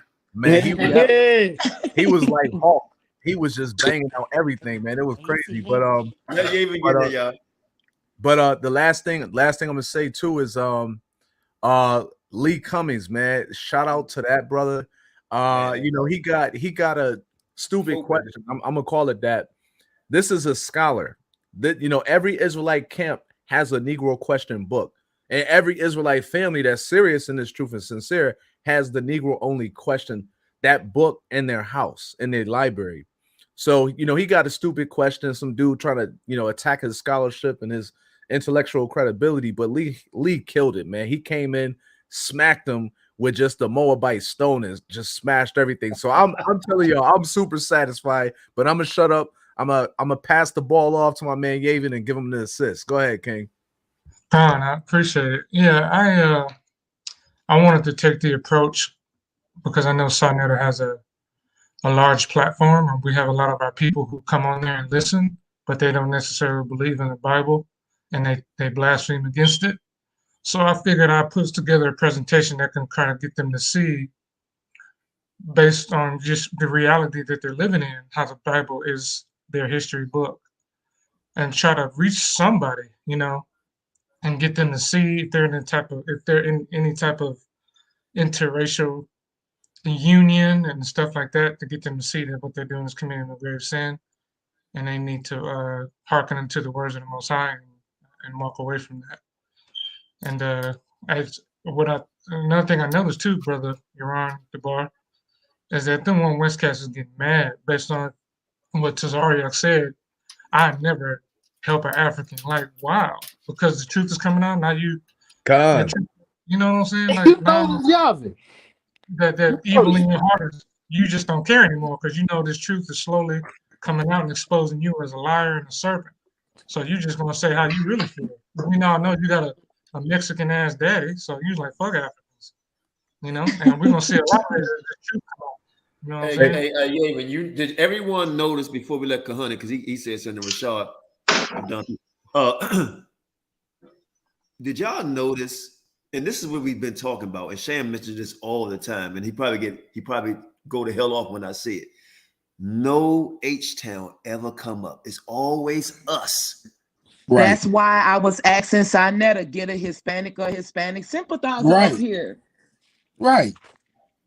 Get one of them up here, man. And I'm kind of mad at question. myself. I didn't even mention that. Did you say that? Because my phone, you told him that, Oracle? When he went to asking me She about, told him do you several believe times. Christ, Moses? I said it. So I said, Sonetta, get a Hispanic or a Hispanic sympathizer, because I got tired of asking black people this question when it's not about them. Nobody wanted to answer the question. And Nepal didn't answer the question. And she's a Hispanic. Yeah. Maybe she didn't know. Right. But if you're going to be a champion and call yourself a scholar and sit among scholars, you should go find the answer, or at least have it at the ready. If you're claiming Osiris is America, you should have ran across this information. That's why I had the attitude that I did, because I didn't have time to. I'm here for an answer. And nobody got not time to masturbate all over the platform. Right. I wish you had been on the platform. They said Judah Nazareth live. I wish you'd been on the panel, Oracle, because you was bringing it, but they had a certain amount of control because you were over the phone. If you'd have been on the panel, see, first of all, I want to say this from a fly in the chat, and I wasn't trying to come up, but from a fly on the chat, y'all, boy, behind that smoke was infernal. And if Shawsham had been able to come on and do the ships, it would have been a complete burn down to the ground. Y'all killed them with class and elegance. Let me tell you something. That last question that she asked showed the level of her stupidity. Or, excuse me, sorry, not stupidity, because that's more personal. The level of her ignorance. Because all I did was throw Acts 29 in there. What you talking about? That nigga Judah Nazareth over there butt hurt. Now, see, that's what I say about provocation. That nigga know we ripped over Sinetta. He mad because the attention not on them. Right. This why I say he's a bitch nigga. He'll go and look, Sam, not only he's a bitch nigga, since you know what, Sam, hey, look, Sam, not only is he a bitch nigga, but the woman that I was messing with, you sell out, right? I'm going hard on you tomorrow. You know who the hell I'm talking about. I'm going hard on your ass now. I'm not gonna mention tonight, but I'm gonna go on my channel and I'm gonna let it all out. Since you want to go over there and ride somebody that's screwing with a damn Asian, right? You know exactly who you are. I'm going to expose your ass down to the nitty gritty. I'm going to expose you down to the damn nitty gritty. Trust that. But go ahead, Elder. y'all go ahead. Elder, Hey, Rashad jumped off? Yeah, he jumped off, man. He'll be back. But y'all notice something, man. Any other side of the channel show or whatever, anybody they have on, Tazaria call in, ask questions and debate them a little bit. You notice he ain't do that shit on this one. That's right. No. You notice that shit. That's right. He come and talk shit, but he didn't pop on. All in the chat. I hate Africans. I hate them. Right. The bench was so deep. The bench was so deep. You know that you got it popping when they start trying to co-op your camp. They trying to co-op your resources. Lee need to stay away from them niggas because and this is the first time I ever seen Sonetta. I ain't never seen him before or no, I've never seen either one of them before. I didn't know who they were. Y'all talk about them, but I didn't know who they were. This dude has no scholarship. He's got his little talking points in his little bag of tricks that he tries to put you in. And if he gets you in that bag of tricks, and that's why the Oracle was not playing it. If he gets you in that bag of tricks, now he can work his little magic. And I just love the way y'all came at him. I love the way y'all handled it. Y'all just did an excellent job. I can't praise y'all enough for what you did. And with the professionalism, that may not even be the correct word for this situation, but with the dignity that belongs to all of you royals. And I like how everybody stuck to their guns. Natali didn't waver, nobody wavered. Yeah, I think. Oh, go ahead, King. Hey, my bad, brother. I just want to say, man, y'all did a good job, man. Like, I just did a good job. I don't really have too much to say, man. And somebody was posing a question in the chat, like, why we don't get the dude Ariel, who created the 12 tribe chart, like, why won't get him to speak on it? Is he not, in the capacity to speak? I don't think so. No, he's still alive. He's with somebody. Timothy asking the question in the chat to the. Yeah, you come on, Tim. You was on early. How you get off? I dropped the link. He dropped the link to him, but yeah, Ariel's still alive. Yeah. Yeah, he alive. He alive, right? Yeah, he's still alive. With ICG. What's that? ICGC or something? Yeah, the one with the false comforter. Comfy camp. Yeah. But is he still with them though? What'd you say? I wonder, is he still with them? Like I remember me and Sharshan was talking one time. We was like, shit, I don't know if he still. We were like, we didn't know if he's still with them or not like that. Cause ever since Comfy died, man, you ain't too much heard nothing. I mean, am I right, Sharshan? Hey, shalom, fam. Well, shalom, Tim. Shalom, King. You can attest to that, Sharshan King. I think Sean stuck a little bit. Hey man, I ain't gonna be. Nah, you hear Carl over there talking shit about us? She got some motherfucking nerve. I ain't worried about her, but go ahead, Tim. Hey, I want to address something. Hold on. I'm sorry, Tim. Real quick. I'm sorry, Tim. You talking about call away? Yes, over there running her mouth about us. About what? Talking about because we went on Sinetta. Hey man, I just want to tell y'all, man, y'all did a good job, man. And out of all, because everybody made great points. Brother DeBar, Qanath, Sister Oracle, Natalia, y'all, everybody did a great job. But man, y'all being his presentation is what struck a nerve with me the most, man. Like he laid it out clearly as to why we are holy people. We're supposed to stay holy. What happens when we don't stay holy and how the Most High punishes us with all that. But he did like a great job, man. I just want to salute, you feel me? Like, I did a great job, man. I ain't gonna hold y'all up too long. I just want to let y'all know. I see y'all. Y'all did a good job, man. Appreciate it. Thank you. Yeah, for sure, Kahan. All y'all, man. Everybody did a good job, man. So I tap in with y'all later, man. I just want to let y'all know I see y'all. Hey, if y'all don't mind, can I address something? I totally missed the live, and I apologize. You heard me? Like I was addressing something on Facebook, and I wound up missing what was going on. So that I apologize for that. I missed all of the good food that was being presented.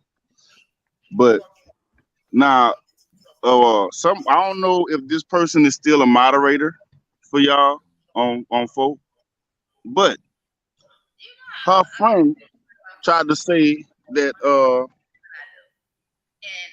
I was on a download because me and the brother Yavin went to goddamn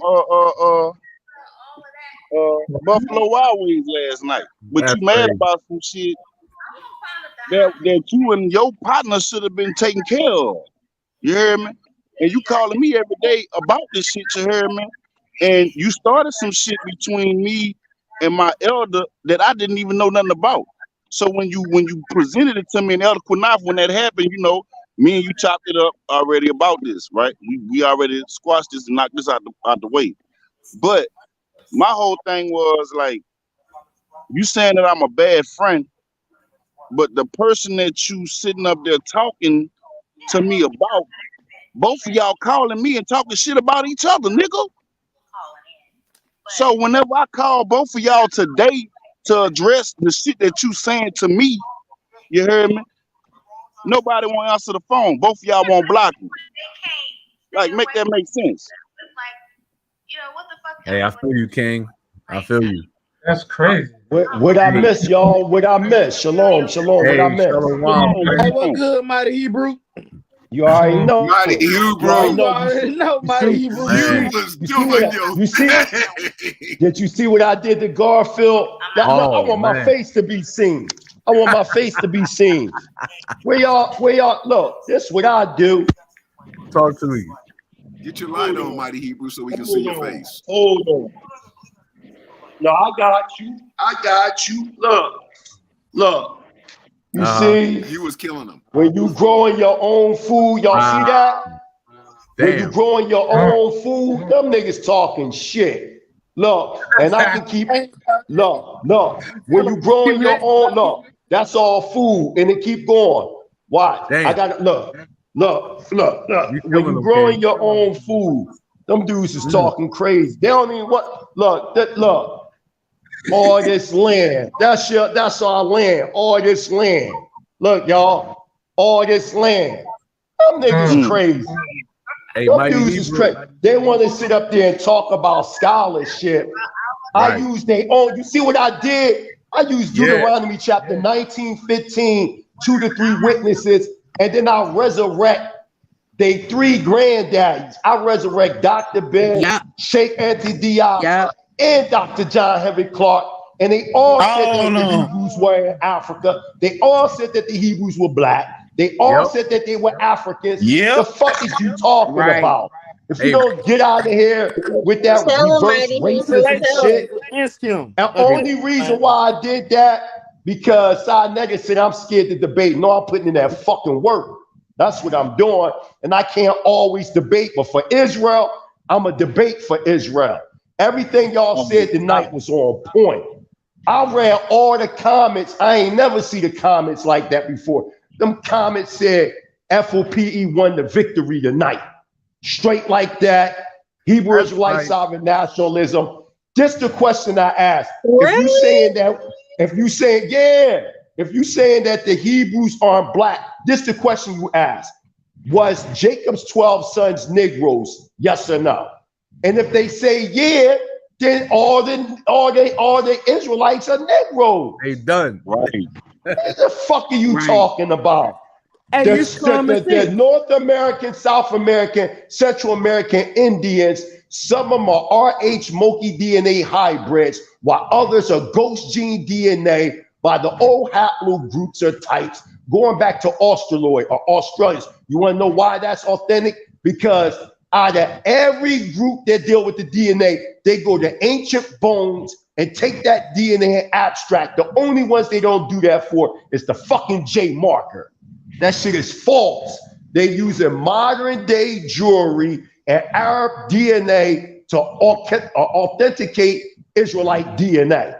And you see the question that Nepal tried to put out. I said the artifacts in Iberia are authentic, but the DNA that they connecting it to is not authentic. Mighty Hebrew. Right. Let me jump in real quick. Because, brother, you came with some intellectual jujitsu, and the way you set them up with they 3 known scholars, and you used that shit right against them, that was amazing, bro. That was, bro, you came in there and destroyed them. Destroyed them, man. I did that on purpose. Because I'm like, if I use, they so stupid. Listen, is over there talking about Sinetta. Now Sinetta over there getting that done. See what I'm saying about how he a hypocrite? Right. He talking all that shit.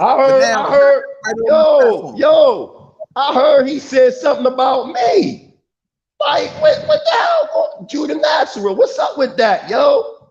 Why you like, I'm gonna be on FOPE, they my brothers and sisters. Check this out, right? They over there.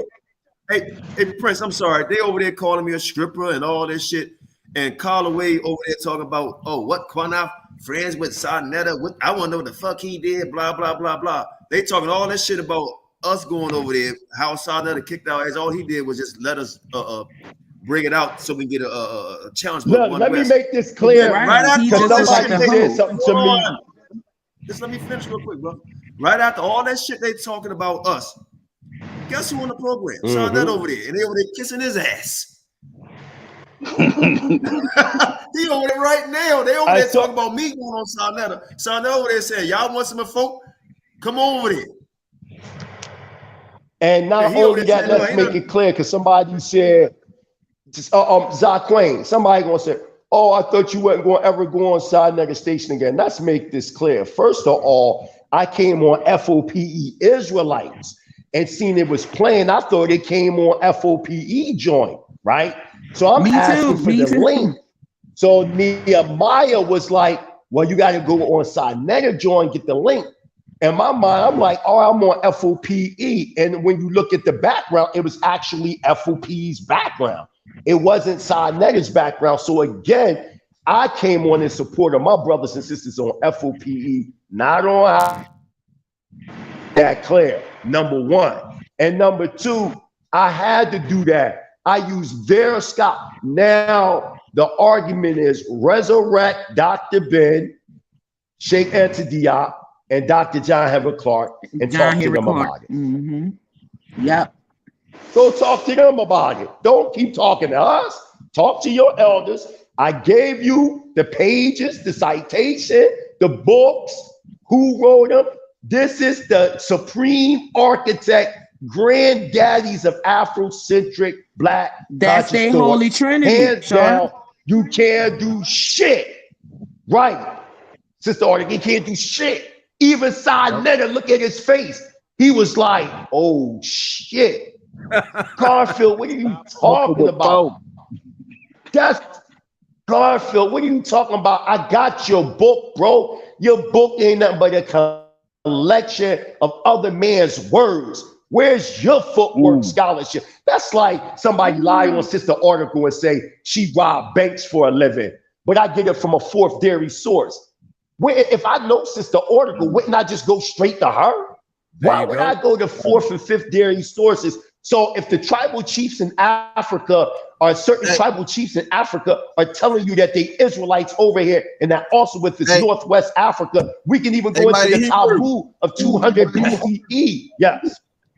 He over there, Judenaz over there talking about that Mexican nigga Mortal Kombat got all of us scared and we running from him and he can beat all of us. This man, I'll body any of them. Fuck them. Fuck them RH. Fuck them RH. Yo, fuck them RH monkey DNA hybrid devils. They're not our people. You Mamzar devil. You're not our people. I'm saying what I'm saying so it can be heard.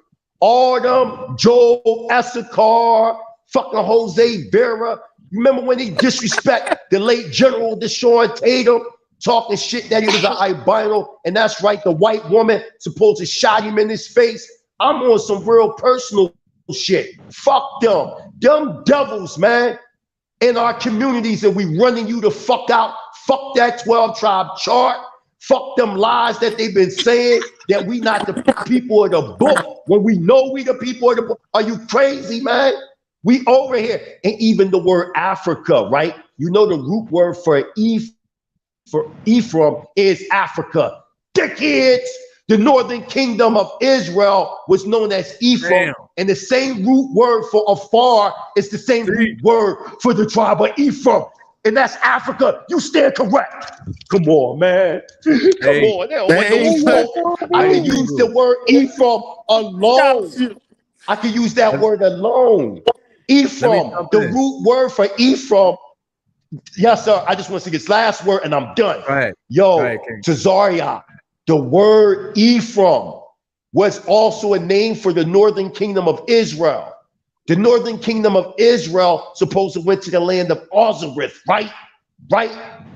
And the root word for Ephraim is the same root word Afar. It's the same word which means dust, soil, from which the word Africa come from. And if we say that the northern kingdom of Israel went into Africa, don't this all make sense? Are you silly? Man, I'm done. That name alone just destroyed you. My Hebrew. I dropped my email. I dropped my email in the chat, in the private chat. Email me, man, because I'm looking at making a move. I'm looking at making a move. I got some money coming in, and I'm looking to get the fuck out of here. Hey, I'll be there right. And I'm gonna give you my email right now. Okay. Boom. The bar already been over here. The bar know what it is. Yes, I'm sir. out of here, man. I'm out of here. Hey, I'm out of this. Not just put. Let me big up this Qanath real quick. Let me big him up real quick. So, oh man, look, hey, if y'all didn't know, for the audience, man, listen, Elder Qanath is a master strategist and chess player. Number one, right, y'all. He brought play chess with him one day. Let me bring this out, y'all. So he brought Lee Cummings. Now watch how smooth this was. In case y'all didn't really realize the strategy that was being played. One West will never disagree with Lee Cummings. Lee Cummings is bringing out books like The Negro Question, keyword Negro. So Cesaria Tazariak was saying, "Oh yeah, that book is great," and all this. Well, hold on. Lee Cummings is supportive of the Negro only doctrine, so it's checkmate. Ain't that something, man? That's what I just had to say, like, man, that was a master strategy right there, and I got a big up the elder for that. That's all. And go ahead. And Elder Qanath, I got to build up. Elder Qanath, I big you up, Zaquan, because every little thing you seen that was out of place, you was checkmating that shit, like on an intellectual. Yo, I like the part when you broke that. Ooh, Elder Qanath, when you said, how you going to say that nobody came to this land only speaking one language? But if you go into Central America, South America, all these areas, they speaking over 400 plus languages. Yes. So how do you answer the question of all these languages if they were the first people that came? So they would have to show history of these languages coming in after these Israelites, and they can't do that. That was so dope, Elder Qanath. That shit was dope. Damn, I missed it, man. You missed it, Tim. Yeah, I'm because so sorry, they would have to. it was a deck full of scholars. It ain't nothing but scholars in FOPE, you know, that's on the front line. In the dugout, it ain't nothing but scholars in the dugout. And I didn't even know I was coming on this. I didn't even know this was happening. I didn't even know. Hey, listen. He's claiming that we are running from Torah Knights. We used to get in Mortal Kombat. See, Judah don't understand. He mad because he's mixed, and he know he's not Israelite. Ain't nobody scared of them. They easy to destroy. Ain't nobody. We got bigger fish to fry. Ain't nobody worried about him. He just mad because he ain't getting no spotlight shined on him. Now he just talked to Sinetta. Listen, go look at the. Go ahead. Look at the notes, Sharshamp. It was all in. Listen, I swear on Yah, I got 3 devices and I'm looking at them. I never once seen so many likable comments for Israelite community than F.O.P.E tonight. I ain't lying. Go back, even the Black conscious community, they was like, yo, they got this one tonight. Even when Chris Harris tried to come and challenge, first of all, you could tell that you were an ignorant nigga for the simple fact, if you was a true so-called scholar or intensified student, right, then you would have respect the scholar that you was reading his books 8 years ago when you ain't know shit. So you trying to catch up to him. Who are you to come on the show and be disrespectful and just attack the man? And then you seen Elder Qanath come right in and intercepted that. And then after that, Professor Lee Cummings bodied you again. They don't even know the intensity of connection. Lee Cummings, Elder Qanath, myself, Prince Asiel, Prince Yosef. They don't even know what's going on. We not even on no One West shit. We ain't got nothing to do to technical. We all Hebrew Israelite sovereign nationals. Let me say this, hey, Prince, let me land me back on that, right? Because you brought out some jewels that people don't know, right? I've talked to Prince Asiel many times. Actually, he wanted me to come to Chicago to give me the key to the city, right? Through Prince Charles Dean, all right? I've been in contact with a lot of brothers for years. Sham know that. And being attacked, you know, we kind of used to it now. And it frustrates me just a little when people can't see the pawns being played. You know, you're not listening in depth. You can't do this. Sorry, guys, my phone is 9%. Shalom, everybody. Shalom, sis. You know, they can't see they just can't see it, man. They can't see it. But I see, listen, I'm gonna tell you something. If these Torah nice people listening, y'all don't want no smoke, and guess what? You won't get it from us either because you're not worth it. I'm just gonna keep it a buck. They're not worth it at all to me. You know, because if it was worth it, they'd be brotherly, show brotherly love. So you know what? Let's just have a honest dialogue. But it's not. Right. I'm it's gonna like say this too. Call Chris a fool. You don't debate nobody like that. No, check this out, right? Right. I had went over there and checked everybody on there, pulled all their cards over there. So then, after the whole thing with Sakari, you know, they all in the chat talking noise about me. And then it was people chopping them up in the chat, talking about they don't want no smoke. So it's like, yeah, you're not even worth it. People in the chat chopping y'all up. I ain't even have to really debate y'all. Y'all getting chopped up by people in the chat. Like, y'all beneath us. Straight up. They get chopped And up look on at the on brotherly a love we Facebook post. showing. And look, yeah, and the brotherly love we showing, we got Messianics and Torah only, all on one panel, That's and right. unity of nationalism, while y'all still debating each other. Even when we got disagreements, you don't hear us talking about each other, calling each other out their names, talking about each other, mamas, all this, that, the third. Listen, I represent Yisrael, period. And I'm telling you, tonight was monumental, and the conscience, they're never going to forget tonight.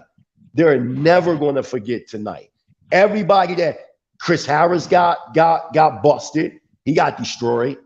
Freaking Garfield got destroyed.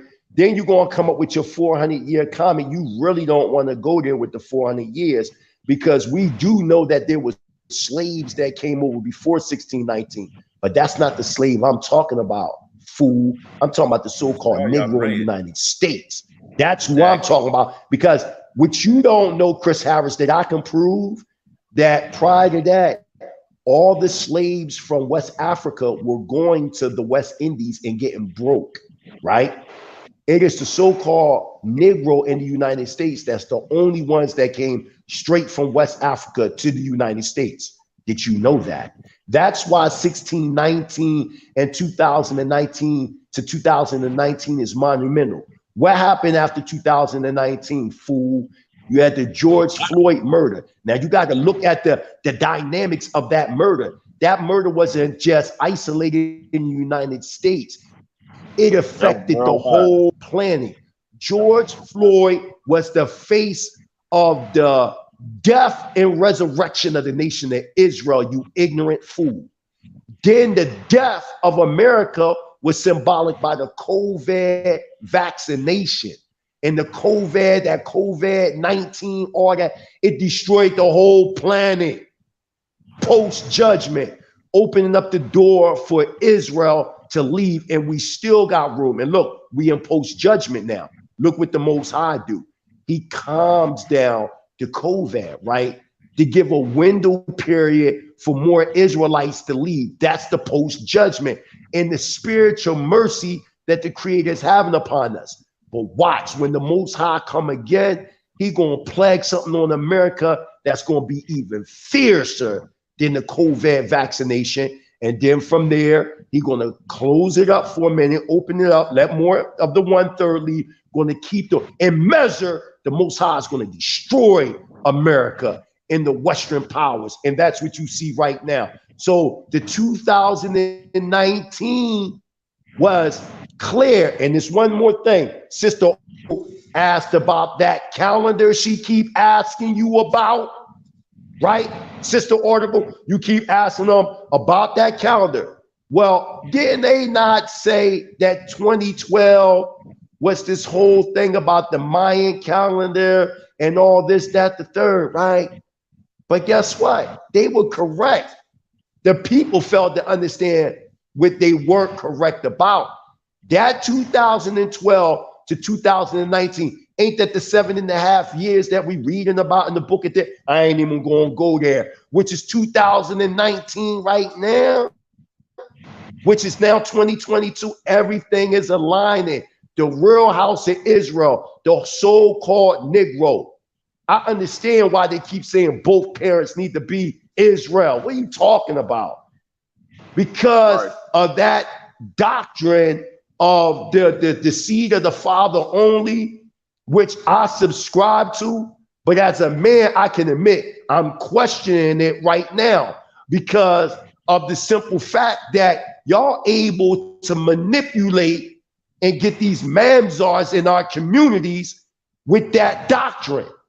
Verse, when both your parents are Israelites, you can't get no mamzars in our community. Con. And that's the fact. And that's the why the white fact that Jews they don't want to subscribe touch to the it. father. They only subscribe to the mother. Right. But in the Hebrew culture, we subscribe to both the mother and the father, because you will see in instances inside, I'm Torah only, and I can tell the truth of what I see in the scripture. There's instances where you'll see the importance of the father and then also importance of the mother. You see it. You see it because here's a prime example. Why is it that every time that Abraham and Isaac had to go and get a wife, why they didn't get a wife from their father's people? They always got the wife from their mother's people. Exactly. And what you're actually seeing in Numbers chapter 118 and all that, you're seeing the establishment of a Davidic and an ecclesiastical royal line of dignitarians. So when you're looking at Numbers chapter 118, it's talking about the dignitarians in our community that trace their lineage through the male. But from what I'm seeing, both parents have to be Israel for you to be Israel. Period. Hey, Mighty Hebrew, let me jump in real quick because this is heavy too. You know, like there's we made in the image of God, right? And we know that the Most High is black. We know that Christ is black. So what woman is able to duplicate ourselves so that we still maintain the same likeness of the Most High God in Christ? It's only one woman on the planet. It's the black woman. So you cannot erase her. She is significant. And that's the standard. She's significant in our procreation and our continuation as a nation. So these brothers, these One West clowns out here talking about the seed of your father, no disrespect. The bottom line is simple. You brothers don't understand the scriptures because you have to. We're made in the image of God. Period. And there's no way to get around it. No other heathen woman is going to get the image of God. And see, and that's why what you saying, DeBall, that's 100% on point. That's why they can't explain First Chronicles. Why did the Most High allow an Egyptian seed to go through an Israelite seed to continue the line on through the women? There you go. When he did the same thing with a man going through an Egyptian woman's seed and a continued Israel line going on with Manasseh and Ephraim. See what I'm saying? Because somebody said on the comment, well, you said Manasseh and Ephraim wasn't Israelites. They were not Israelites. The Israelites are the 12 tribes. That tribe is Joseph. They was adopted into the Israelite nation to be a tribe or two tribes on the chart. They have to understand that. Dan was on the chart, which is originally the 12. Dan and then Joseph, not Ephraim and Manasseh. They became tribes through adoption through our forefather Jacob. And it's funny that you saying that, Sham. And it's funny you saying that because we know that the first educators of the children are the women. And if Joseph married an Egyptian woman, we're not going to be naive. We talking scholarship, so we talking socialism and social behavior. So I know that there were certain Egyptian customs that are Comitian customs that the Ephraim and Manasseh had accumulated. So now we're looking at the 12 tribe chart.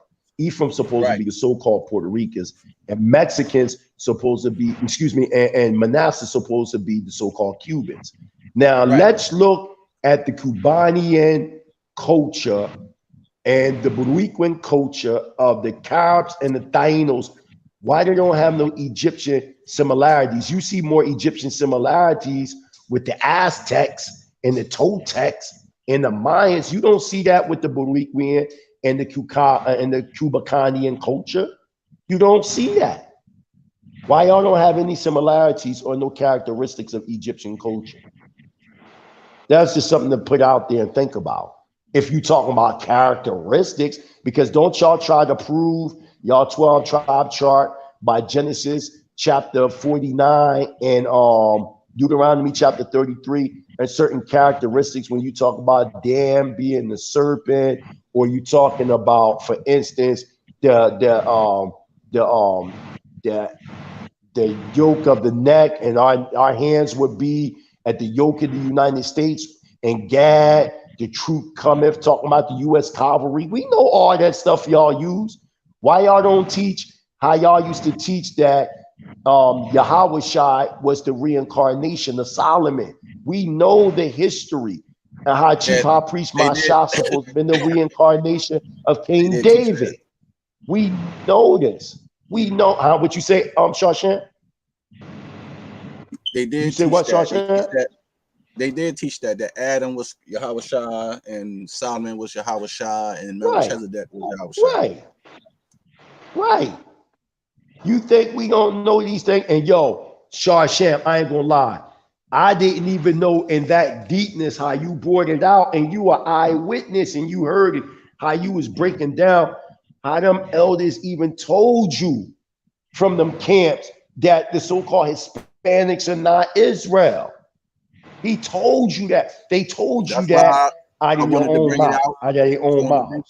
I wanted to bring it out on a big platform so people not believing or thinking that we are lying. I don't have to lie about nothing. Them brothers admitted, plenty of them, and said they know that they terrorists. Some of them said it's too late to change the doctrine. We're gonna let the weeds grow with the terrorists. They know they're not Israelites. I'm not gonna lie for nobody. I'm telling the truth. Like I said, at the end of the day, when judgment comes, ain't none of these niggas can save me out of this shit. Whatever's gonna happen to me is gonna be between me and the Most High in judgment. And Ha Mashayach. So I feel like, why the hell am I going to ruin what I believe and who I am for to keep a lie going, for y'all can keep making money and marrying all these different people of other nations? I'm not going to do that to myself. I'll tell the truth. Listen, this is what it is. They don't want to hurt people's feelings. They told these people they didn't served in this community for how many years they're going to have slaves in the kingdom, all the wives. And then you turn around, this person being in this thing for 30 years and go and tell them, oh, I made a mistake. You actually going into slavery? How the hell you think that's going to make somebody feel?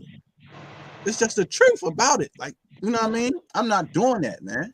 I'm not having that blood in my hands. Hey, Shan, what happened? What happened? Because I saw Tazaria make a comment, and all of a sudden y'all got into it. I saw another interrupted. My phone was acting up. What happened?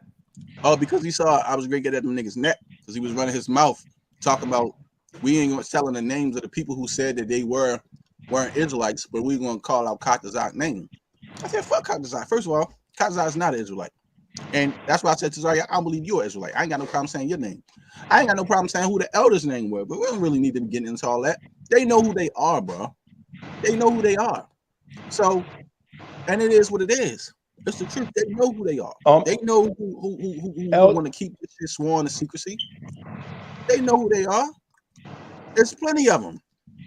They know who they are. And that's all to it. Qanath, listen, you know about, you was on the phone when a Hispanic brother said out his mouth, I ain't got no problem being a servant in this kingdom. I know I ain't an Israelite, but he married to a black woman. Did he not say that, Qanath? A well-known Hispanic guy. He said, I'm a servant in this kingdom. I don't have no problem being a servant in the next kingdom. He got a black wife and a mixed kid, and no, he's not an Israelite, bro. And we respect him. On the phone. Thank you, bro. So, and there's plenty more of them who know they're not Israelites and tell you, yeah, we know we not Israel. Told us. Y'all so I'm not know getting to all that. You know what?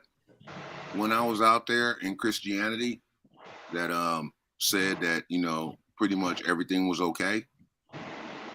It was something in my spirit that would not allow me to hook up with one of them and marry one of them. And I'm so grateful to the Most High today that I never did that, because you get into my testimony, that's a whole nother different story. But I'm so glad that the Most High restrained me from that sin. Yes, I said sin. Because it would torment my spirit about being with someone that's not like me, or what we call unequally yoked. And man, I love you, brothers and sisters. Y'all be doing it. And just, you know, hey, I'm trying to imitate y'all like y'all imitate Paul, who imitated Yahushua. I'm trying to just learn and be in this scholarship, man, and just grow and be everything that the Most High predestined me to be before the foundations of this world. And I love y'all, man. That's all. I can't say nothing else. My heart is so full. I love y'all. Yo, Elder Qanath. Yeah, I just saw it out. Elder Qanath. Yeah, I just seen it, Prince. Somebody told me, yeah, an elder in our community just hit me up and said, ask Elder Qanath to start this at, it's aligning with what we're doing. At 19 minutes, is new DNA evidence that they trying to say that Negroes do have DNA evidence going back to the tribe of Judah. That's what it was told to me just now. For y'all to, I sent it to Elder Qanath and I sent it to you too, Sharshan, and they said start at the 19-minute mark. If y'all want to show it to the people. I stepped away. What you say? I had stepped away for a second. I got in an inbox from one of the elders in the community. They was watching what we did, and they just sent the link and said, give this to Elder Qanath and tell him to start at the night. I'm reading it. Tell him to start at the 19-minute mark, where new DNA evidence shows that Negroes are from the tribe of Judah and where the Judite DNA was placed and located at. That's what they said.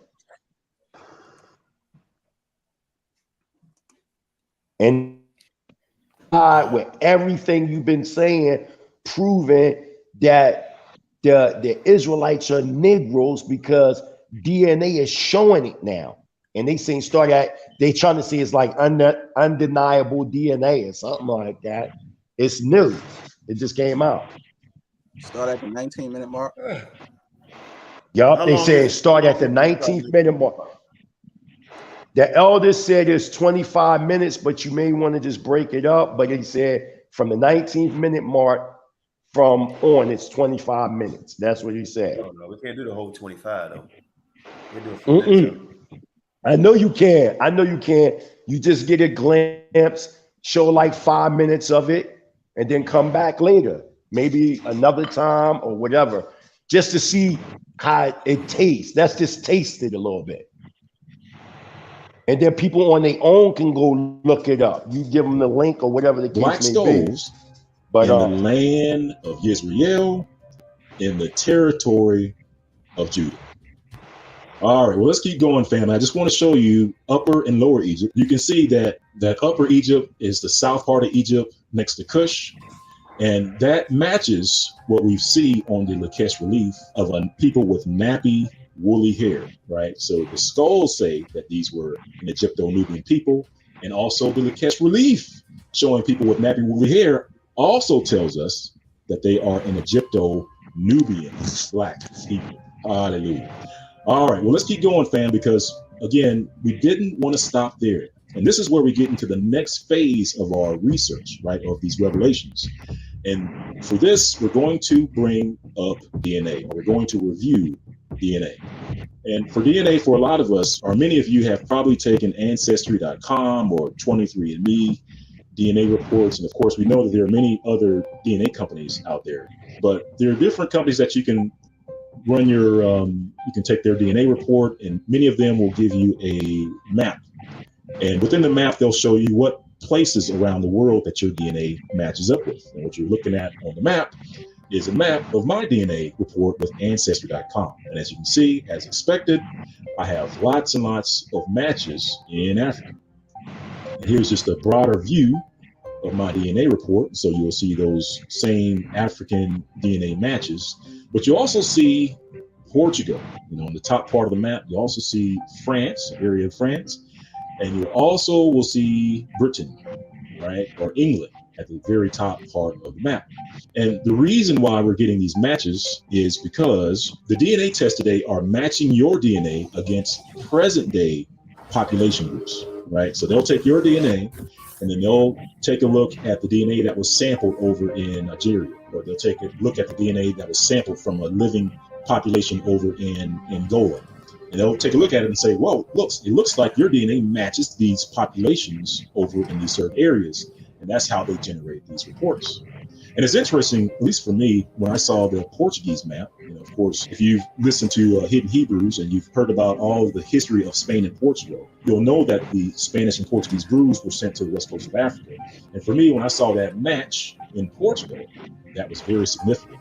But we'll explore that a little bit later in this presentation. But the takeaway here is that the DNA reports that are generated from Ancestry.com, 23andMe, and all these other modern day DNA companies, it's a report that's based off of population groups that are around today. And so these DNA reports are good resources or sources to check your DNA against modern day populations. However, the Achilles heel of using this type of DNA research has to do with migrations, has to do with the movement of people.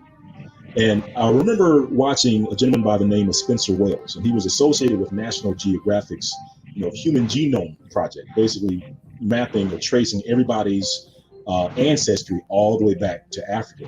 And I remember he mentioned something profound, or something significant to me, and that was, he said, he basically talked about the Achilles heel of DNA, and it was the movement of people, right? If, let's say, for instance, if a group got wiped out, right? Europeans showed up, North America wiped out all the Native Americans and replaced that native population. Well, when we run our DNA report, and the DNA report today is going to match modern day populations, it's not going to pick up necessarily a large population of the Native American population because most of them were wiped out. Or just pick any other place around the world where a population was wiped out and replaced by another population group. That group's DNA may not show up in a DNA report, right? So with that being said, that is the Achilles heel of using these modern day DNA reports like Ancestry.com or 23andMe. Y'all let me know when y'all want me to stop it. It doesn't account for the movement of these groups, especially when they're wiped out, persecuted, or if they're expelled, like we know the Spanish and Portuguese groups were. So to adjust for that, what we're proposing is a paradigm shift. And what I mean by that is that instead of comparing your DNA to a modern day population, through Ancestry.com or 23andMe, instead compare your DNA to ancient DNA. And you can compare your DNA to ancient DNA because whenever there's an archaeological dig or an archaeological site, and in some of those sites, they're able to extract DNA, whether it be from a tooth or extract DNA from a bone marrow, right, from these sites. And what they're doing is that they're taking this DNA that they're extracting from these ancient sites and then storing them into a database. And then along comes a company by the name of mytrueancestry.com that allows you to compare your very own DNA to the DNA that's found in these ancient burial sites all around the world. Hallelujah. Now, I will give you a bit of caution because the way that My True Ancestry makes their money is, I believe that initially they'll offer you the ability to compare your DNA to around 20 sites, 20 archaeological sites for free. The way My True Ancestry makes their money is the more sites you want to compare, the more money that they charge. Right? Initially, it's free, but if you want to start comparing against many sites, there is a cost associated with that. So just wanted to let you know that up front.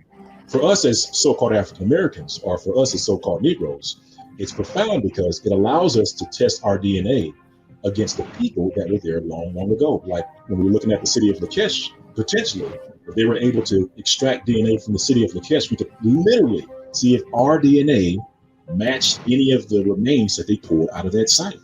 Hallelujah. Wouldn't you want to know that?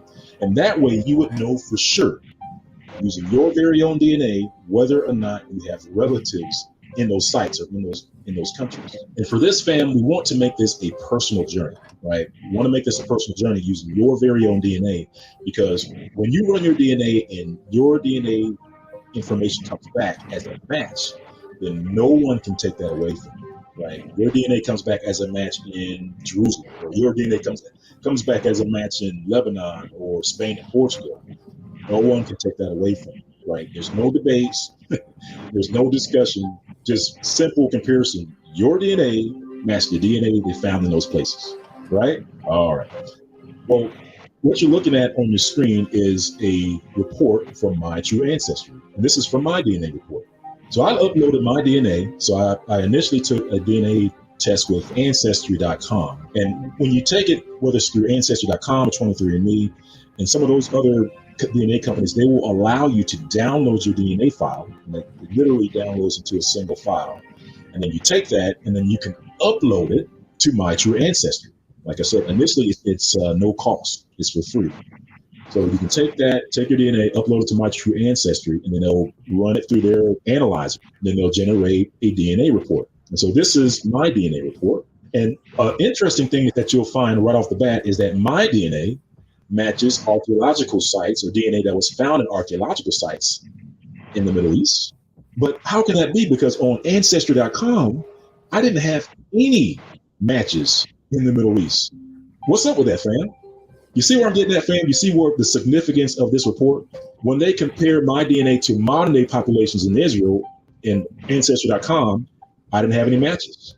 But when they compared my DNA to the DNA extracted from those ancient DNA sites that date back to the time of Israel, back to the time of the Messiah even, I get a match. Hallelujah. Wow, that's powerful, fam. So this is what we're encouraging people to do, to start to make this DNA journey a personal journey, right? And also, fam, I want to show you that also in this DNA report, I had matches in Spain and Portugal. And just know that there are many archaeological sites in Spain and Portugal, but specifically my DNA matched in certain areas like Granada, Spain. And if you don't know, Granada, Spain is the city where the Brews and the Moors lived, right? The Brews and the Moors lived. And actually on my DNA match, it literally said a match of the Moors, right? And so that is significance because in these archaeological sites, the dates are pretty well known. They're actually able to carbon date those archaeological sites and they give you a specific date. So on my DNA report for Granada, Spain, I matched remains that were found there before the start of the transatlantic slave trade. And the significance of that is that some naysayers will say things like, well, the only reason why you're matching, you have matches in Spain and Portugal is because of. Yeah, I think that's enough. And if y'all want to watch the rest, I post a link in the chat for everybody. That was dope. That was dope. You see what he No doubt. did and what he's saying, dude? Yeah. Basically, like I was saying, so modern DNA does not answer the challenge of Israelite authenticity. So what you do is, I went to African ancestry myself. Mine went back to the Igbos of Nigeria, West Africa. But it don't tell you the ancient biblical name. And they only identifying where these modern tribes are located with these modern names. Then you take that DNA and you put it into that other DNA database that deal with ancient DNA from archaeological sites and watch your DNA trace back to ancient Israel. Tell them Mamzars to do that and see if that happens. I bet you it won't happen, but for us, it happens, but not for them. That's deep. We were watching a clip from Brother Benya Israel from his Hidden Hebrew series. If y'all haven't watched it, man, y'all need to watch that. And then also something that was brought up tonight. Well, I think Neftali was bringing it out, and Elder, you might have brought it out too. About the 3 crosses, and then y'all was using Drake. Watch the Whited Out series that Watchmen and them put together, man. And then I put in the chat also. There's another series called Churchianity that was done by Kingdom Preppers. Hey, Don, did y'all notice? Did y'all notice when? I'm sorry, Don. When go ahead, Elder. When Kahan put the pictures of the Drake, the look on everybody's faces, and exactly. Like, damn, they right about that. Like we had plenty more, you know. But like I said, that was just what we did was just a rough draft. Man, that was something else. That's all I can say. That was something else. We had plenty more. I'm kind of surprised at certain people. That's, I'm sorry. Well, go ahead. Go ahead, Orph. But did y'all see on the DNA diagram that was on there? I think it was the first one that he did. You see how with Black people, they always keep it below the Sahara Desert. Y'all ever notice that? Absolutely. It's like the Sahara Desert is like a warp that if a black person Mason-Dixon. can't cross it. It's like the Mason-Dixon. Yeah, it's like you can't.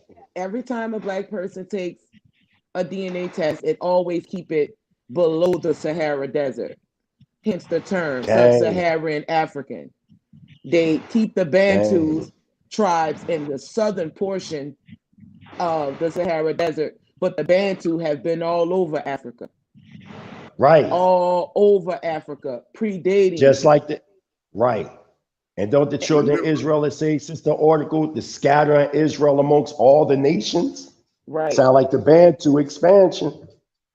And remember who owns and runs these companies. The same people Right. that want to keep the narrative going. Right. You know, I don't trust nothing about what they're saying, man, for real. And it's like, you know what? I'm going to tell you something. And I thank the Most High for him leading me for our people's edification. And he did that by way of Sister Naphtali. And actually, I think I met Oracle too along the way, getting here. And I met her through, you know what? I praise the Most High. And it makes me so hopeful when we have people like the Nef Shasham. And we got Yovan. We got these young scholars and they're willing to do the hard work. See, this is kingdom work. Beside the work that they have to do, you know, in the world to survive, they're willing to do the kingdom work. See, this is what the Most High is talking about. You know, this is what Yahushua was talking about in terms of doing the work. They're willing to do the work, and he's gifted them. He's gifted them. Okay. You, Oracle, you too, because you could be my niece. Gifted y'all to do the work. So then after people like me and Qanath, we gone. Y'all are continuing the scholarship, and Oracle, like I said, I think I met you along the way to getting the FOPE, but it started with Naphtali, and she was a guest speaker on the young brother TCA's channel. And that's another young scholar y'all need to check out in the UK. This brother is fire. But yeah, I think that's how I met you along the way. And I just thank the Most High for the journey. I thank the Most High for the journey. I'm getting, you know, as I talk to him, I'm getting more confident in terms of at least how this is going to wrap up for me. Because I'm asking him for a real personal direction because we're watching the wrap up. We live in a frighteningly amazing, fantastic time. And we all got to be led by the Ruach HaKodesh, the Most High, so we can escape the terror that's about to come. All right, y'all. We ready to close this thing out in a minute because we've been on 5 hours live streaming. Yeah, we're gonna close this thing out. We about to hit 5 hours. The hell with this. I'm tired. I gotta get up early in the morning. It's already 1 hour time. Thank you. What you said, Qanath? Now I was saying I'd like to thank the family, you know, everybody that came on live. Hey, everybody that was over there on the panel, man, great job. You know, it's a great job, man. That's all I can say. It's a great job. And everybody that was in the comment section, FOP family, thanks for coming over there on the comment section. Thanks for still holding our live down, you know, while we was live over there. Man, y'all are the best, bro. Y'all are really the best, man. And it's good to see us doing something like this instead of out in the streets killing one another and for nothing. You know, some people deserve to get what they need to get, you know, but to try to be a family. And I'm gonna tell y'all something, man. I'm starting to you learn every day. You learn every day. And even though it's a lot of beef sometimes going on with the conscious community, Israelite community, and a lot of stuff, but it's good to handle the beef on the internet sometime and then make up some kind of way instead of killing each other. You know, it's just a new avenue in trying to bring peace. You know, but we're gonna keep our foot on their neck, right? What I mean by foot on their neck, dealing with the false doctrines. You know, we strong over here, man, and we're gonna continue to be strong. You know, hey Tim, I'm gonna check my email probably tomorrow morning. You know, I'm tired as all heck. I had a vision. Okay. Star Lehman, no, because they just left here. I'm tired, man, and I got a lot of energy, brother, but I gotta lay down. Hey, thanks everybody for coming on. Man, Most High bless y'all. We not done yet, and we like to thank the haters. Keep hating, man. As this builds up, make us even strong. So, Sham and Tim, Most High bless y'all. Yeah, thank y'all for tuning in to FOPE. I'm tired. Sorry, I had a family emergency. I couldn't bring out what I wanted to over there, but it is what it is. Remember, y'all, this is chess, not checkers. I know some people might be upset that we went on Sinetta, but we got a bigger mission, and a lot was accomplished today for us. A victory for Yahweh. So we know everybody might not agree on what we had to do, but like I said, y'all don't understand. The Most High is the greatest chess player there is. So no matter what we do or what he decides to use us for, nobody is going to stop the chess moves that he got to make to get the information that he want out to the people, whether they hear or forbid. You got to think about this. A lot of people heard the truth tonight. Thousands of people who we never talked to before that we got to reach of something that they've been trying to keep quiet for. Over 4,000 watched and 330 some people liked it. So y'all got to remember, this information went out to a lot of people. Now, a lot of people is going to start to consider on the other side. And instead of them saying, oh, them dudes just slandering or they saying they bugged out, they got an actual chance to hear the information and hear the other side that they don't tell them. Now, that's going to disrupt and cause problems for them because now they got to figure out, hey, now we have to find a way to debunk it or come up with something to actually get at them. But see, the problem with that is, as long as we can come on and bring out even more information, then we'll be winning the war even more the way that we want to. But other than that, we know they'll never debate us because it's all about money, and they know that. That's why they only talk shit in the chat. One holy war, one real good news, one phenotype, the Ethiopians on the Qanath. Exactly, Negro only, and they know that. They can't prove them people Israelites, and they know they're not. And like I said, next time we'll go on, we'll have the videos we'll show where their own people telling them that they're not Israelites. We didn't even bring out everybody that left off, but Sham no, because we was talking about this for days, getting everything lined up. I only think we brought out 50% of all the stuff we wanted to say tonight. I'm just gonna keep it a buck with y'all. Yeah. Really Next time we go on, it's probably just gonna be maybe three of us, probably me, Yehuda, and Qanath, if possible. And we'll just bring out stuff that way people actually see not the bulk of what we got. If I won't do anything. I'll let somebody do something for me. I'll just be there to make sure we don't get disrespected. A lot of the stuff that we already brought out on our channel, we'll bring a lot of that stuff out because we already showed that. A lot of stuff we didn't show, we'll just keep that in the chamber for later. You know, that way people can see it on a broader scale. So that's what we'll be doing.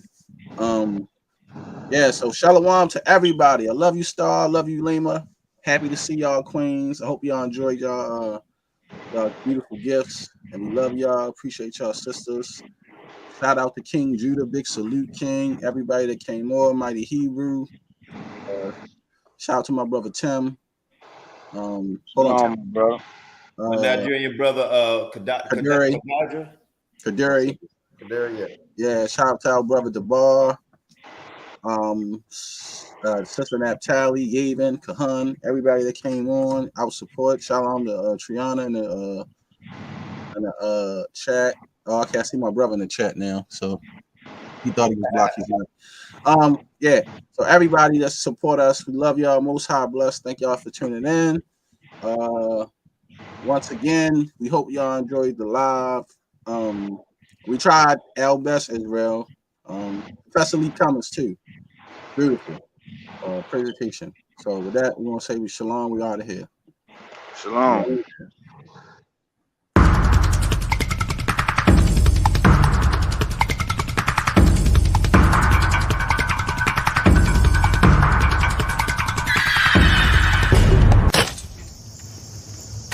I'm tired. I've been on this plantation all my life. I've been enslaved all my life. I'm tired of being pushed and pulled. I'm tired of the master doing his bidding. I want to leave.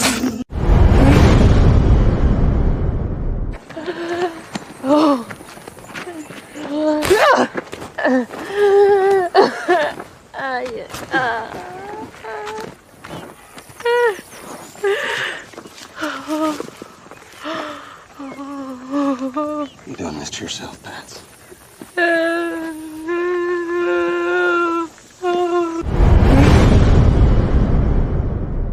You know why we not afraid? What? Oh, he's great in turban. Turban's destruction. Y'all think it come back in all peace? You got another thing coming. So we out here fighting for our brother. We ain't marching saying, yes, we can. No justice, no peace. Yo! Fight for your sons and your daughters. I'm not wrapped too tight. Got 400 years on my back. I'm angry dog. I'm black like that. Won't contact with you whites. And all the niggas I stand here with, they share my same sentiment. I'm fucked up tonight. Won't kill my brothers no more. Want all the smoke, motherfucker popo. It's my battle cry. Oh! Isaiah 14:21, that ancient version of that gun that swore. They stole our name, they stole our shit. We real Judites, motherfucker Jewish. We lords. Generals, arm your soldiers. We fight tonight like we supposed to. They inherited lies. I'm referring to all whites. I'm referring to riches, white privilege, given through genocide. And they gotta pay for that. God say Jacob gon' take it back. I cry aloud, I spare not. This good bread, my sharecrop. This lily grew through concrete. We march to our own drum beat. We the chosen. No inclination to kick it with y'all. Raise Babylon to the ground, then watch it fall. Obadiah said you'll be wiped up for theft. These are just words, worry about what come next. It's for Negroes, Latinos, we better than all, not equal. My natives know red dot that feather. Me primo be smooth like that leather. Until it's time to bring the war dogs out, put the headdress on. War paint and I'm not wrapped too tight. Got 400 years on my back. I'm angry dog, I'm black like that. Won't contact with you whites. And all the niggas I stand here with, they share my same sentiment. I'm fucked up tonight. Won't kill my brothers no more. Want all the smoke, motherfucker popo. It's my battle cry. I got the spirit of grandfathers past. Front porch sitters, Nat Turner dangerous. A real life illustration of angry and that painting of Malcolm staring out the window with patience. One hand on the curtain, right hand on the AK spits. 47 rounds, all to bring down Satan. Same way Abel was killed by Cain. This will be an introduction from the fuck shit into the fire. Probably join the list of artists who died before they retired. Most High said I'm hired. Sire will never spit a line aimed at my kind, less meant to uplift. Toughness will be redefined in my rhymes. A squad of men with the spirit of God, with an affinity to point their weapons not at the brethren but at the enemy. Khaki colored kids, baptized in the flames of combat, fashioned in the trap we escaped. Our fate was to be great and noble. Moses reincarnate, so be hopeful and know I bring word from A and O to Pharaoh and white folk. Let my people go, cause